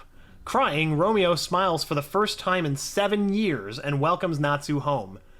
As the party celebrates their return, Natsu is impressed by Romeo's new fire magic abilities. Romeo reveals to Natsu he's been taking classes from Totemaru. Natsu asks to come, but Romeo says that it would be best not to, as Totemaru still holds a grudge against him. Later on, Natsu and Happy realize they have no savings at their house and follow Lucy to see her father, hoping he would lend them the funds that they need. When they arrive at Love and Lucky, Lucy asks to see her father, but they're informed that he had died 1 month ago. Natsu, along with Happy, travel back to Magnolia Town with Lucy. On the way, they encounter 2 girls talking about how terrible their fathers are, causing Natsu to scream at them in anger. Lucy tells Natsu to stop yelling at them and apologizes for making them worry about her. When Lucy says that she thinks she hates her father, Natsu replies that simply because she can't cry, that doesn't change how she feels. Natsu and Happy are then seen by Macao and Wakaba, downtroddenly meandering throughout Magnolia. Later, Natsu and Happy bring Lucy a job to cheer her up. Grand Magic Games Arc. Back at the ranch, Natsu is informed that since their disappearance, Fairy Tail became the weakest guild in Fiore, and that a guild called Sabretooth has risen to the top. Unlike his guildmates who are disheartened by this fact, Natsu expresses his enthusiasm at being able to fight their way back to the top. Sometime later, Natsu and Max get into a friendly battle. Max surprisingly maintains the upper hand against Natsu until Natsu becomes angry at his weakness and enters Lightning Fire Dragon mode, attacking Max with Lightning Fire Dragon's Roar, destroying much of the surrounding area. Max then collapses, admitting defeat, claiming that something like that could have killed him. Natsu then laughs, asking for his next opponent, but collapses in exhaustion. Natsu and Lucy, accompanied by Gray, Wendy, Happy, and Carla, venture to Porliuska's house in the forest, seeking to increase their magic power reserves, but to their dismays, she demands that they leave and slams the door in their face. When they don't, Porliuska comes out of her house once more and begins attacking them with a broom, prompting the group to run away. After running away, Natsu and the others collapse from exhaustion, and Natsu listens in shock as Wendy states that Porliuska had the exact same scent and voice as her foster mother, the Sky Dragon Grandina. Natsu then asks Wendy if she's sure about what she thinks, to which the Sky Dragon Slayer says that she isn't sure. Natsu then resolves to go back and see Porliuska, but the woman appears behind them as Natsu and Wendy discuss the gentleness of their respective foster parents. Porliuska then reveals that she is Grandina's Edolas counterpart, and that she fell through an anima when she was younger. Natsu then asks if Igneal and Metallicana are in Earthland as humans as well, to which Porliuska replies that she doesn't know. Natsu then watches as Porliuska gives Wendy Grandina's instructions on how to perform 2 secret arts distinctive to the Sky Dragon Slayer before turning around to leave. Later, they head back to the guild, where Romeo informs Natsu that during their 7-year absence, they created a tournament to find the strongest guild in Fiore, the Grand Magic Game. Natsu, unlike his guildmates, is excited by the prospect, and Makarov declares that they'll participate upon hearing that the prize is 30 million jewel. Romeo then tells Natsu that the games are in 3 months, and the Fire Dragon Slayer states that 3 months gives him plenty of time to get stronger. Natsu, however, becomes disappointed when he hears that the games aren't solely about battle. Everyone who is a member of the Team Tenrou then sets off to train, with Natsu, Lucy, Gray, Juvia, Urza, Levi, Happy, and Carla, along with Jet and Droy deciding to train at a beach. Natsu, however, on the first day competes with Gray in many regards, before becoming tired and going to sleep. That afternoon, Natsu begins his training, in which he starts out with weighted running. On the second day of their training, Virgo appears, claiming that the Celestial Spirit World is in danger, and that the Celestial Spirit King requires their assistance. The group, sans Jet and Droy, are then sent to the Celestial Spirit World, having been dressed in clothing originating from the realm, and find out that, rather than there being danger, the Celestial Spirit King, along with Lucy's spirits, have planned a party to celebrate their return from Tenrou Island, much to Natsu's delight. After a whole day of celebration, Virgo informs the group that, much to their displeasure, 1 day in the celestial spirit world is equal to nearly 3 months in the human world. Oh no! What about all that training? Still depressed about the loss of their entire training time, the group receives a message via carrier pigeon telling them to come to the suspension bridge deep in the West Woods. When the group arrives, the broken bridge is restored and they cross it. Deeper into the woods, Natsu and the others are stopped by 3 mysterious figures who, much to Natsu's shock, reveal themselves to be Jalal, Altir, and Meridi. Natsu then listens as the 3 explain what had happened to them during their 7-year absence. The fact that they created a guild, Crime Sorcière, and that their goal is to destroy Zeref and every dark guild. Crime Sorcière then asks for Natsu and the others to locate a mysterious magic stone that they've felt every year at the Grand Magic Games. Altir then states as a compensation, she'll grant them a boost in magic power, and although everyone around him cheers, Natsu gleefully states that he doesn't understand. Natsu then hugs Altir, thanking her and calling her a real woman, to which she responds that she's always been a woman. Later, after Altir releases Natsu's second origin, Natsu writhes around on the ground, screaming in pain. After training, Natsu and the others arrive in Crocus, where they, after encountering several people who pick on their guild, discuss the rules that Grand Magic Games contestants have to abide by, and that the games are different every year before separating. While looking around, Natsu encounters Sting Eucliffe and Rogue Cheney, the twin dragons of Sabretooth, who mock Natsu for being a dragon slayer that couldn't slay a dragon. They then declare that they are true dragon slayers, as they killed the dragons that raised them, angering Natsu. Natsu returns to the Honeybone Hotel and is scolded by Urza for being late, but the two are interrupted when Lysana and Elfman walk in. However, their meeting is cut short when it's announced that the preliminaries for the Grand Magic Games are about to begin. They're informed that they must be one of the first 8 teams to arrive at the arena, the Domus Flau, in order to be in the games. Also, all the team members must arrive at the same time. Natsu and the others are worried because Wendy is nowhere to be seen, but Elfman decides to take her place, and they set off to take place in the Sky Labyrinth. By defeating the other guilds and stealing pieces of their maps, Natsu and the others are able to reach the Domus Flau, thereby qualifying for the games. However, they're informed that they arrived in last place. Natsu and the others then change into their team uniforms before entering the arena to see who placed ahead of them. As the teams are introduced, they learn that Raventail has entered the games and are angry when they learn that they're the ones who injured Wendy and Carla, who were found the night before knocked out lying in the street. He's also shocked to learn that there's a second team from Fairy Tail in the running, consisting of Gajeel, Mirajane, Laxus, Dreyar, Juvia, and Jalal, who is disguised as his Edolas counterpart, Mistigan. When Natsu discovers them, he yells out at them, angrily stating that he has no intention of losing, even to his own guildmates. Everyone agrees, and after they hear the rules for the first event of the games, they choose Grey to participate on their behalf. When Grey loses the event and the crowd mocks Fairy Tail, Natsu yells at the crowd for laughing at Fairy Tail, getting booed in the process. During Lucy's battle against Flare Corona, Natsu hears Asuka Connell's name come up in the conversation, and he rushes to find the young girl. Natsu notices that Flare's hair is nearby and that she's using the girl as a hostage. Natsu destroys the hair and tells Lucy to finish the fight. However, Lucy is ultimately defeated due to Obra sabotaging the match, prompting Natsu to go console his teammate, calling her amazing and promising that they'll soon turn the tide. After making sure that Lucy is alright, Natsu returns to his team and watches the rest of the matches with interest. When Jalal is defeated, Natsu is left shocked and confused. At the end of the first day, Natsu and his guildmates celebrate their defeat, saying that before long, they'll be the strongest guild in Fiori. Natsu then gets into a brawl with his guildmates, easily beating Max. After Bacchus introduces himself, Natsu is very surprised to hear that the Quattro Cerberus Mage fought along equal terms with Urza 7 years ago. In spite of his team's protests, Natsu decides to participate in the second day's event despite it being named Chariot.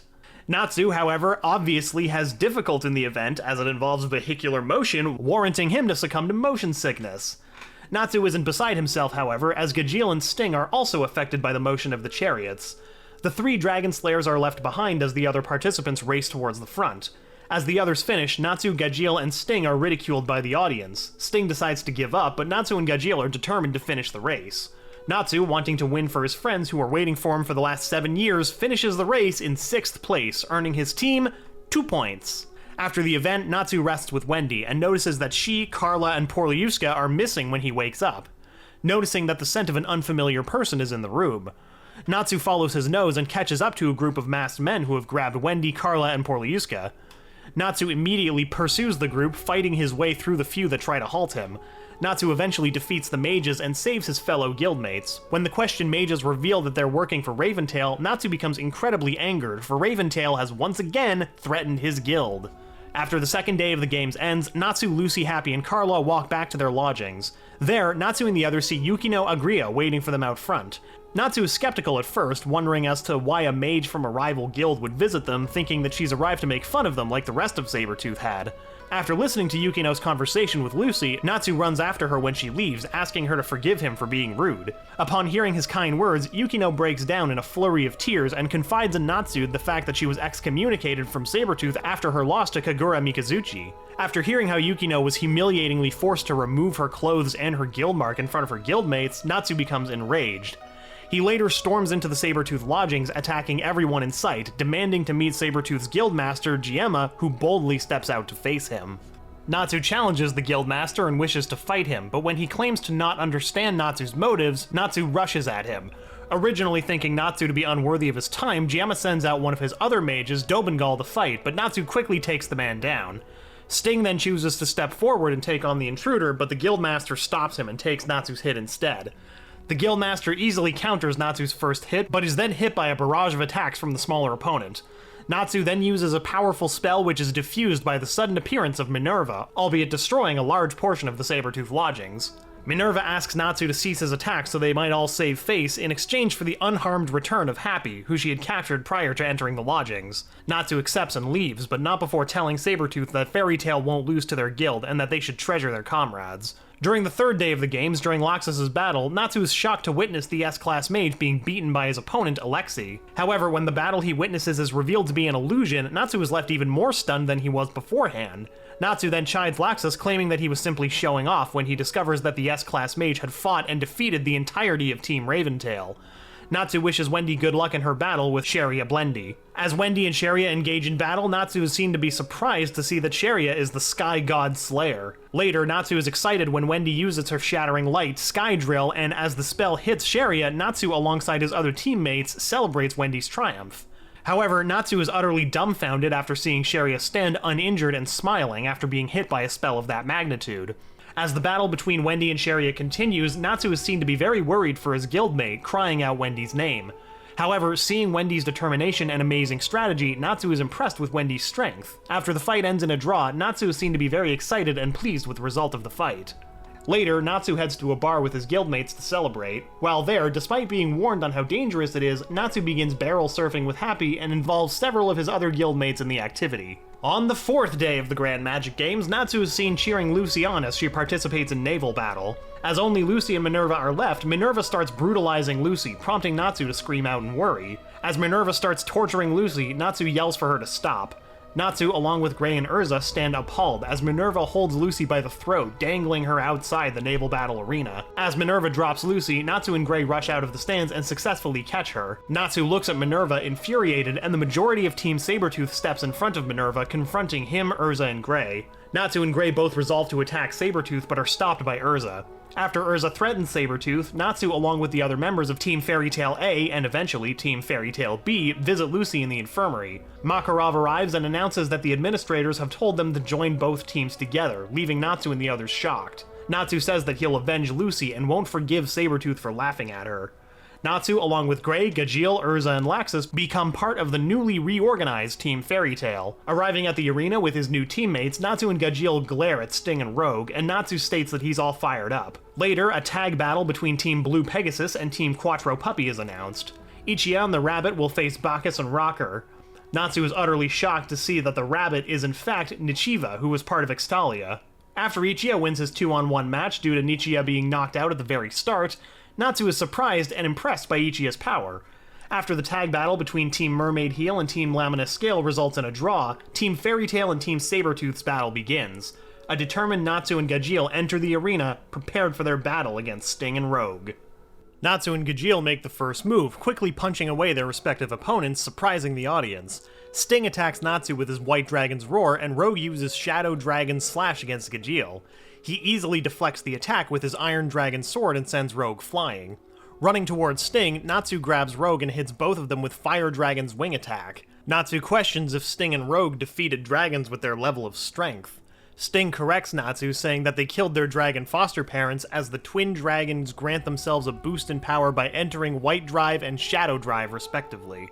The twin dragons quickly attack, resulting in Natsu and Gajeel being put on the defensive. Sting tells Natsu that he looked up to the Fire Dragon Slayer and that he's always dreamed of surpassing him. Sting then attacks Natsu with White Dragon's Claw, rendering him immobile. Natsu smiles as Sting rushes in to attack and punches him in the face. The latter is confused as to how Natsu was able to move and sees that Natsu burned the immobilizing stigma away. Sting then readies his Dragon Slayer's secret art, Holy Nova, and attacks Natsu, resulting in a huge explosion. Through the dust and debris, Natsu reveals to have stopped the attack barehanded, shocking not only Sting but the entire audience as well. Natsu and Gajeel together continue to pressure the twin dragons. When Fairy Tail's victory becomes apparent, Natsu watches in disbelief as Sting and Rogue rise, entering Dragon Force. Natsu stands and awaits the newly powered-up Dragon Slayer's attacks. However, before the two can advance, Sting states that he can defeat Natsu and Gajeel alone and moves to do so. Gajeel comments that Sting is underestimating them, but Natsu is unsure about this, stating that he can sense Sting's strength shortly before being attacked by the saber-tooth mage. He and Gajeel try to combine their attacks, but Sting is able to both dodge and respond with great speed. Eventually, with his White Dragon's Holy Breath, Sting destroys the arena and takes their battle underground. Despite Sting's immense strength, Natsu refuses to give up and tries to fight back, but with his mighty Holy Ray, Natsu and Gajeel are left helpless. Before Mato can declare the fight to be over, both Natsu and Gajeel stand up, commenting on Sting's power, but also state that they've memorized all of Sting's particularities, getting into a fight over the position of Sting's foot when he moves to make an attack. Being unable to come to a united decision, Natsu becomes annoyed with Gajeel and pushes him into a nearby mining cart, sending the teammate rolling away to some unknown location. With Gajeel now out of the picture, Natsu repeats Sting's earlier statement, declaring that he alone will be enough for the two mages. When Sting and Rogue become infuriated with Natsu's audacity, Natsu merely goads the two further, egging them on to engage him. Sting angrily rushes at Natsu, though he deflects his attacks with calm precision, stating that he'll fight for his friends that they made fun of. As Rogue also joins the fray by releasing his Shadow Dragon's Roar, Natsu counters with his own Dragon's Roar, completely enveloping Rogue in flames. The two repeatedly attack, although every effort is in vain. Finally, Sting and Rogue decide to perform a unison raid. Combining their White and Shadow dragon magic, the twin dragons fire the destructive spell at Natsu. However, Natsu stands his ground and counters with his Crimson Lotus exploding flame blade, which not only destroys their unison raid, but defeats Sting and Rogue as well. Having won and moved his team into first place, Natsu stands with his arms raised in victory as the crowd cheers. Afterwards, he walks over to Sting and Rogue, smiling at them, saying that they should fight again. Later, Natsu and a few of his other guildmates are taken underneath the Domus Flow by Gajeel, who's now returned, and none of them really know what to expect. When he and the others arrive at the designated location, they discover that they've come across a dragon graveyard. As they wander around, he and Gajeel come to the conclusion that these dragons are much too old to be the dragons they knew.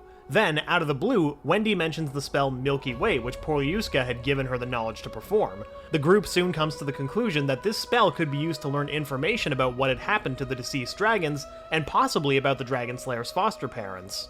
As Wendy begins drawing the magic circle needed to invoke the spell, Natsu asks what she's doing, to which he's told by Carla that Wendy's explained it. Natsu watches as the area lights up as the spell begins to work, and watches as a large dragon is summoned before expressing his shock at meeting it.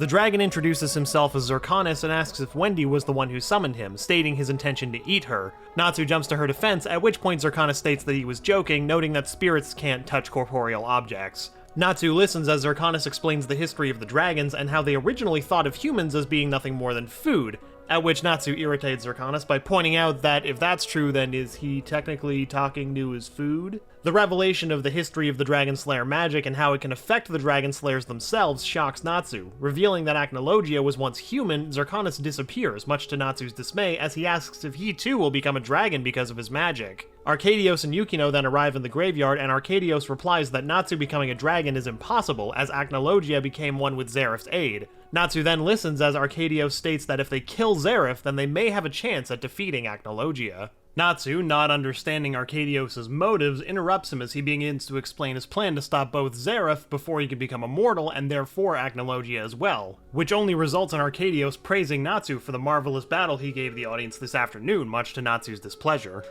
Natsu then closes in on Arcadios and asks him why Celestial Spirit Mages are involved in his plan, threatening him to say what he came to say. Natsu gets even more annoyed when Arcadios simply turns around and tells him to follow him. They later arrive at Mercurius, where the king lives, and are led to a room containing an impressive machine that'll be used for the Eclipse plan. Arcadios then explains that the true purpose of the Grand Magic Games is to steal magic from the mages and convert it into fuel for the gate, and that their plan will be put into motion on July 17th. However, their conversation is disrupted by Darton, who orders Lucy and Yukino as well as Arcadios to be put under arrest. Natsu angrily prepares to attack Darton, stating that Lucy won't be involved, but his magic power is sapped away by the Eclipse Gate as he's too close in proximity. Natsu then falls to the floor, helpless, as Lucy and Yukino are arrested. Back at their lodgings, Natsu's been tied up so as to prevent him from acting recklessly and listens as they recount the tale of Lucy's arrest. Natsu tries to break free, saying that he wants to save Lucy, angered by everyone's calm attitude. After finally breaking free, Makarov hits Natsu, telling him to be quiet, and declares that they've taken away one of their family and that they all feel the same way that he does. The next day, Natsu along with Wendy, Mira Jane, Carla, Panther Lily, and Happy are sent using the Grand Magic Game as cover to rescue Lucy. While heading to Mercurius, Natsu responds to Mira Jane's noticing of the start of the final day, stating that it's the perfect opportunity. In an attempt to enter the castle, the mages don disguises, as per Happy's idea, with Natsu putting on a bear costume and commenting on Mira Jane's, though the idea is ultimately rejected. Soon after, Natsu and Wendy are captured by a palace guard and are brought to be placed in the dungeon. However, it's revealed that the guard is a disguised Mira Jane, and that the capture is part of their plan to sneak in and rescue Lucy. Eventually, Natsu and the others find Lucy in Yukino's cell. Natsu immediately destroys the door, freeing the two. While standing outside the cell, a pitfall activates, sending Natsu and his group below. After landing, Natsu and the others find themselves in an underground cavern known as the Abyss Palace, and Natsu spends some time looking for a way out along with his friends. Natsu gets agitated when he's informed by Happy and Carla that there seems to be no exit, as they, the hunters, have become the hunted. Natsu then replies to Lucy's concern about the Grand Magic Games, stating that Juvia took his spot as all he wanted to do was rescue her. Seconds later, Carla comes back to the area where the group is located, telling them that she found a passage.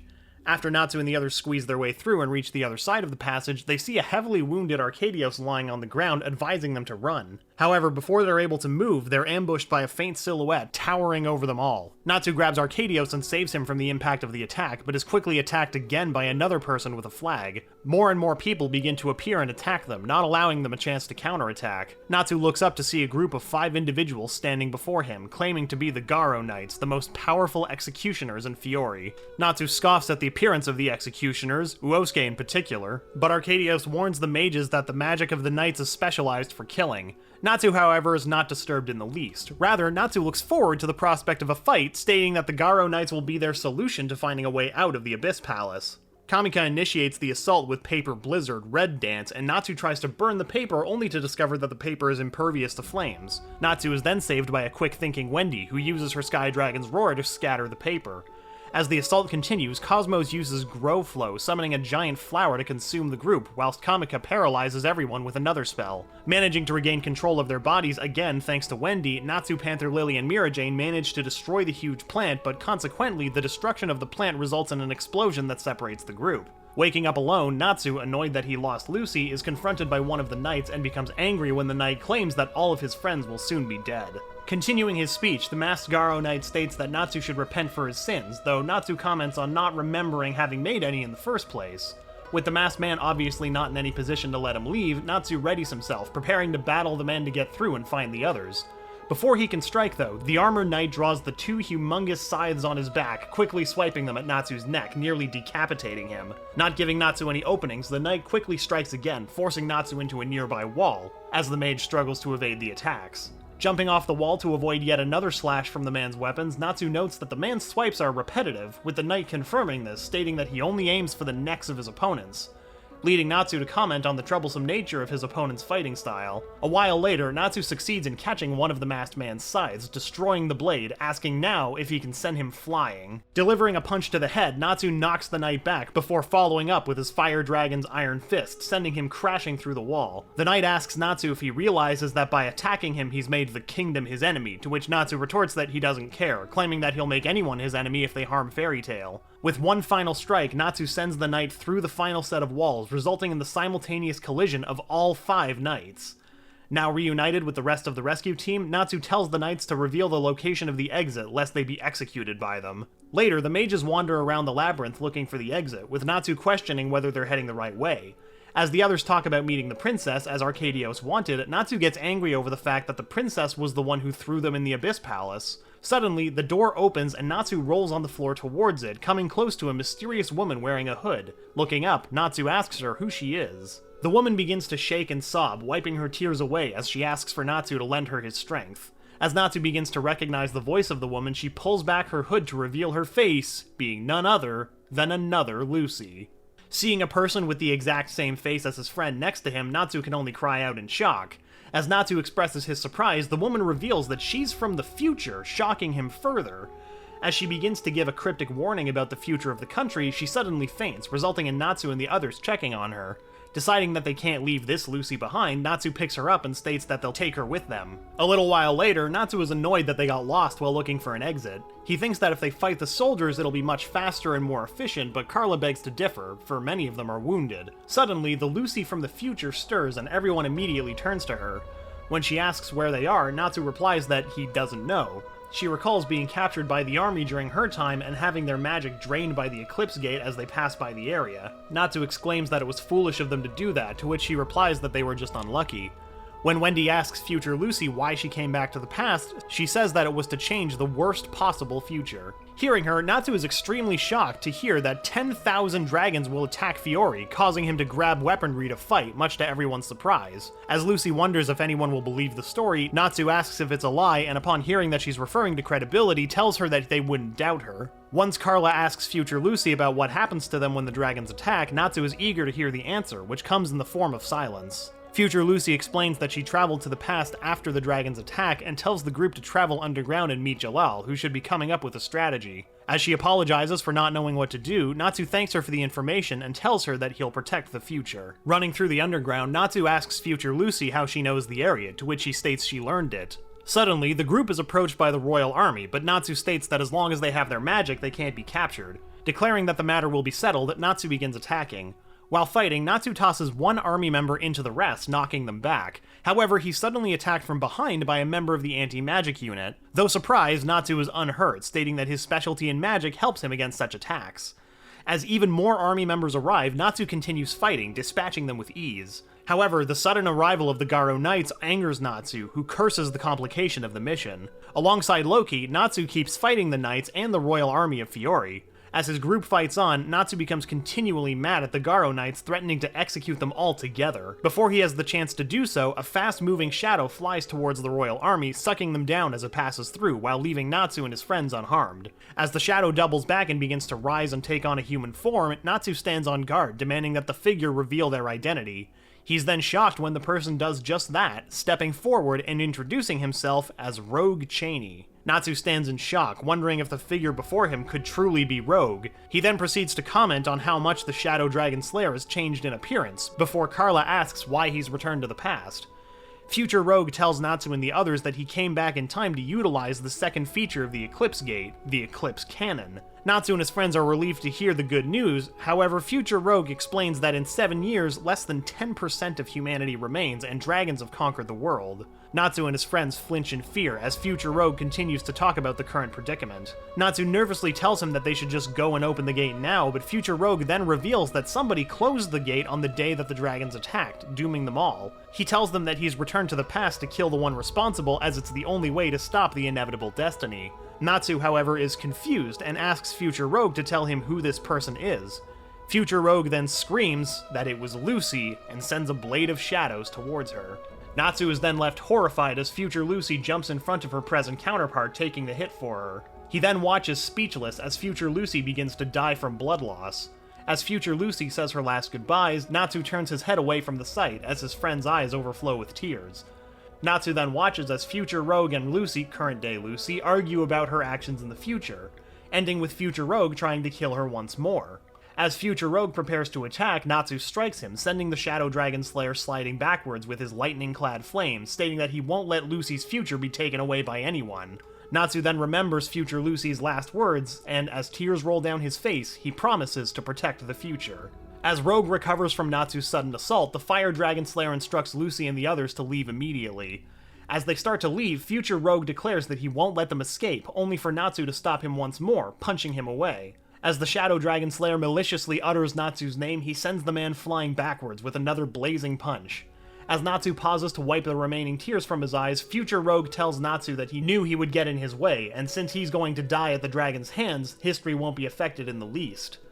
Natsu then points out that Future Rogue was never like how he is now, but the Shadow Dragon Slayer replies that people change over time. Blocking Future Rogue's frontal assault, Natsu states that Future Rogue stole something precious from him, and that his way of handling things is wrong. Glaring at the man from the future, Natsu states that they'll protect the future in their own way. Natsu is then seen reeling from Future Rogue's subsequent attack, and states that he smells the Shadow Dragon Slayer exuding ill intent. Asking Future Rogue if he truly came to save the future, Natsu can only watch as the man maliciously grins. Following this statement, Natsu hears a noise coming from above and questions what it is, to which Future Rogue explains that they're hearing the Eclipse Gate opening. Future Rogue declares his surprise at the gates opening given that Lucy is still alive, but states that it's a guarantee that Lucy will close the gates. Hearing this, Natsu says that Lucy would never do something that would destroy another person's future, but Future Rogue demands that Natsu move and sends him soaring into the air, courtesy of a large-scale Shadow Dragon Slayer magic spell. With Future Rogue declaring that he'll kill Lucy, Natsu angrily states that he won't let him and charges at the Shadow Dragon Slayer, entering Lightning Fire Dragon mode as he does so, surprising Future Rogue. Destroying much of the surrounding area, Natsu begins to strike Future Rogue with his lightning-enhanced flames, but before he can deliver another punch, Future Rogue exudes a large amount of light, blinding Natsu. After the light subsides, Natsu looks on as Future Rogue enters White Shadow Dragon mode. Before he can react, however, Future Rogue charges at Natsu and slashes his side, leaving a large cut in his wake. Future Rogue states that he now has the power of both light and shadows, and that he can bend them to his every whim before attacking Natsu with White Shadow Dragon's rough silk. Having been pierced with light and shadows, Natsu helplessly falls to the ground and weakly marvels at Future Rogue's power, to which Future Rogue explains that he killed Sting to attain this power, but points out that the time until his present self does this is quite far off. Natsu then asks Future Rogue if he was always as heartless as he is now, and Future Rogue replies that he was, and that he's going to kill Natsu. Before the final blow can be dealt, however, Altair arrives and sends Rogue scurrying away upon attacking him with her flash forward. During this instance, however, Natsu loses consciousness and Altair shouts for him to pull himself together. Upon reaching him, Altair calls for Meredy to ready the first aid, but the woman can only watch in horror as Natsu is being slowly devoured by shadows. As the dragons emerge from the Eclipse Gate and rampage above, over the tremors, Natsu is screamed at by Altair, who continues telling the Fire Dragon Slayer to pull himself together. Natsu grabs Altair's shoulder when she asks him what to do, and slowly pulls himself out of the shadows, declaring that he has to go. Determined, Natsu reiterates his promise to future Lucy, stating that he will protect the future. Later, despite the gate's closure, 7 dragons controlled by Future Rogue are released to wreak havoc in Crocus and kill the Fiori mages. However, much to Rogue's surprise, he then notices Natsu standing on top of a building, glaring at him with an angry but determined expression. Natsu then proceeds to fight Future Rogue along with the dragon he's riding on. During their fight, Rogue urges Natsu to look at the destroyed town, and Natsu asks Rogue what his goal is. Rogue explains to Natsu that in the future, the world is dominated by a single being, Acnologia, and that he intends to defeat it with the power of those 7 dragons and become the new Dragon King. Natsu, however, defeats Rogue's dragon with a single attack and cries out that the 7 Dragon Slayers were born for exactly this purpose, to defeat the 7 dragons. When Rogue tells him that he miscalculated since there are 6 Dragon Slayers, Natsu says that he can hear the 7th one as well. With the dust from Natsu's attack subsiding, Future Rogue tells him that humans are powerless against dragons, to which Natsu replies that if being able to protect everyone requires him to lose his humanity, then he'd gladly throw it away.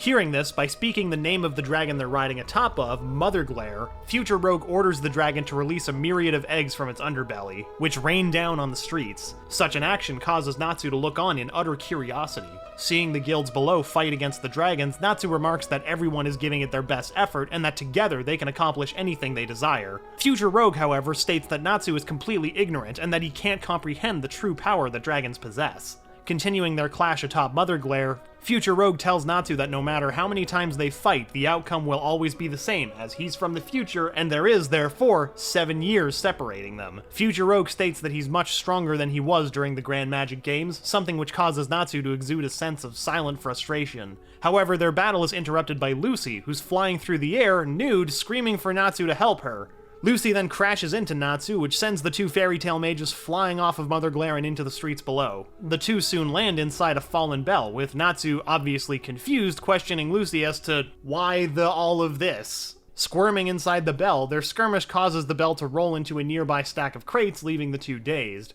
Getting up, Natsu proclaims that the legends of flying naked people were true, prompting Lucy to cover her chest, telling Natsu not to look. Natsu then states that he has no other choice and grabs Lucy's breasts, attempting to obscure them from his own view, an action which earns him a swift punch. Not understanding the situation, Natsu yells that Lucy is turned into a pervert. However, Happy explains that a dragon was the cause of Lucy's nudity. Happy then proceeds to ask Natsu if he couldn't do anything against Future Rogue, to which he replies that the Shadow Dragon Slayer is exceptionally strong, and that Mother Glare is an added annoyance. In light of the explanation, Lucy asks Natsu if all dragons are violent, stating that she was almost eaten alive. Natsu, hearing this, has an epiphany and states that he's finally figured out a way to defeat the dragons. Descending from above, Natsu lands on Atlas Flame's head, devilishly grinning at his arrival to the fire dragon's location. He states his name and claims that he'll devour Atlas's flames.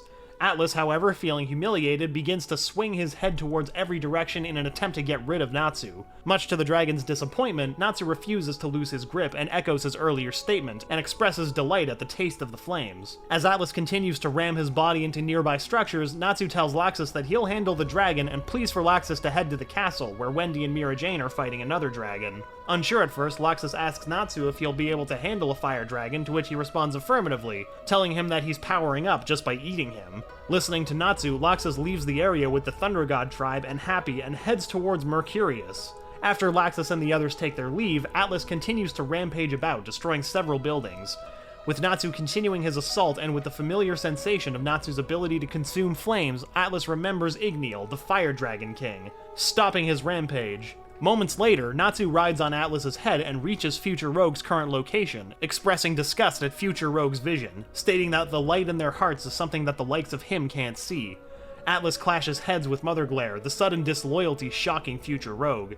Natsu, grabbing onto Atlas, calls him his uncle and tells him that he's counting on him, leaving Atlas to ponder the sudden term. With a smug look on his face, Natsu watches as Future Rogue expresses his utter disbelief at Natsu having defied his dragon manipulation magic, leading the Shadow Dragon Slayer to ask Natsu what he did to the dragon. Natsu replies that they've become friends, which Atlas Flame reaffirms, leaving Future Rogue even more baffled than before. Natsu then shouts for Atlas to start. The two dragons clash once more, with Natsu cheering Atlas on, telling him to circle around Mother Glare. However, Mother Glare prevents such a thing from occurring by utilizing her dragon's roar, with Atlas claiming that Mother Glare shouldn't underestimate his hellfire, as they're truly equivalent to those from Hell, and that Natsu, his fellow fire dragon, has eaten them. Natsu jumps from atop Atlas and attacks Mother Glare with an exceedingly powerful fire dragon's iron fist. Natsu then moves to directly confront Future Rogue, who has entered White Shadow Dragon mode for a third time. The two dragons continue clashing as both Dragon Slayers stand on top of Mother Glare facing each other. Natsu tells Future Rogue to go back to his time and strikes him with his foot set aflame. However, Future Rogue bluntly refuses, and when Natsu questions the present Rogue's fate, Future Rogue states that they'll eventually become one, much to Natsu's discontent.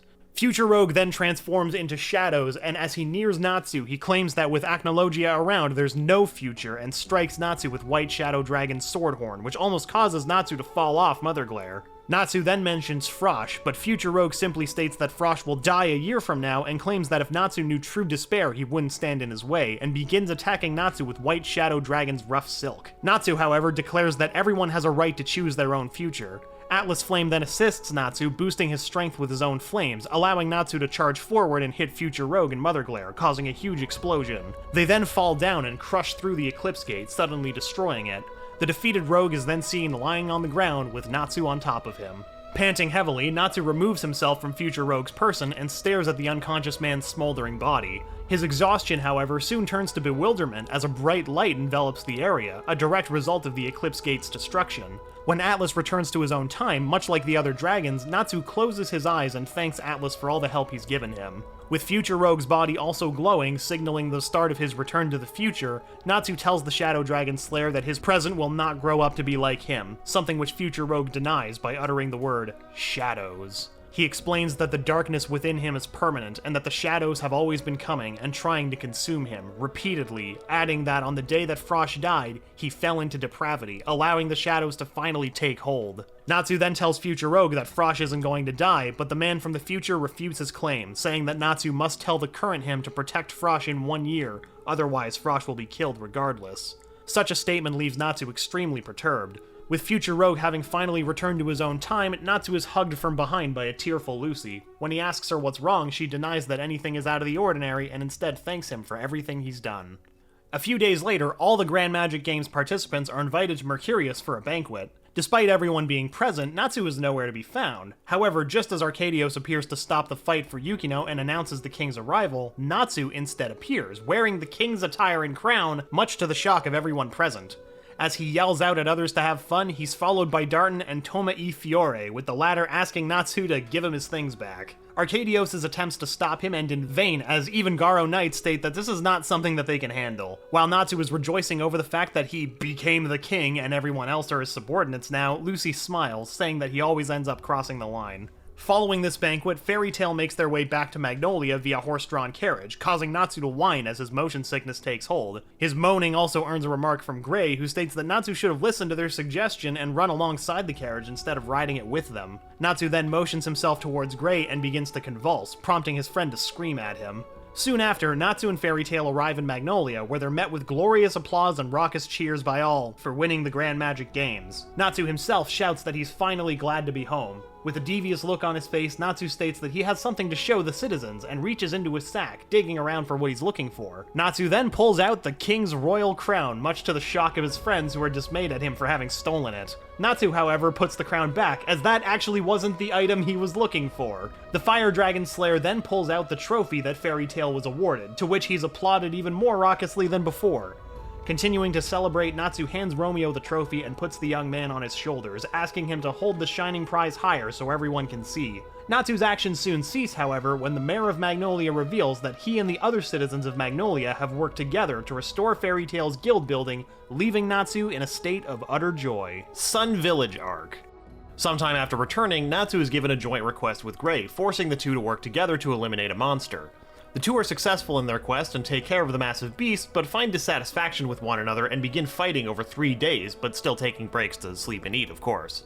As Natsu calls Gray a pervert and criticizes him for being indecisive, the two are then approached by Urza, who tells them to cut it out. Not knowing it's her, Natsu and Gray punch her in the face, but soon realize their mistake as they see her clearly and ask why she's there, and she gives them an angry stare. Before we cut away after she draws her blade, presumably doing some incredibly worse stuff. Returning to the guild, Natsu states that he'll never work with Gray again, as he's made fun of by his fellow guildmates. As he talks, he's called out to by Makarov, who tells them that there's another request for him and Gray.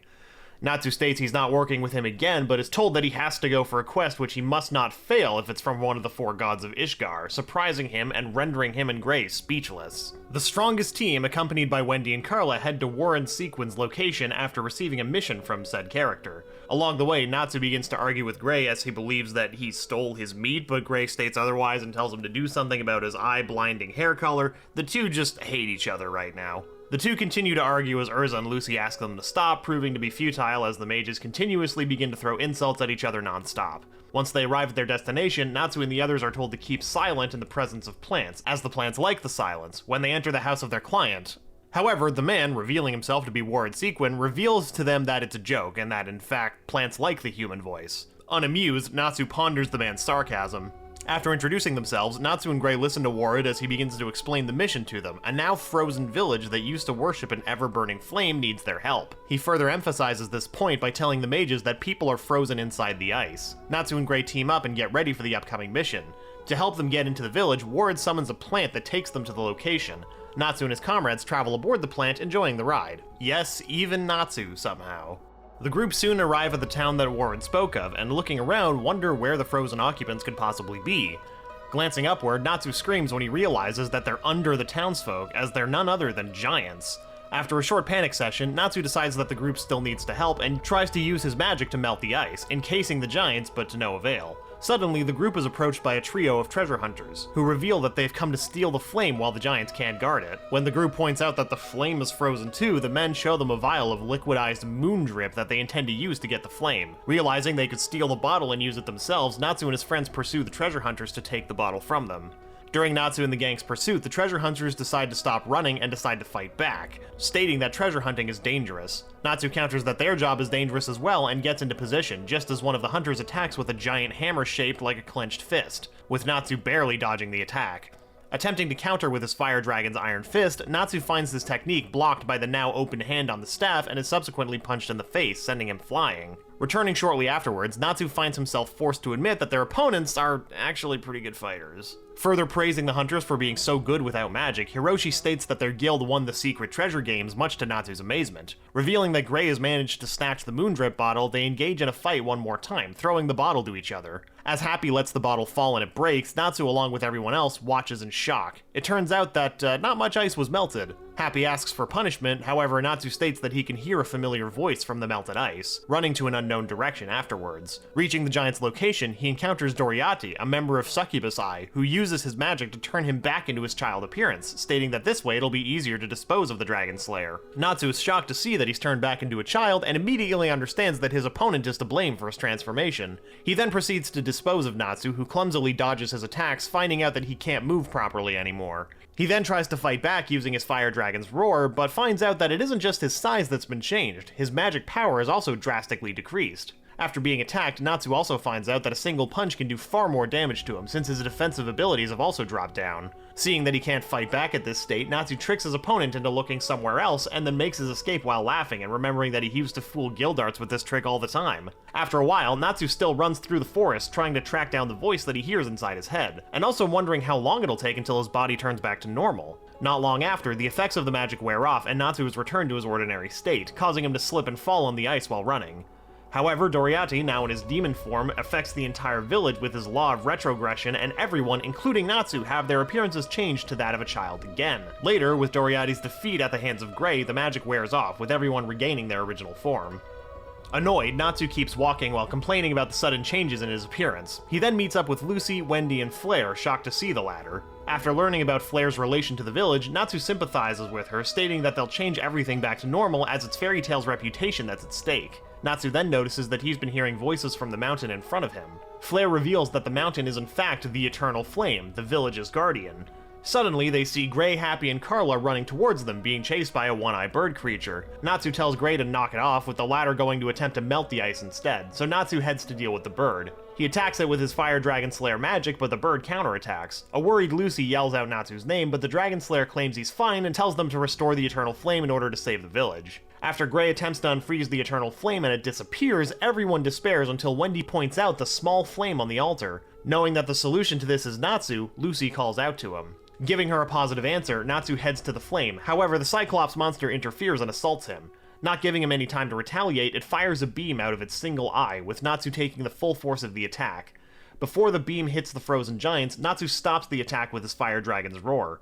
Natsu then charges forward and takes the creature down with a barrage of attacks. As it falls on the altar, Natsu finishes it with Crimson Lotus exploding Flame Blade. Seeing that the flame is alright, Natsu realizes that the voice he heard was of Atlas Flame, as they find themselves before the Fire Dragon, with the latter happy to see the son of Igniel after 400 years. Natsu is also glad to see Atlas Flame alive, however the dragon states that it's not the case, as Wendy confirms that Atlas Flame has been summoned through her Milky Way. The group soon learns that something isn't right with the dragon's memories, an after effect of being frozen for so long.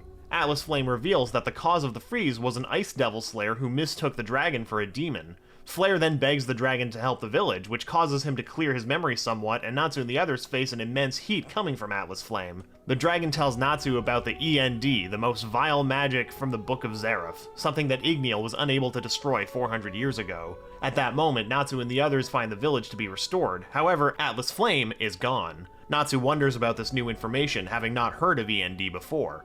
With the giants freed, Natsu alongside Happy sits atop one of their heads and laughs happily alongside them.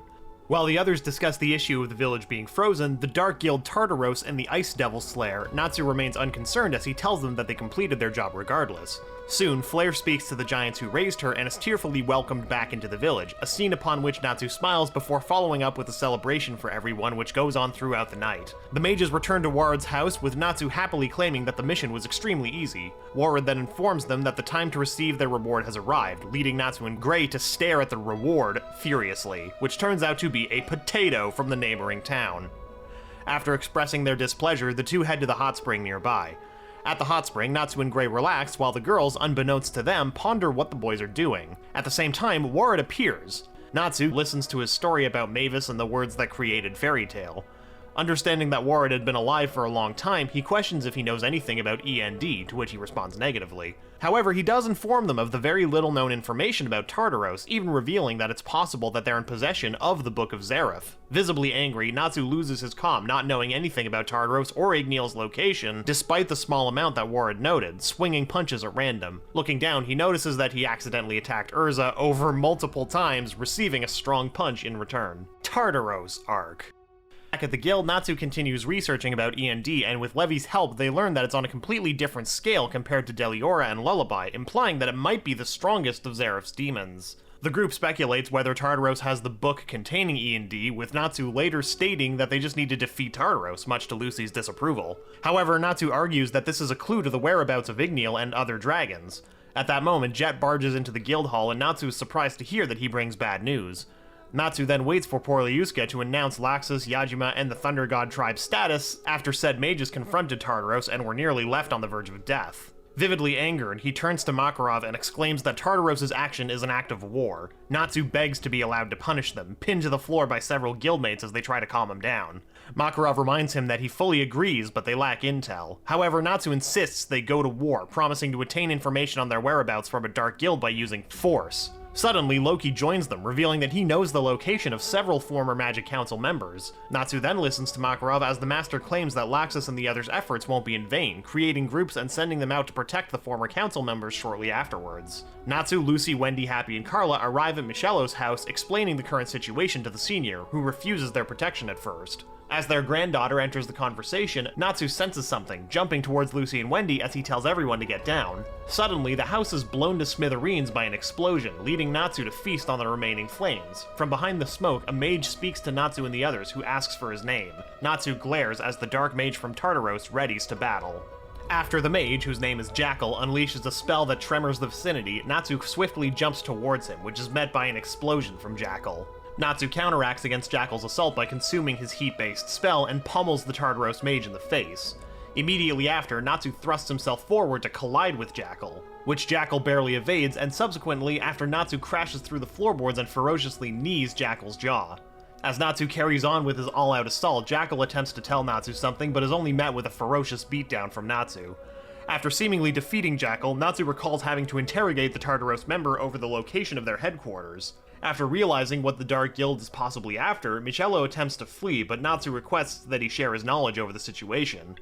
After suffering from Natsu's beatdown, Jackal regains consciousness, stands up, and enlightens Natsu about his curse, which changes things that touch him into bombs. As Natsu realizes the combustion's about to occur through his limbs, he desperately tells his peers to escape, and subsequently detonates, leaving him in a horribly injured state. Natsu lies on the ground as Jackal rapidly chases after the running Michello, and while Lucy and Wendy attempt to ambush the demon. Consecutively, he rises to his feet once again to confront the demon running amok in the nearby streets, entering the battle by striking Jackal in the jaw with his elbow, causing the latter to release the two hostages inside bombs, Michello and a woman.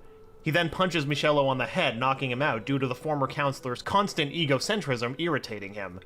Jackal then notes that Natsu touched him again, leading the fairy tale mage to reveal that he's created a trick to his curse, absorbing the explosion as the curse takes its course, which leaves Jackal's mouth agape as Natsu challenges him once again. While delivering a beatdown upon Jackal, Natsu winds up touching him again and exploding, much to Jackal's delight, until Natsu reveals his survival, stating that he figured out Jackal's trick. Suddenly, Jackal turns into a large demon and attacks Natsu, creating large explosions as he attempts to destroy the town. As he talks about humans being unable to compare to demons and wanting to kill all humans, Natsu tells the beast that they're different from what they're fighting for as he utilizes his Lightning Fire Dragon's firing hammer to send Jackal flying, destroying a large part of the town as well, as his friends note before collapsing himself. Beaten, Jackal turns himself into a bomb in an attempt to blow himself up and take the town and everyone in it with him.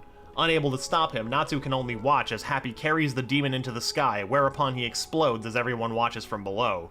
Though worried, Natsu's fears are quelled as Happy emerges from the aftermath, burned but still very much alive, much to Natsu's joy.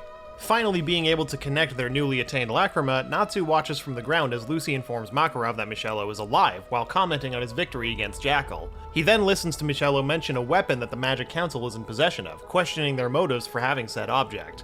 Seconds later, Natsu allows Michello to finish his revelation, Face, a magic pulse bomb that can nullify all magic across the continent.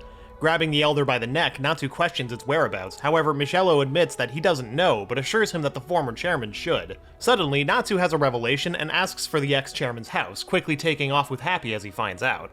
As they fly, Natsu explains that somehow Tartaros knew information that even the counselors weren't aware of, thus causing him to suspect that someone leaked the information, reasoning that that someone is a person who's high up in the chain of command. Natsu urges Happy to fly faster to their destination as he believes Urza and Mirajane are in danger. They eventually reach the location of the ex-chairman's house, and after going through what was a battlefield, Natsu and Happy enter the house just to find it empty. However, Natsu picks up the smell of Urza and Mirajane after realizing that the former chairman is most likely allied with Tartaros and used a sleeping drug to take Urza and Mirajane. He destroys the entire house in a fit of anger and swears to find the two, telling Happy not to underestimate a dragon's nose. At Tartaros HQ, just as Crawford and Franmalth discuss the fate of Urza's team, Natsu crashes through a window, knocking Crawford out. While Franmalth watches in shock as Natsu states that he's found the culprit, the rest of the demons notice the Dragon Slayer's arrival. Natsu shouts Urza and Mira's names while Franmalth is shocked to see intruders invading their headquarters. He then turns to face the demon, asking him once again to reveal their location, but he denies, leading Natsu to approach him and punch him into a nearby structure. The two quickly engage in a fight, with Franmalth freeing himself of his armor and extending his arm to attack Natsu. Natsu seemingly dodges, however, the demon reveals that his curse allows him to suck the power of his opponents. In the nick of time, Happy intervenes by biting Franmalth's arm, allowing Natsu enough time to get near the demon once again and attack him with his Fire Dragon's Grip Strike, causing little damage. Just then, a man bringing a chilly wind with him enters, telling Franmalth to take Crawford and leave the Fire Dragon for him to deal with. As the two leave, Natsu ponders if Silver is the one who froze Sun Village, quickly being informed by the man that he's thankful the village is back to normal, as freezing it was a mistake of his. Before the man can continue speaking, Natsu stares at him in shock, revealing that he smells like someone he knows. As Natsu states Gray's name, Silver is quick to freeze Natsu where he stands. Sometime later, Natsu is seen being thrown into a jail naked. He begs the Tartaros soldiers to return his scarf, but he ends up being ignored. At that moment, he notices Lysana, also in her birthday suit, being in the prison with him. The two panic for a while about not having clothes, but when Lysana hears of Mirajane and Urza being captured as well, she despairs, realizing the power of her enemies. However, Natsu states that the enemies this time aren't different, promising to defeat them. He notes that before that, though, they have to get out of jail. Lysana smiles before kicking Natsu in the face for looking at her naked body. Later, Natsu has Lysana attempt to get his cuffs off with her feet. They eventually give up, with Lysana noting that a regular human can't break the cuffs. As Lysana panics when Natsu looks at her, a piece of clothing is thrown into the jail. Natsu and Lysana watch as Silver passes by, who claims that he can't let them escape, but he also can't let Lysana bear the embarrassment. Natsu angrily questions Silver's identity, but ends up being ignored as Silver walks away. While Lysana is seemingly worried, Natsu exclaims that Silver smells just like Gray. A little while later, as unbeknownst to them, the seal on face is removed, Natsu and Lysana wonder what the cause of the tremor is that they can feel in their jail. As Lysana expresses her worries about Mirajane and Elfman, Natsu down on the ground asks her whether she's okay. Tossed around by the ruptures, Natsu is told by Lysana to take a look at their jail cell's bars. Taking a look, he notices a sword which Lysana theorizes they can use to cut their chains. Later, Natsu and Lysana appear at Urza's location, revealing that they managed to break free. They capture Kyoka, who intended to take Urza as a hostage. Surprised, Kyoka questions their means of escape, and Natsu notes that the sword they took is really powerful, revealing that it's the Heat Blade. Along with a rescued Urza, they tie Kyoka up with the shackles that block magic. A confused Natsu watches as Urza, with an evil expression, states that she'll get revenge for everything Kyoka has done to her. Afterwards, Natsu asks about Elfman and Mirajane, revealing to Urza that Elfman may have also been captured. With Urza's blade pressed onto Kyoka's neck, the demon reveals Mirajane's location, although she claims that she doesn't know Elfman. Lysana decides to head to Mirajane and Natsu follows her, leaving Urza to deal with Kyoka. However, on their way, they're discovered by the soldiers of Tartaros, who attempt to capture them yet again. Natsu decides to intercept them while Lysana continues heading towards Mirajane and effortlessly defeats the soldiers with the use of his magic. At that moment, everything darkens and the soldiers are stopped in midair. Suddenly, Natsu witnesses Zeref walking towards him. He watches in shock as the Dark Mage praises him for coming this far and claims this place to be his bookshelf. Surprised, Natsu utters the Dark Mage's name, with the latter smiling at the former. He listens to Zeref's brief explanation about the origins of the guild, learning that Zeref himself didn't create Tartaros, but it was their master, E.N.D, and the demons that Zeref had created. Hearing E.N.D's name, Natsu notes that it's the demon that Igniel wanted to kill. However, Zeref states that the Fire Dragon King couldn't do so. Natsu readies himself, grabbing the Heat Blade while exclaiming that he'll be the one to defeat E.N.D, as to inherit his father's will. However, the blade is unable to reach Zeref and breaks in two. Zeref continues smiling, telling Natsu that he can do it. However, he states that the E.N.D is the strongest demon he had created, and warns Natsu of the choice that the Dragon Slayer will have to make, whether to let the demon live or to kill it. Even though Natsu demands an explanation, Zeref takes his leave, hoping to meet the Dragon Slayer again, leaving Natsu to wonder about what just happened. Later, Natsu appears to assist Wendy in her escape in order for her to arrive at the Face's location. As Franmalth uses Ares' ability to reach Wendy, Natsu arrives to burn it, noting that he and the demon meet again. Both Happy and Lucy are delighted to see him, with the latter smiling that Natsu knows when to appear. The Dragon Slayer then wonders where Wendy rushed off to, and Lucy reveals that the Face is about to be activated. The two decide to leave the weapon to Wendy while they go save Mira Jane. However, their discussion is interrupted by Franmalth, who shows off his ability, revealing that he's absorbed both Ares and Taurus. After a short banter about whether Wendy, Carla, and even Franmalth are rats, Natsu sets his fist aflame, stating that he'll beat those souls out of Franmalth. However, Franmalth causes the head of a teary-eyed Ares to appear in place of his, stopping Natsu's attack. The demon knocks Natsu down, laughing that he should absorb his soul as well. However, Natsu dodges, and as he's about to strike, Franmalth uses Taurus as a means of distraction. However, Natsu shows no qualms about beating this spirit and knocks Franmalth away. An enraged Franmalth gets up and states that he'll now show his most powerful soul, and Natsu watches in shock as an ominous aura surrounds the demon, revealing someone familiar. Seeing Franmalth morph his body to the form of Hades, Natsu comments that the demon looks more weird than scary. Told not to underestimate him as he brags about taking Hades' powers as his own, Natsu reminds Franmalth that it was Fairy Tail who defeated Hades and leaps forward to attack. However, Franmalth is barely hurt, and after the two exchange blows, Franmalth links his arms to Natsu and begins to absorb his soul. Realizing what's happening, Natsu breaks free and activates Lightning Fire Dragon mode and hits Franmalth with a large attack. However, Franmalth takes no damage, revealing that he continued to absorb Natsu's soul through his fire and continues the battle. Told their magic has no chance against demons' curses, Natsu stares at the demon, and as Face nears its activation, the cube begins shaking violently, earning Natsu's notice, causing him to curse as he hears that it's going to be activated soon. As soon as time is up, Franmalth laughs, overjoyed with Face's activation. However, Natsu sets his fist aflame with no problem. The group soon realizes that Wendy and Carla managed to stop the weapon. Natsu tells Franmalth to give Mira Jane back, however an angered demon charges at the Dragon Slayer, yelling that their actions are worth 100,000 souls, intending to steal theirs. Even though Natsu initially manages to dodge Franmalth's attacks, he's soon hit by Hades' Formula 28. Lying on the ground heavily injured, Natsu and the others are caught by Franmalth's extending arms, subsequently having their souls sucked out of them. However, Natsu struggles against the effects of the curse, telling Lucy and Happy to do the same. Although Franmalth states that it's futile, Natsu explains that he'll keep his soul until he can meet Igneal.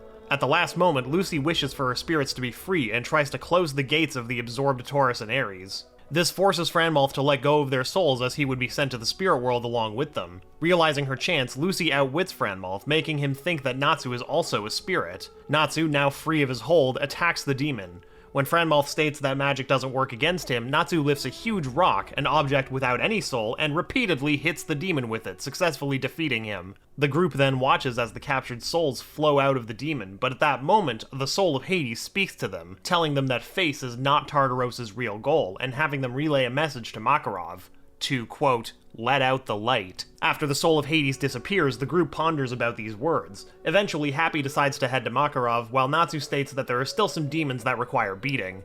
Thinking that Mira Jane is somewhere on this floor, Natsu is suddenly contacted by Warren, learning that Mira Jane has been rescued. Natsu then listens to Mard Greer, who, entering their telepathy, tells the mages that they have no tomorrow and activates Algeria. The cube begins transforming, and Natsu is forced to part with Lucy as they're both being drawn to opposite directions. Although Natsu struggles, he's eventually trapped by the effects of Mard Gear's curse. Natsu is then saved by the effects of Algeria thanks to the Celestial Spirit King's Galaxia Blade. He arrives to Lucy's location just in time to eat Tempester's fire-based attack. Natsu recognizes that it was Lucy that saved them, and then commends his opponents for their power. Together with Grey, Gajiel, and Juvia, they stand before Silver, Tempester, Keys, and Torafuzar. The attention briefly shifts to Silver after Grey questions his identity, with Natsu noting that Silver was the culprit behind the Sun Village's events. However, Silver charges past Natsu and, along with Grey, disappears from the battlefield. Tempester wastes no time, and Natsu and the others are soon caught in his curse, with only Gajiel being able to counterattack. Things become complicated as Gajiel and Juvia are unable to hit their opponents, and after Natsu's attack misses Keys, he's struck by lightning from Tempester's curse. Paying no attention to the damage done to them, Natsu, Gajiel, and Juvia stand up, encouraged by the Fire Dragon Slayer, and rush towards the demons who are ready to take them on. Natsu is then briefly seen battling Keys, angered that his attacks don't connect. The fight continues, with Natsu and Gajiel attempting to join forces in order to bring Tarafuzar and Tempestor down. However, the latter counterattacks and the Dragon Slayers fall down instead. Seeing this, Lucy is eager to help, however, Natsu tells her to rest, claiming that they'll be fine. He and Gajiel then notice a familiar smell, recognizing the arrival of the twin dragons of Sabretooth, subsequently clashing with Tempestor yet again. The battle continues, and Natsu expresses his worries when Lucy is taken a hold by Key's skeleton, as well as his subsequent shock as Juvia seemingly falls to the demon. However, he soon realizes that Juvia has instead turned into water and smiles as she defeats her enemy. Natsu then focuses on his enemies again, stating that they need to deal with them fast. As a response to the demons unleashing their Etherious forms, Natsu and Gajiel activate Lightning Fire Dragon Mode and Iron Shadow Dragon Mode respectively. Surprised to see Gajiel's new ability, Natsu argues with him about who's stronger, deciding that the one who defeats their enemy first will get an ode written from the second person, and they charge at their enemies. The demons are pushed back after the barrage of attacks coming from the Dragon Slayers. However, continuing their argument, Natsu and Gajiel punch each other, surprising everyone else. The two continue bickering, discussing the strength of their punches, and then, once again, attempting to claim the fastest win. However, Tarafuzar joins the fray, inviting the mages into the deep sea of Hades and unleashes Tenchi Kaime, filling the location with black water. Natsu realizes he can't use his flames in this water and soon falls unconscious, affected by the liquid's poison. Later, Levi arrives, providing the Fire Dragon Slayer with air, and Gajiel defeats Tarafuzar. Natsu falls to the ground, still not aware of himself after the demon's black water disappears. By the time Tarafuzar is defeated, Natsu has still not regained his senses. He finally wakes up when Juvia and the others discuss Gray's whereabouts. Lucy turns to Natsu asking if there's something wrong. Ignoring the subsequent tease, Natsu questions if Gajiel can hear the same thing that he does. Visibly frightened, Natsu then correctly pinpoints its cause, it being Acnologia nearing their location. However, on his knees, Natsu begins acting strange, with Lucy realizing that he's burning up as she tries to touch him. Suddenly, Natsu hears a voice stating that it's time. Realizing that it's Igneel, Natsu wonders where it's coming from, but Igneel just tells him that the Fire Dragon Slayer can surely defeat E.N.D. The Fire Dragon himself states that he'll deal with Acnologia instead.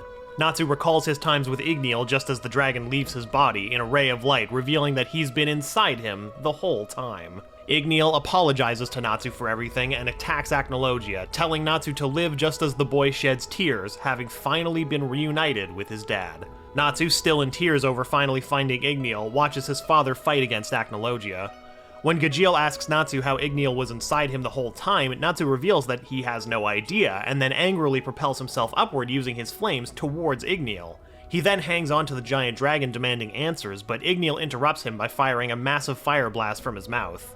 Natsu congratulates Igneel for that feat, but when Acnologia comes out unscathed, Igneel realizes that he has to fight for real and orders Natsu to leave, giving him a guild job: steal the book of E.N.D. from Mard Greer without damaging it. When Natsu asks for a reward for his job, Igneel tells him that his reward will be an answer to all of his questions. With that, Natsu accepts the job and rushes towards Mard Greer, but not before reminding Igneel of the promise they made with each other. A determined Natsu reaches Mard Greer in no time, introducing himself as Igneel's son, much to the demon's surprise, while Natsu continues delivering a barrage of attacks, claiming that he'll defeat Mard Greer in order to stop Face and take the tome of the E.N.D. Mard Greer launches his Thorn Curse, but ends up being surprised yet again as Natsu effortlessly evades the attack and strikes Mard Greer with Fire Dragon's Iron Fist. Seeing this, Mard Greer decides to communicate with Kyoka in order to speed up the activation of Face, and Natsu, not knowing what's going on, watches as Mard Greer's expression changes. Afterwards, Natsu charges at Mard Greer one more time just to face an explosion from the demon's curse. He dodges and continues the attack, which Mard Greer then effortlessly blocks and crushes the ground below Natsu, causing the Dragon Slayer to fall. The subsequent attack of Thorn Curse is, however, broken by Sting and Rogue, who arrive just in time to save Natsu. The Fire Dragon Slayer is happy to see them, however he refuses their offer to defeat Mard Greer together as he wants to complete the job given to him by Igneel on his own. Sting then proposes a competition. Whoever defeats Mard Greer first is the winner, knowing that Natsu won't complain anymore if they join the battle this way. After multiple hits from each side, Mard Greer is pushed back by Sting's kick and crashes into a wall. He gets up in no time, commenting on the situation, having not felt anger like this for quite a long time. Natsu grins as he welcomes the demon into what it feels like to be a human. Natsu then watches as Mard Greer lets go of the Book of E.N.D. and sits down on his throne, claiming that this emotion, as well as his opponents, shall disappear. Afterwards, the Dragon Slayers are caught in his thorn curse, unable to escape while taking damage. Finally managing to evade the thorns, Natsu launches himself against Mard Greer just to be blown away. Not wasting a moment, Natsu responds with a combo of Fire Dragon's Swordhorn and Fire Dragon's Roar, asking Sting and Rogue to follow up afterwards. However, not even the Twin Dragons' combined attack, as well as Natsu's Lightning Fire Dragon's Firing Hammer, seem to have any effect, and the three Dragon Slayers watch in shock as the Underworld King, sitting on his throne yet again, states with a smirk on his face that he's not even trying yet. Natsu and the Twin Dragons then listen to Mard Greer's explanation about Zeref's demons. The Fire Dragon Slayer's face shows nothing but surprise as he learns that the demons were born so they could kill their creator Zeref, and by using face to wipe the magic, the strongest demon, E.N.D, can be revived. Afterwards, Mard Greer then proceeds to summon a prison flower. However, before he can use it, it's frozen by Grey, who arrives in order to defeat the Underworld King, as well as return Natsu his scarf, much to the Fire Dragon Slayer's shock. The latter's surprise only grows as they realize that Mard Greer's arm is now frozen, without anyone noticing how it happened. Natsu then watches as Grey overwhelms Mard Greer with his Ice Devil Slayer magic. However, Grey's final attack is interrupted by a newcomer that Natsu recognizes to be Giemma, the former Sabertooth Master, now a demon with power rivaling that of the 9 Demon Gates. The Fire Dragon Slayer encourages the Twin Dragons, claiming that there's nothing to be afraid of just as he clashes with Giemma. However, he's blown away and Giemma targets Sting and Rogue, while Natsu and Grey are able to deal with Mard Greer. The latter then releases his Etherious form, having all of his wounds healed, and Natsu and Grey ready themselves for battle, prepared to defeat their opponent in the name of Fairy Tail. As they charge at Mard Greer, the demon spreads his wings and creates a mass of black thorns, forcing Natsu and Grey to use their powers to burn and freeze them respectively. However, Mard Greer appears right next to them and grabs their heads, crashing with them into the rubble and dragging them through it. Natsu and Grey soon manage to retaliate and simultaneously attack, bringing Mard Greer onto the ground. However, Mard Greer is seemingly unfazed, and Natsu ends up being pushed back by the demon's counterattack. He and Grey combine their magic, but to no avail as Mard Greer dodges with ease and replies with D Yggdrasil, something that Natsu and Grey have to destroy before they can proceed. Natsu then approaches Mard Greer from behind thanks to Grey's Ice Make Gungnir, but his attack seems to have no effect yet again, and the Fire Dragon Slayer wonders if the demon is immortal. The two then listen to Mard Greer's explanation about the creation of curses, as, in spite of Natsu's protests, the demon states that magic has no future. He then activates a curse named Memento Mori, devised to kill Zeref. Natsu and Grey seemingly disappear just as Mard Greer explains that those hit by this curse do not die, they vanish with no future left for them. However, as soon as the dust clears away, it's revealed that Grey defended the two against the curse, with half of his body becoming demon-like. A shocked Natsu then watches as Grey falls down, claiming he believes in his friend. Both the Dragon Slayer and the demon then charge against each other. However, as Mard Greer soon finds out, Natsu overpowers him in his Dragon Force mode, finishing it with Crimson Lotus Phoenix Blade. Much to the Dragon Slayer's surprise, Mard Greer is not defeated yet in spite of Natsu's magic becoming zero, and thus Natsu calls out to Grey, with the latter firing an arrow of ice to deal a finishing blow to the demon. After Grey notes it's not over until E.N.D is gone, Natsu remembers that he's supposed to deliver the demon's book to Igneel. However, Grey insists that the strongest demon of Zeref needs to be destroyed, in spite of Natsu's protests. That's when the face begins its activation sequence and Natsu yells out in frustration, sensing the disappearance of magic. At that moment, Natsu witnesses both Igneel and Acnologia dropping down, with the former having seemingly overpowered the latter. Natsu then smiles upon realization that more dragons have appeared to deal with Face. As Igneel proceeds explaining that the dragons were sealed in their Dragon Slayers until now, Natsu expresses his confusion over this news. However, that's when the battle between Igneel and Acnologia resumes, and a worried Natsu watches as the two ascend into the sky one more time. Afterwards, he faces Grey one more time, wanting to take the Book of E.N.D. just as Igneel requested him, but they're interrupted by the arrival of Zeref, who, much to their surprise, takes the book as he states that it's something very important to him. Zeref then applauds Mard Greer for the near resurrection of E.N.D. and goes on to complain of how Acnologia has interfered with his plans, stating that he wanted to finish his long-awaited battle with Natsu. He states that he'll give him despair before turning and once again disappearing. Natsu then watches as Igneel is pummeled to the ground, as Acnologia overpowers him and rushes to Igneel's aid. The Fire Dragon refuses his help, saying that he didn't expect the Dragon King to be so powerful, and provides the two reasons why he had hidden himself in Natsu's body all these years: to slow down the Dragon Slayer's dragon transformation by producing antibodies, something that now has almost no chance of happening, and to destroy Acnologia. Natsu doesn't care how strong Acnologia is, telling Igneel that if they join forces, they'll be invincible. Natsu then sees Igneel claim Acnologia's arm, but at great risk on his body, falling from the sky. Igneel thanks Natsu for giving him the happiest days of his life and giving him the power to love another before being overwhelmed by the power of Acnologia's dragon breath. As the dust clears out, Natsu is seen on his knees, in tears, weeping over Igneel's broken promise that the dragon wouldn't leave him. He cries further as he mentions the things that he's always wanted to tell his foster parent. As Igneel's corpse begins vanishing, Natsu hears the dragon's voice telling him to remember what to do when one is sad. He further encourages Natsu to show him that he's grown up, with Natsu vowing to defeat Acnologia afterwards. A week later, Natsu and Happy are back in their house, checking the amount of money that they own. Although they think there should have been more, they brush it off and focus on the problem at hand, the letter that Natsu is holding. Later, Natsu and Happy prepare to leave town, with the former promising to become stronger so he can protect everyone. Sometime during their travels, Natsu and Happy happen upon Gildarts. After a whole day of having fun, Natsu lets Gildarts know of what happened, and later the two engage in a friendly match. However, after Natsu shows off his power, he's caught by a monster. Gildarts defeats it, destroying a whole mountain in the process. Seeing this monstrous strength, Natsu refuses to continue the match, and eventually the two head their different ways. It's not long before Natsu and Gildarts find out that they have the wrong bags, with the latter rushing after the former to retrieve it, resulting in another quarrel. Avatar Arc. Natsu does not reappear until the year X792, when during the last day of the Grand Magic Games he enters the stadium to stand against the #1 guild in Fiori, Scarmiglione. Natsu sets the entire stadium aflame, and when asked about his identity, he introduces himself as a challenger before attacking the mages in front of him. Effortlessly, he defeats everyone with a single attack, almost destroying the entire stadium in the process. He then notices Lucy watching from the stands, greeting her with a big smile on his face. Afterwards, Natsu and Happy are seen leaving the Mercurius Castle, having been pardoned by the king for their actions. Outside, they meet up with Lucy, who reveals that Fairy Tail is disbanded after Natsu asks where the rest of the guild is.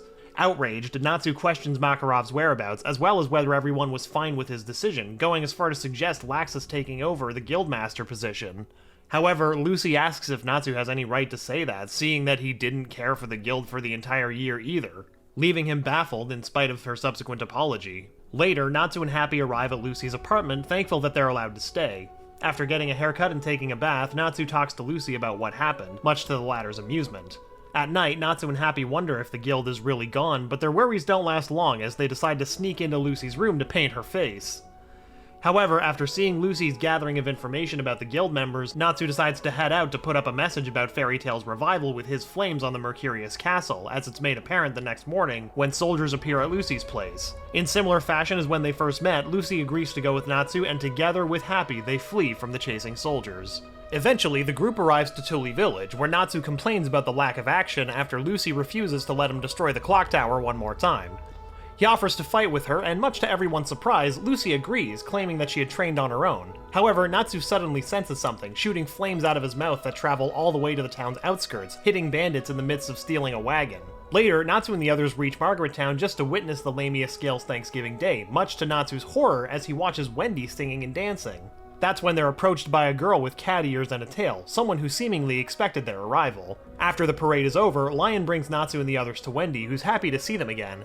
After Natsu's initial attempt to take Wendy by force, the group sits down and they talk about Fairy Tail's revival, as well as the council being reconstructed by the 10 Wizard Saints, something that Natsu seems to like. Natsu is angered when Wendy refuses to return until Carla appears and the attention shifts to her human form. After returning to the inn, the group is still taken aback because of Wendy's decision. However, Natsu uses the moment to tickle Lucy. Later, Natsu and the others go outside to find out the source of the commotion, just to learn that the town is being attacked by monsters summoned by the rival guild. Natsu offers his help, however, when he intends to attack from the air, it's Sharia that takes Happy, and together with Wendy and Carla, they fly in order to save Lamia's Scale and the town. A short while later, Natsu is still upset that Happy had been taken from him. Not wanting to let it go, Natsu rushes after Wendy and Sharia, making his way through the monsters approaching the town, shocking everyone with his strength. Unbeknownst to him, he arrives just in time to save Sharia from Blue Note's gravity magic, seemingly immune to this ability. Even though Natsu attempts to scold Sharia for taking Happy, after being told that it's not the time for this, he switches his attention to Blue Note, someone he doesn't recognize. Even though Blue Note remembers Natsu as someone weak, he feels something else this time, and he charges at the Dragon Slayer in an attempt to crush him with his gravity magic. Natsu effortlessly negates it using his flames to raise the ground below him, and giving no chance to his opponent, he blasts the former Grimoire Mage with his roar attack, ending the battle in one hit, much to everyone's shock. Natsu makes a second attempt to scold Sharia, but Happy points out that there are still some enemies left, albeit they surrender right away. Later, Lamia Scale thanks Natsu and the others for their part in saving the town, and together with Wendy, they leave for Amaterasu Village, a place where another fairy tale mage is to be found. As Natsu and the others get closer to the town, they notice that the rain is falling only inside of the town. After Natsu and Happy finish playing around with this phenomenon, they enter the town, thinking it's abandoned. However, Natsu picks up Juvia's scent, so they advance. Eventually, she's found, and after the group's arrival is mistaken for Gray's return, Juvia loses consciousness, much to Natsu's worry. Inside her house, Natsu notices Gray's smell as well, and after Juvia wakes up, he learns that the two were living together until one day he left and has yet to return for half a year. Natsu belittles him for that, however, Lucy reminds him of his own actions during that year. Afterwards, Natsu promises that he'll get Gray back along with everyone else so they can reform the guild. Then, with a stern gaze, Natsu states that he's going to the nearby Sabretooth. Riding an animal to reach their destination, Natsu, Lucy, and Happy arrive to Sabretooth's town, noticing their guild building from afar. Lucy questions whether any information about Gray can really be found there, and even though Natsu tries to explain himself, Lucy doesn't understand his words, so he just promises to bring Gray back. Finally, at Sabretooth, Natsu is greeted by the guild. However, when Lecter notes that Rogue, Frosh, and Minerva have left for a job, he rushes after them. After catching up with the trio, Natsu quickly grabs Rogue to have a private conversation with him. Finding out that his job is to destroy Avatar, Natsu insists to perform the job himself in spite of Rogue's protests. He also warns the Sabretooth Mage not to leave the town along with Frosh, recalling future Rogue's words about Gray being Frosh's killer. Natsu thinks to himself that Gray is an essential part of Fairy Tail, just as he, Lucy, and Happy head to destroy the Guild of Cultists. Sometime later, Natsu's group is seen taking a break in the middle of the forest. After Natsu learns that Avatar is a group of mages worshipping Zeref, he eventually reveals that Gray is supposed to be their enemy, commenting on the black marks that have appeared all over his body. Seeing that Lucy is getting worried, he reassures her that Gray is still one of them. Not long after, the group reaches their destination, with Natsu smirking that all they have to do now is make a direct attack. However, before he and Happy can rush into the building, they're stopped by Lucy, who insists they follow a plan of infiltration, summoning Virgo and donning her version of Star Dress so they can enter the building by tunneling underground. Inside the church, however, Natsu yells out for Gray, blowing their cover and subsequently facing 3 members of Avatar, defeating them all with no effort. That's when Gray appears, claiming that the Avatar mages can't defeat Natsu, and the Fire Dragon Slayer smirks, greeting his former friend. After punching each other, Gray asks Natsu about the reason for their arrival to such place, when Natsu counters with the exact same question, wondering what Gray is doing at Avatar's HQ. They continue to battle, exchanging punches and kicks, just as Gray replies that he does what he wants. Natsu notes that, well, Juvia's been waiting for him, and Natsu wants to revive Fairy Tail. Gray laughs it off, stating that Fairy Tail is no more, and when Natsu argues that it still exists in their hearts, Gray asks him to leave it at that, claiming that there's nothing of the guild inside him anymore. After Lucy comes forward, slapping Gray for his words, Natsu is worried to see her suddenly fall down in pain. Before he can learn the cause from Mary, Gomon uses his chains to capture both him and Virgo, with Jerome further disallowing him to act, as he uses his sword to threaten Lucy. Natsu yells at Gray to come to his senses, claiming that the Ice Mage has been possessed by demons. However, Gray states that his current form is his true self, revealing that there's no Fairy Tail guild mark on his body anymore, further angering Natsu. Later, Natsu, Lucy, and Happy sit in Avatar's prison cells and discuss Gray's recent activities, when Gomon suddenly appears in front of their cell. He plans to torture Lucy for information regarding who sent her and her comrades to Avatar, but after being angered by Natsu, he decides to just skip the torture and grabs an axe to cut Lucy in half, much to Natsu's anger. However, Gomon is suddenly frozen solid thanks to Gray, who appears to assist the trio. Natsu is surprised to see all of this, and his surprise only grows when Gray hands him a communication lacrima, from which he hears the voice of Urza. Afterwards, when they're on the move, Gray and Urza explain everything about Gray's infiltration mission as well as his markings. After learning the true purpose of his actions, Natsu points out that Gray didn't even let Juvia know about this, and Urza explains that it was for the sake of their plan as well as Juvia's safety. The Dragon Slayer then questions why didn't the two just crush Avatar on their own, possessing the necessary power, and Gray tells him about the size of Avatar, with all the cells of the organization getting together only for the purification plan. With a smirk on his face, Natsu states that it's time to destroy the cultists, overjoyed that after a year they get to be fired up yet again. Now at Malba City, Natsu, Gray, Lucy, and Happy stand in the way of the attacking cultists. Natsu comments on Gray's improved abilities, with the Ice Mage replying that he can show them off later. With Urza attacking from the rear, Natsu, with his fist set aflame, states that he's now warmed up, ready to crush Avatar as part of what was once the strongest team in Fairy Tail. Natsu, Gray, and Lucy then charge at their enemies, effortlessly overpowering them with their respective abilities. As the battle progresses, Natsu makes his way through the cultists. Standing in front of Alok, he states that no matter how many opponents they face, losing isn't an option as they're all fairy tale mages. The priest doesn't last long against Natsu as the Fire Dragon Slayer easily deflects his attacks, as well as destroys his barriers, defeating him with his fist. Lying on the ground, Alok laughs, revealing that for this day he has burnt his face as a price for summoning one of the 18 Yakama gods, and Natsu watches as a gigantic figure is brought near to them, crushing anyone in its way, much to Natsu's rage. The Yakama god then brings down its sword, causing immense destruction. Afterwards, Natsu is seen running on that sword in an attempt to reach the Yakama god's body. Alok considers his efforts to be futile, however, Natsu argues with him about friendship, telling him to not look down on bonds among comrades. Claiming that he'll get stronger in order to never lose someone before his eyes again, Natsu uses Fire Dragon King's Destruction Fist to deliver a powerful strike, thanks to which the Yakama god is completely destroyed. Seeing the members of Avatar begin to run away, however, their escape is foiled by the arrival of the Magic Council's army. Natsu recognizes Levi and Panther Lily to be among them. Coming to greet his friends, however, he's unable to believe that Gajeel is also a member of the council, claiming him to be a lookalike. They argue until Urza arrives, much to Natsu's horror. After they celebrate their victory over Avatar, Natsu notices that Frosh is also there, shocked that Rogue broke his promise. However, after seeing everyone get along with the Exceed, he smiles, happy to see everything's turned out well. Afterwards, Natsu and the rest arrive to Magnolia, with the Dragon Slayer feeling excited to see the town once more. He notices Lucy's unusual behavior, and when she stops, claiming that she's unable to take another step, Natsu reassures her that even if the building isn't there, it doesn't mean a thing. Lucy's worries are proven to be meaningless as Kana appears, leading them to where everyone else is. As Lucy cries over the guild's return, Natsu takes out the damaged flag of the guild from the ruins of the building, declaring the revival of Fairy Tail. Alvarez Empire Arc. As per tradition, Natsu and Happy make themselves at home in Lucy's apartment. Finding them there after finishing her shower, Lucy attempts to kick them in fury. However, this time, Natsu easily blocks her kick and blames the lack of her training. Natsu then states that they have a job to do. However, the moment of joy doesn't last long as the towel wrapped around Lucy slips and Natsu gets a full view. Later, as Lucy complains the job is actually rebuilding their destroyed guild building, Natsu is enthusiastic about it, wanting to finish as soon as possible. He then comments on Lisana's appearance, as well as the training that Elfman had underwent, wanting to test out his newfound strength. The two proceed to punch each other, eventually dragging other members into the fight, turning it into a full-scale brawl, as is also tradition. As Urza puts a stop to the scuffle, Levi realizes that she's the only one who can control everyone, naming her the 7th Guildmaster. Natsu witnesses the arrival of Mest, who claims that they're the only ones who can save Makarov.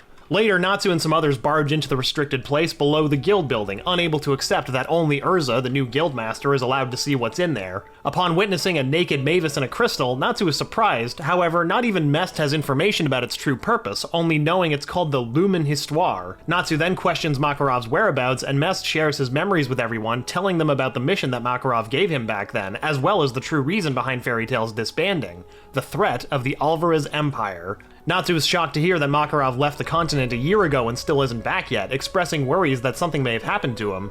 The discussion continues until Natsu simply states that they have to go save him, to which the majority agree on.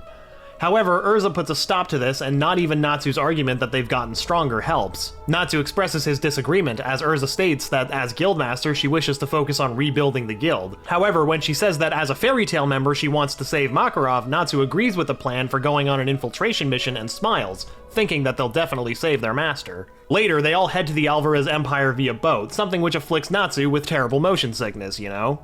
He attempts to get Wendy to stop the sickness with Troya, but she's too motion sick herself to cast the spell, so Gray carries both Natsu and Wendy to their rooms to recuperate. On the way to Alvarez, Mest tells them that they have to make a stop at Caracol Island to get supplies. As they approach the coast, they see Alvarez Navy ships, and Natsu and Wendy, who can hear what's going on in the naval vessels, tell everyone that their troops are at Caracol Island looking for a spy. To avoid suspicion, Natsu and the others change their Fairy Tail guild marks into Kate Shelter guild marks, and tell the Alvarez Navy men that they're just on vacation. They make it past the guards, but once they see a child about to be stabbed by one of the Alvarez Navy men, Natsu, Urza, Lucy, and Gray attack the Navy while Wendy comforts the child. With their cover blown, they take out the rest of the Alvarez soldiers who attack them, settling afterwards to await any more who may come. As Wendy and Carla take the child to safety and Mest teleports away to look for the informant, Natsu and the others sit down with a local vendor and talk to him about his business. However, the man's shop is suddenly blown away in a large explosion. From the rubble, a stranger approaches, introducing himself as a member of the Alvarez Empire's Brandish Squad, Marin Hollow. Marin cancels out Urza and Lucy's magic and spirits them away in a cloud of smoke. Seeing their comrades disappear, Natsu and Gray ask Marin where he sent them. Marin replies that Lucy and Urza passed the test and thus were sent to his relaxation dimension, but angrily tells Natsu and Gray that they didn't pass the test. And at that moment, he drops an injured Mest in front of them and says that he didn't pass the test either. Natsu and Gray then angrily try to attack Marin, but he gets the best of them using his spatial magic. Before their battle can continue any further, however, Brandish Mew of the Spriggan 12 appears and Natsu is terrified by her immense magic power. Natsu is surprised when she doesn't attack, but instead expresses interest in eating Star Mango Gelato. When she sees the destroyed shack, Marin blames it on Natsu and Gray, much to their annoyance. After Marin argues about returning to Fairy Tale Girls at Brandish's request, she showcases her magic by emerging the entire island from the ocean, further astounding Natsu as Marin complies. The two then get ready to leave, but Natsu stops them, claiming that they injured Mest and that they won't let such a thing slide.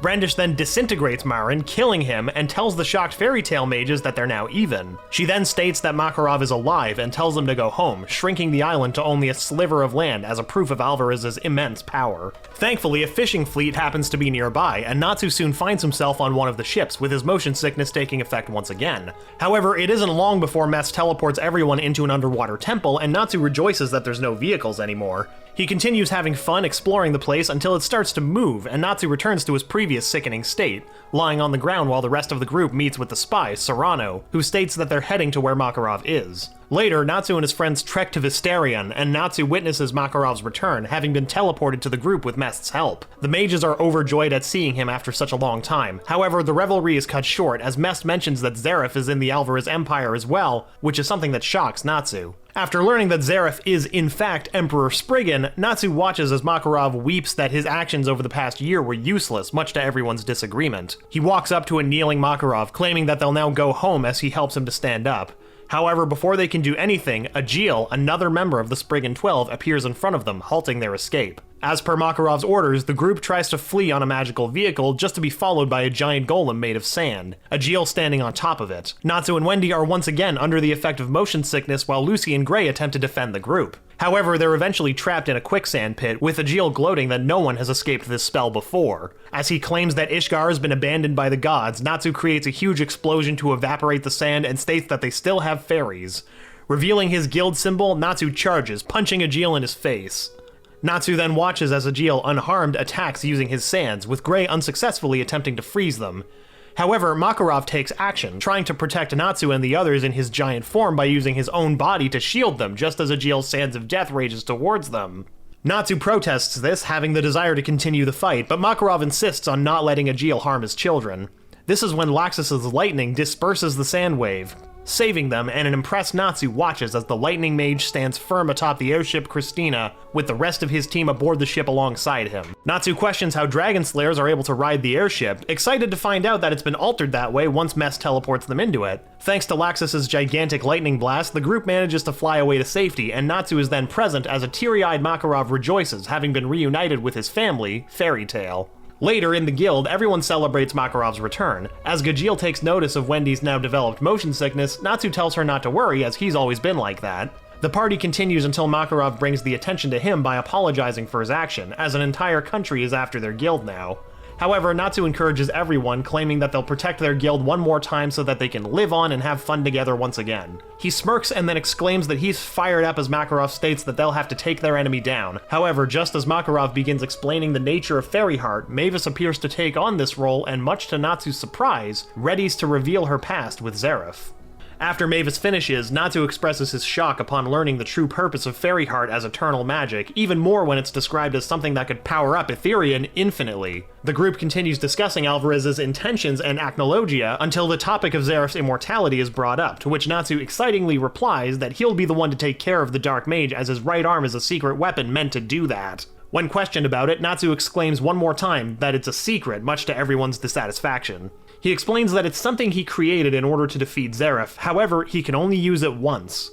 Natsu then listens to Makarov revealing all of the information he has about Alvarez, recognizing Agil as the one they fought when the Sand Mage is brought up. However, he expresses his surprise when Makarov describes August as someone on an even higher level than Zeref with his use of magic. The Fairy Tale mages then begin planning, ready to show the enemy their guild's power. Later in her room, as Lucy writes about Mavis and Fairyheart, Natsu and Happy suddenly appear behind her, commenting on her talent as an aspiring writer in a teasing way. As always, Lucy is not amused to see them in her room without any permission. However, the two state that they should go hang out, with the streets being empty as the evacuation is finished. Lucy doesn't like the idea and also states that she isn't excited for the battle at all, and Natsu agrees with the notion, claiming that even though he likes the contests of strength, fights to the death is not really something that he enjoys either. He continues, noting that this is the battle they have to win or there won't be any future left for them, wanting to do some things once everything is over. Lucy stops him there, pointing out that something like this can be considered a death flag in real life.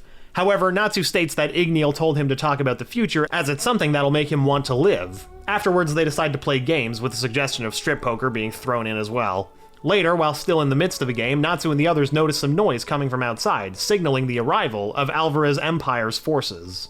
As part of the Flying Dragon Squad, Natsu, Gajiel, and Wendy attack the enemy ships carried by their X-Seed. As the three manage to destroy several ships, the enemy responds with an attack of their own, causing the Dragon Slayers to be unable to get close to them anymore. However, that's when Bisca finally charges and fires Jupiter, and even though Gajiel manages to scatter the blast, it still takes down several ships and allows Natsu and the others to land at Gajiel's position. Much to Gajiel's surprise, the Dragon Slayers are immediately affected by their motion sickness, something that Mavis didn't think of. Unable to move, Natsu is grabbed by Gajiel, with the Spriggan making fun of him in his previous speech. However, that's when a part of the ship is cut off and Natsu and the others fall down, just as Urza arrives to face Gajiel. A worried Natsu and the rest of his team then decide to leave it to Urza and head to the enemy ships that have landed. As they arrive, they immediately begin attacking the enemy troops, with Natsu taking several of them down with his magic. That's when Bakul intercepts, blowing away Natsu's fire as well as Natsu himself. The two then clash, with Happy noting that Natsu shouldn't have any issues with a guy like this. However, Natsu replies that he needs to pace himself as there's no telling how many more opponents he's going to face, which causes Happy to tear up on how much Natsu has grown. Shortly afterwards, the enemies of Natsu and the others are seen lying on the ground. Happy points out that this took a bit longer than expected, and Natsu explains that they were just holding back. Suddenly, Bakul appears behind Natsu and attacks him, claiming that they can't even defeat the Gajiel squad, let alone the whole Alvarez Empire. However, Natsu is seemingly unfazed and throws a powerful punch, shooting him all the way through Gajiel's main ship in the air. Later, Natsu suddenly feels the effects of Gajiel's sandstorm affecting the whole town, being surrounded by sand, unable to see anything. However, soon the sands are dispelled, and Natsu smiles, having noticed Gajiel's defeat at the hands of Bisca and Urza. However, he soon realizes that an exhausted Urza is falling down from the destroyed ship and rushes to her side, catching her just in time before she hits the ground. Natsu then begs Urza to let him know if she's okay, relieved when she responds. After Natsu notes that Wendy will soon be there, Urza raises her fist in a victory pose, putting yet another smile on Natsu's face. Afterwards, Natsu informs Freed that all the foes from the west have been dealt with, and when Ichiya protects Fairy Tail from Wall Ito's attack, Natsu looks on gleefully. A day after the initial attack, Natsu and Happy speed off to directly face Zeref.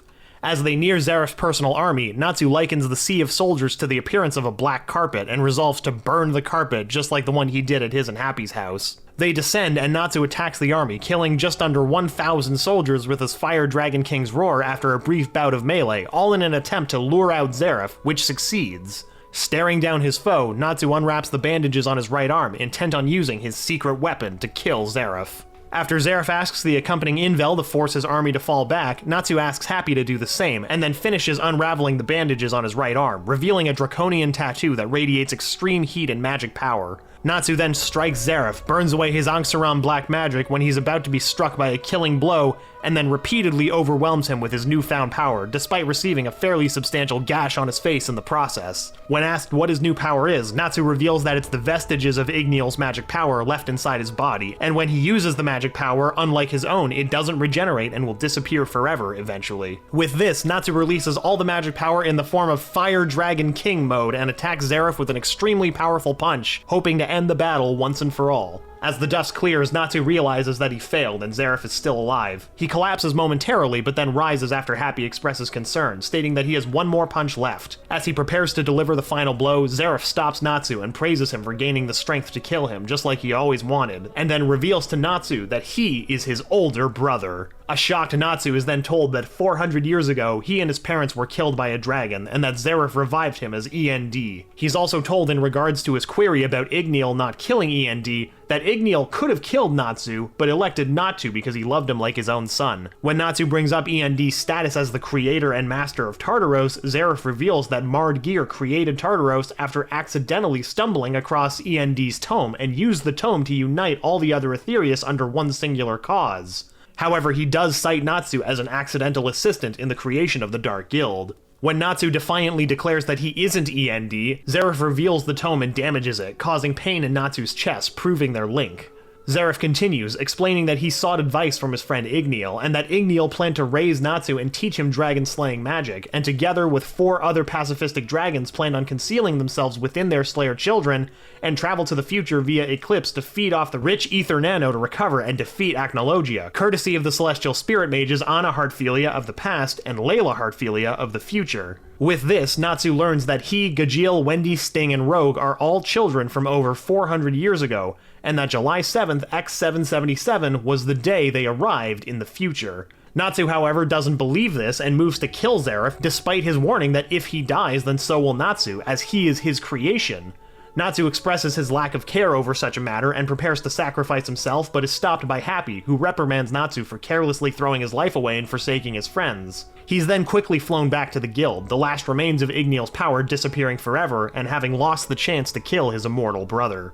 Happy lands in a forest some distance away. Natsu asks how his paws are doing as the heat from the Fire Dragon King mode burned him, but he's told that they're fine. Natsu then looks down to where Igneel's tattoo used to be, and thinks about everything he learned from Zeref, but his thought process is broken by Happy, who tells him that no matter what, they'll always be friends. He's then given a hug by his Exceed companion, and is told they'll find a way to defeat Zeref that doesn't involve Natsu dying, which Natsu promises to find. However, shortly after, Natsu collapses, leaving a stressed Happy to fly him back to Lucy and Magnolia. Natsu's body is then subsequently examined by Porliuska, who reveals that he's developed an anti-ether nano tumor from years of overexhausting his magic. Because no surgeon in Ishgard can remove the malignant mass, and neither Wendy nor Sharia can mitigate its effects in any way, the present Brandish Mew offers to shrink the tumor to a non-lethal size with her magic, and does so, after which Natsu remains unconscious and recuperates in a nearby bed. Natsu's stay in the infirmary is interrupted by the intrusion of Jacob Lesio, whose magic is used to erase everyone in the guild. Before he too can be erased, Orologium appears and saves him, as well as Lucy and Happy. Natsu awakens shortly thereafter, and runs to Lucy's rescue when Jacob throws knives at her, intercepting and melting them,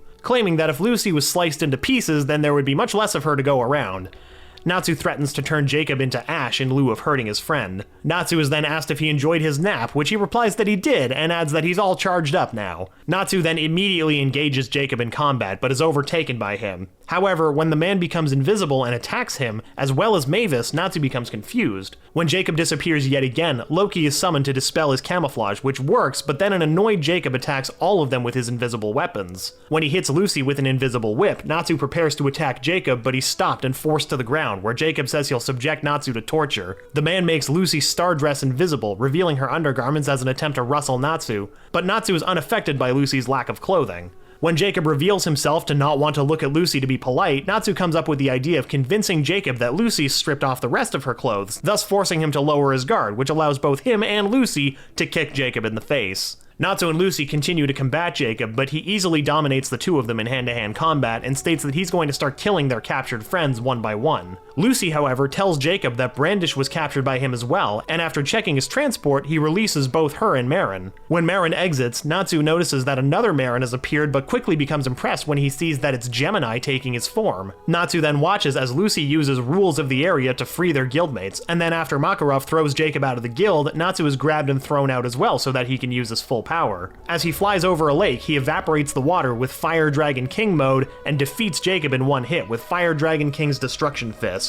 After, Natsu visits Brandish, who's back in her cell, and happily thanks her for saving him when he was afflicted with the tumor, after which he listens to her ominous warning regarding the incoming August. Wanting to fight August by himself, Makarov objects as August is the most powerful shield of Spriggan, annoying the Dragon Slayer in the process. Overhearing their conversation, Brandish, having been freed by Natsu, comments that while it's true that August is the strongest man, Irene Balsarian is the strongest woman among them, known as Scarlet Despair. Everyone petrified to hear that. When the guild decides to accept Brandish's offer to attempt to call a truce with August, Natsu, Happy, and Lucy eagerly accompany their former prisoner on her mission, Mess joining the group when Natsu catches him tailing them. Their transportation problem is solved when Brandish turns Happy into a Colossus. As Happy carries the group towards August, Natsu and Brandish entertain themselves at Lucy's expense. However, as soon as they approach their objective, the entire group is overawed by August's magic power, Natsu's fear visible through his bravado. Although he prepares for the worst when the negotiations go downhill from the very beginning. Things begin to look up when Brandish manages to convince August to listen to their side, but in a bizarre turn of events, the female shield of Spriggan ends up stabbing August at the behest of Mest, who altered Brandish's memories to obtain this result, Natsu condemning his ally for his treachery. As August unleashes his rage and knocks Brandish unconscious, Natsu jumps in to stop Lucy from approaching Brandish in order to protect her. However, August casts a spell that covers an entire area, and the mage is present there in a pillar of explosion. Suddenly, Natsu, Lucy, and Happy find themselves in a forest, not knowing that Irene's Universe 1 has caused them to be transported and changed the size of the country, which becomes apparent to them as soon as they notice Cardia Cathedral and Mercurius being placed close to one another. Looking for the cause, Natsu and the others come closer, but only notice more things amiss, such as the guild or the town missing. This is when Natsu senses someone approaching, and the group reunites with Juvia and Gray, the latter carrying a wounded Urza. Then, a reappeared Zera contacts all of Fairy Tail through telepathy to let them know about the guild's location, asking them to protect Mavis, and Natsu agrees with the notion, immediately following her words. Natsu is later seen sleeping on the ground near the guild's new location, with Urza wondering if this is their last dawn as she sees armies awaiting them. However, Natsu, now awake, states that he'll make sure they see a new tomorrow, with everyone else getting ready. Even though Natsu and the others are surprised to see the size of the army awaiting them, they decide to face them head-on in order to make some progress in recapturing their guild while waiting for everyone else to arrive. Natsu is the first to charge at the enemies, taking out a group of soldiers with a huge explosion, while others also process defeating parts of the army. Soon enough, more members of Fairy Tail come to aid, with Natsu delighted to see Wendy. However, their way is soon barred by God Serena, and Natsu is eager to use his flaming attack to calm his hunger. Much to his surprise, God Serena's array of attacks overwhelms him and his guildmates until Guildarts blocks God Serena's spell, with Natsu happy to see the arrival of Fairy Tail's strongest. Natsu then watches as Guildarts clashes with God Serena, having to defend himself against the sheer force of their magic. Afterwards, as the battle continues, Natsu yells out words of encouragement, running into more soldiers. As Guildarts defeats God Serena, Natsu puts a big smile on his face, joining everyone for the march towards the guild. Intending to wipe out the soldiers in his way, Natsu tries to attack, but his flames are suddenly frozen. Even though he initially blames Gray as Lucy and Juvia are suddenly feeling cold, Natsu surrounds the area with his flames. These are also immediately frozen solid, and Natsu's own body as well as Lucy and Juvia turn into ice, unable to defend against the might of Invel's power. That doesn't last for long as Natsu successfully breaks free, melting the ice, much to Invel's surprise. However, Brandish, with the use of her magic to become a giant, grabs Natsu, Happy, and Lucy, forcefully taking them away. Natsu and the others are then dropped by Brandish, who explains to them that she's sparing their lives out of respect for what they did for her. However, she then states that she's going to slaughter all of their friends and that the Empire's victory is assured. In response to Brandish's claim that they don't know the might of the 12, Natsu claims that she doesn't know Fairy Tail's true might either. Natsu then goes on to challenge Brandish, but an Irene-enhanced Nineheart appears in search of Urza, where he proves himself able to resist and overpower Brandish. The Dragon Slayer immediately makes short work of Nineheart, claiming persistence and resolve as the only means that they need to retrieve their guild. Following Nineheart's defeat, Natsu warns Brandish that if she gets in their way, he'll fight her too, but she re-enlarges his tumor, which causes the Dragon Slayer to writhe in pain before losing consciousness. Natsu then regains consciousness just long enough to witness Lucy get overwhelmed in a fight against Brandish, but then passes out yet again. Later, Natsu alongside Lucy is tied to a chair by Demaria, having managed to capture the two after wounding Brandish. As the one of the 12 places her scimitar in a position to decapitate him, Porliuska elsewhere explains how Natsu's tumor isn't anti-ether nano, but something far worse. Meanwhile, Natsu continues to be motionless, and so Demaria moves to Lucy, threatening to torture her. She removes Lucy's bikini top and then uses her time-stopping ability to appear back at Natsu, laughing that she'll strip the boy as well. Natsu yet still remains motionless. This continues until Demaria motions to mutilate Lucy's face, wherein Natsu wakes up and brutalizes Demaria, completely able to move within her age seal. After defeating her, Natsu goes over to Lucy's body, but finds that she's immobile. Thinking that she's dead, the shock causes him to fully awaken as E.N.D. The Dragon Slayer then enters the battlefield, burning Alvarez soldiers that stand in the way of his vehement pursuit of Zeref alive. Just as he pinpoints the Black Wizard's location, he happens upon Gray, who arrives to comfort the demonic form of his friend. Natsu demands that Gray move out of the way so he can defeat Zeref, his words coming out broken and his goal single-minded. Natsu violently clashes with Gray, who coldly expresses the desire to kill Natsu out of hatred for Zeref's demons. The two wounded men continue to clash quite evenly, but during the battle therein, Natsu recalls his awakening and angrily shouts that nobody can stop him, which only serves to further Gray's rage. The two are briefly caught in the light of Makarov's final fairy law, but continue their battle, wherein neither manages to gain any significant advantage. The back and forth eventually comes to an end, and the two prepare their own killing blows, but their punches are stopped by a tearful Urza, much to their surprise, who asks them what they're doing.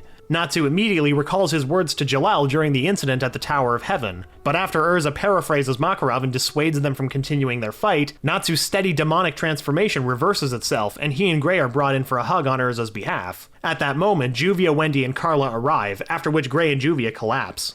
Natsu follows shortly, but falls into Lucy's arms. After greeting Happy, Natsu loses consciousness. Natsu is then carried by Lucy, but the group is attacked by Irene, from whom Natsu is shielded from by Lucy. Thanks to Spriggan 12 Larcade Dragneel's widespread use of pleasure affecting Irene, but not the rest of those present, however, Natsu is able to be safely taken away. Natsu and the others are then brought to Porliuska, where he remains unconscious. As those around him talk about how they can't treat the mass that's inside him, Natsu's body starts emitting smoke. Inside his heart, Natsu is visited by an apparition of Zeref, whom he unsuccessfully tries to attack, despite the latter's warning that he can't be harmed due to where they are. Through Zeref's apparition, Natsu learns of his past before Igneal, when he and Zeref lived with their parents, when he died, and when he was reborn as E.N.D. Zeref's apparition then turns into one of Sting upon Natsu learning that he and the other Dragon Slayers were all friends during their childhood 400 years ago. Natsu becomes confused at the fact that Sting appeared in Zeref's place, but he explains that his heart erased Zeref and put him in his place. Natsu is then told that if he follows him, he'll learn the true identity of what lurks inside of him. Natsu does just that, but finds that Sting has turned into Rogue, much to his annoyance, and learns from the Shadow Dragon Slayer that Igneal's scarf was made from his fallen scales, was not handcrafted by the dragon, but rather a woman named Anna. Upon seeing Anna, Natsu confuses her for Lucy. Rogue turns back into Zeref, who remarks upon Anna's kindness and tells his little brother that the secret to his death is only just further ahead. Meanwhile, in the real world, Natsu's temperature keeps plummeting, and though Lucy prepares to strip to warm his body back up, Natsu begins mumbling about his inborn desire to kill Zeref. Natsu is subsequently disrobed and has the naked Lucy and Happy lie on top of him in a desperate effort to raise his body temperature. In his mind, his guides change to Wendy and Gajeel, who reveal to him that long ago, Anna told them about a woman named Irene who invented Dragon Slayer magic, and that in response to Natsu's growing frustration with not being told the cause of his imminent death, they're simply his guide and don't have any answers. Natsu continues the journey through his subconscious, having lost Wendy and Gajeel, and runs into Igneal, who tells him about the Dragon Seed, and how that is what lies in his body, and that it turns all Dragon Slayers into dragons, but reminds him that he created antibodies to stop that. Surprised to see Igneal, Natsu learns that he has another seed inside of him called the Demon Seed that's trying to fuse with the Dragon Seed. He asks Igneal if that's the reason he's going to die, and upon learning that it is, the Dragon Slayer becomes forlorn. Sad that he's going to die before he finishes what he wants to do, Igneal berates him for not listening all the way through. Natsu is told that he'll die if the seeds fuse, thus he only has to choose whether he wants to be a dragon or a demon. Natsu decides that he wants to be neither and that he's human.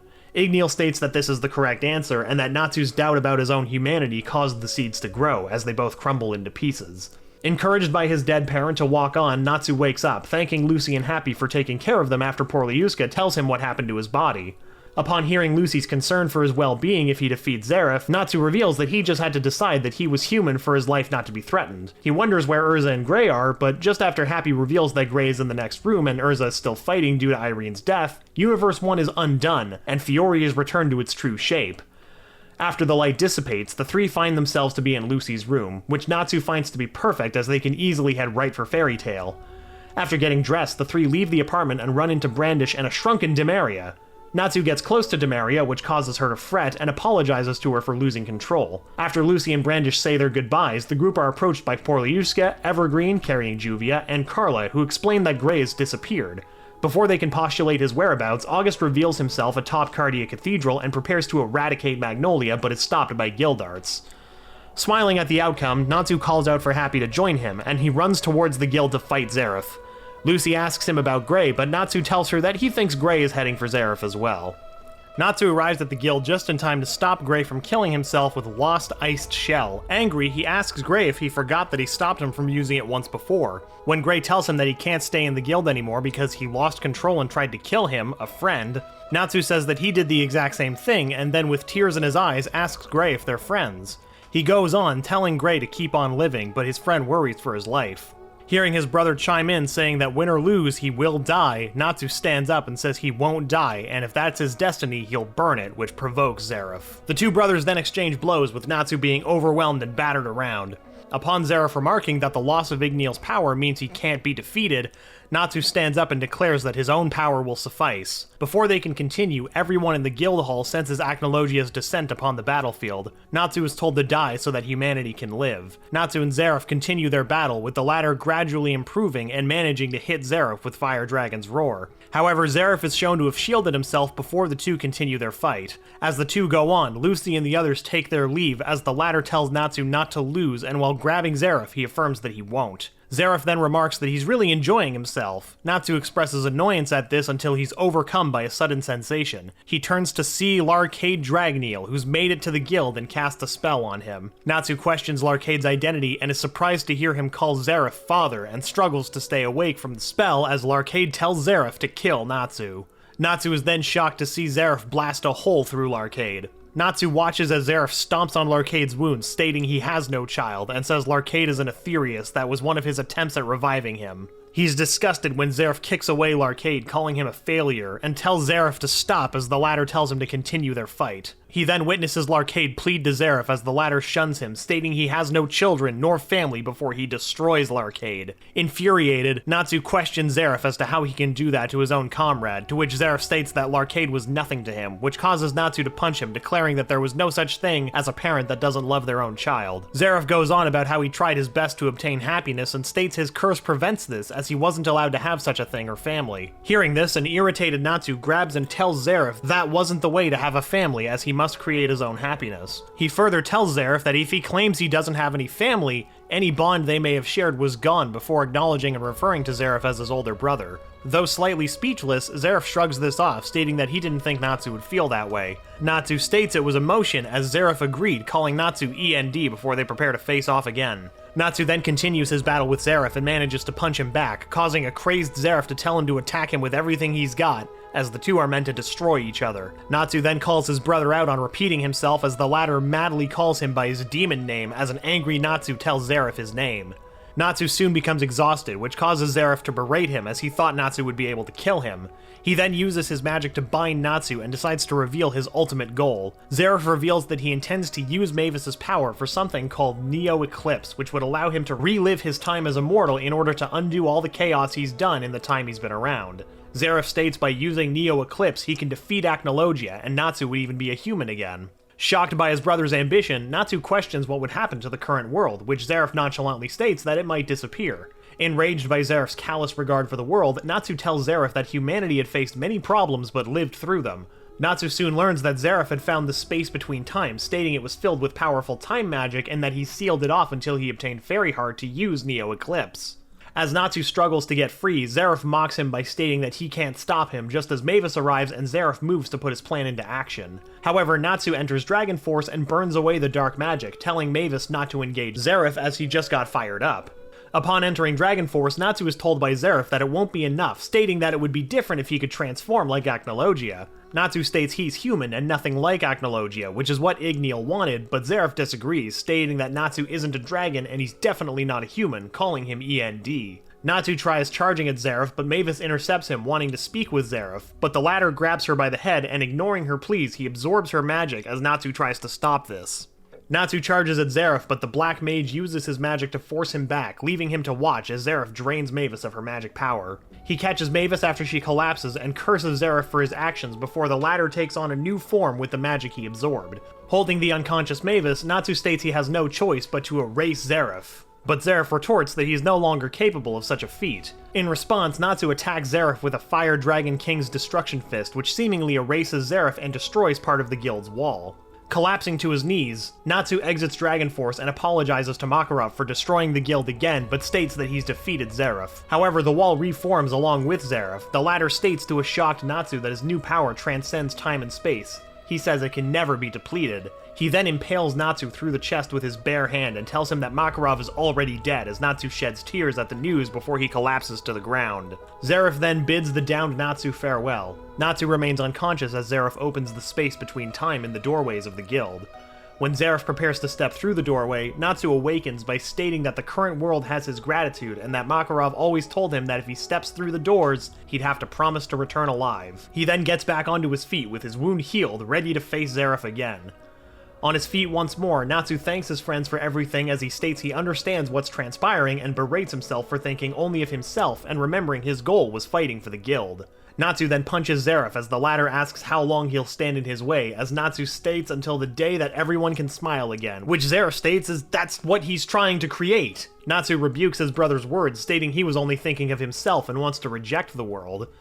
As the two brothers fight, they berate each other for not understanding the other's plight before deciding to end the fight once and for all. Natsu strikes Zeref with Fire Dragon King's Destruction Fist as Zeref strikes back with Dark Blast Inferno. The clash of their powerful magic surges through the guild with both calling out the other's names, but Natsu's magic manages to overpower Zeref's. Natsu strikes Zeref with a powerful attack which completely burns Zeref's magic and sends him flying, leaving him immobile on the ground. Exhausted with his right arm severely burned, Natsu turns to Mavis, asking her if she can finish up the rest, which she confirms as Natsu voices his intention on seeing his friends. The battle now over, Natsu bids his older brother farewell as he leaves him with Mavis. Natsu soon meets with Lucy, Happy, and Gray as they look at him in happiness, with Happy rushing over to embrace him. Natsu confirms to his friends of his victory over Zeref as they congratulate him on keeping his promise of not losing. Natsu then informs of his belief that Mavis sacrificed herself to defeat Zeref for good, but tells them not to be gloomy as it's something she may have wanted, as it was to protect them and they should honor her by returning to the guild with smiles on their faces, which they agree on. The four friends soon begin walking back to the guild with Natsu assuring his friends he'll have Wendy heal his burnt arm for him. When Gray points out that he sees the guild, Natsu remarks that he was just there and it brings back memories. As his friends talk about what they intend to do afterwards, Natsu suddenly disappears. Transported to another realm, Natsu wonders where he is as a voice tells him that he's in his world. Natsu turns to see a mysterious man and stares him down. Natsu stares down the man before he recognizes his magic power and deduces his identity as Acnologia. Acnologia tells Natsu that he will be the last as a confused Natsu turns to see the other dragon slayers trapped in crystal pillars. Acnologia tells him that he's obtained time magic by devouring it in the ravines of time. Recalling the death of his foster father, Natsu demands for Acnologia to be quiet, as he states that Natsu will join his fellow slayers soon. Acnologia begins to crystallize Natsu's body. As he attempts to resist, Acnologia taunts from being weakened due to his battle with Zeref. As Natsu is about to be crystallized, he's suddenly freed by Wendy, who tells him that she heard the voices of her friends which allowed her to break free. The other dragon slayers break free as well, supporting Wendy's words. They join Natsu in confronting Acnologia with the intention of slaying him once and for all. Did you enjoy our video? Be sure to check out these other great videos from the Amagi, and make sure to subscribe and ring the bell to be notified about our latest videos.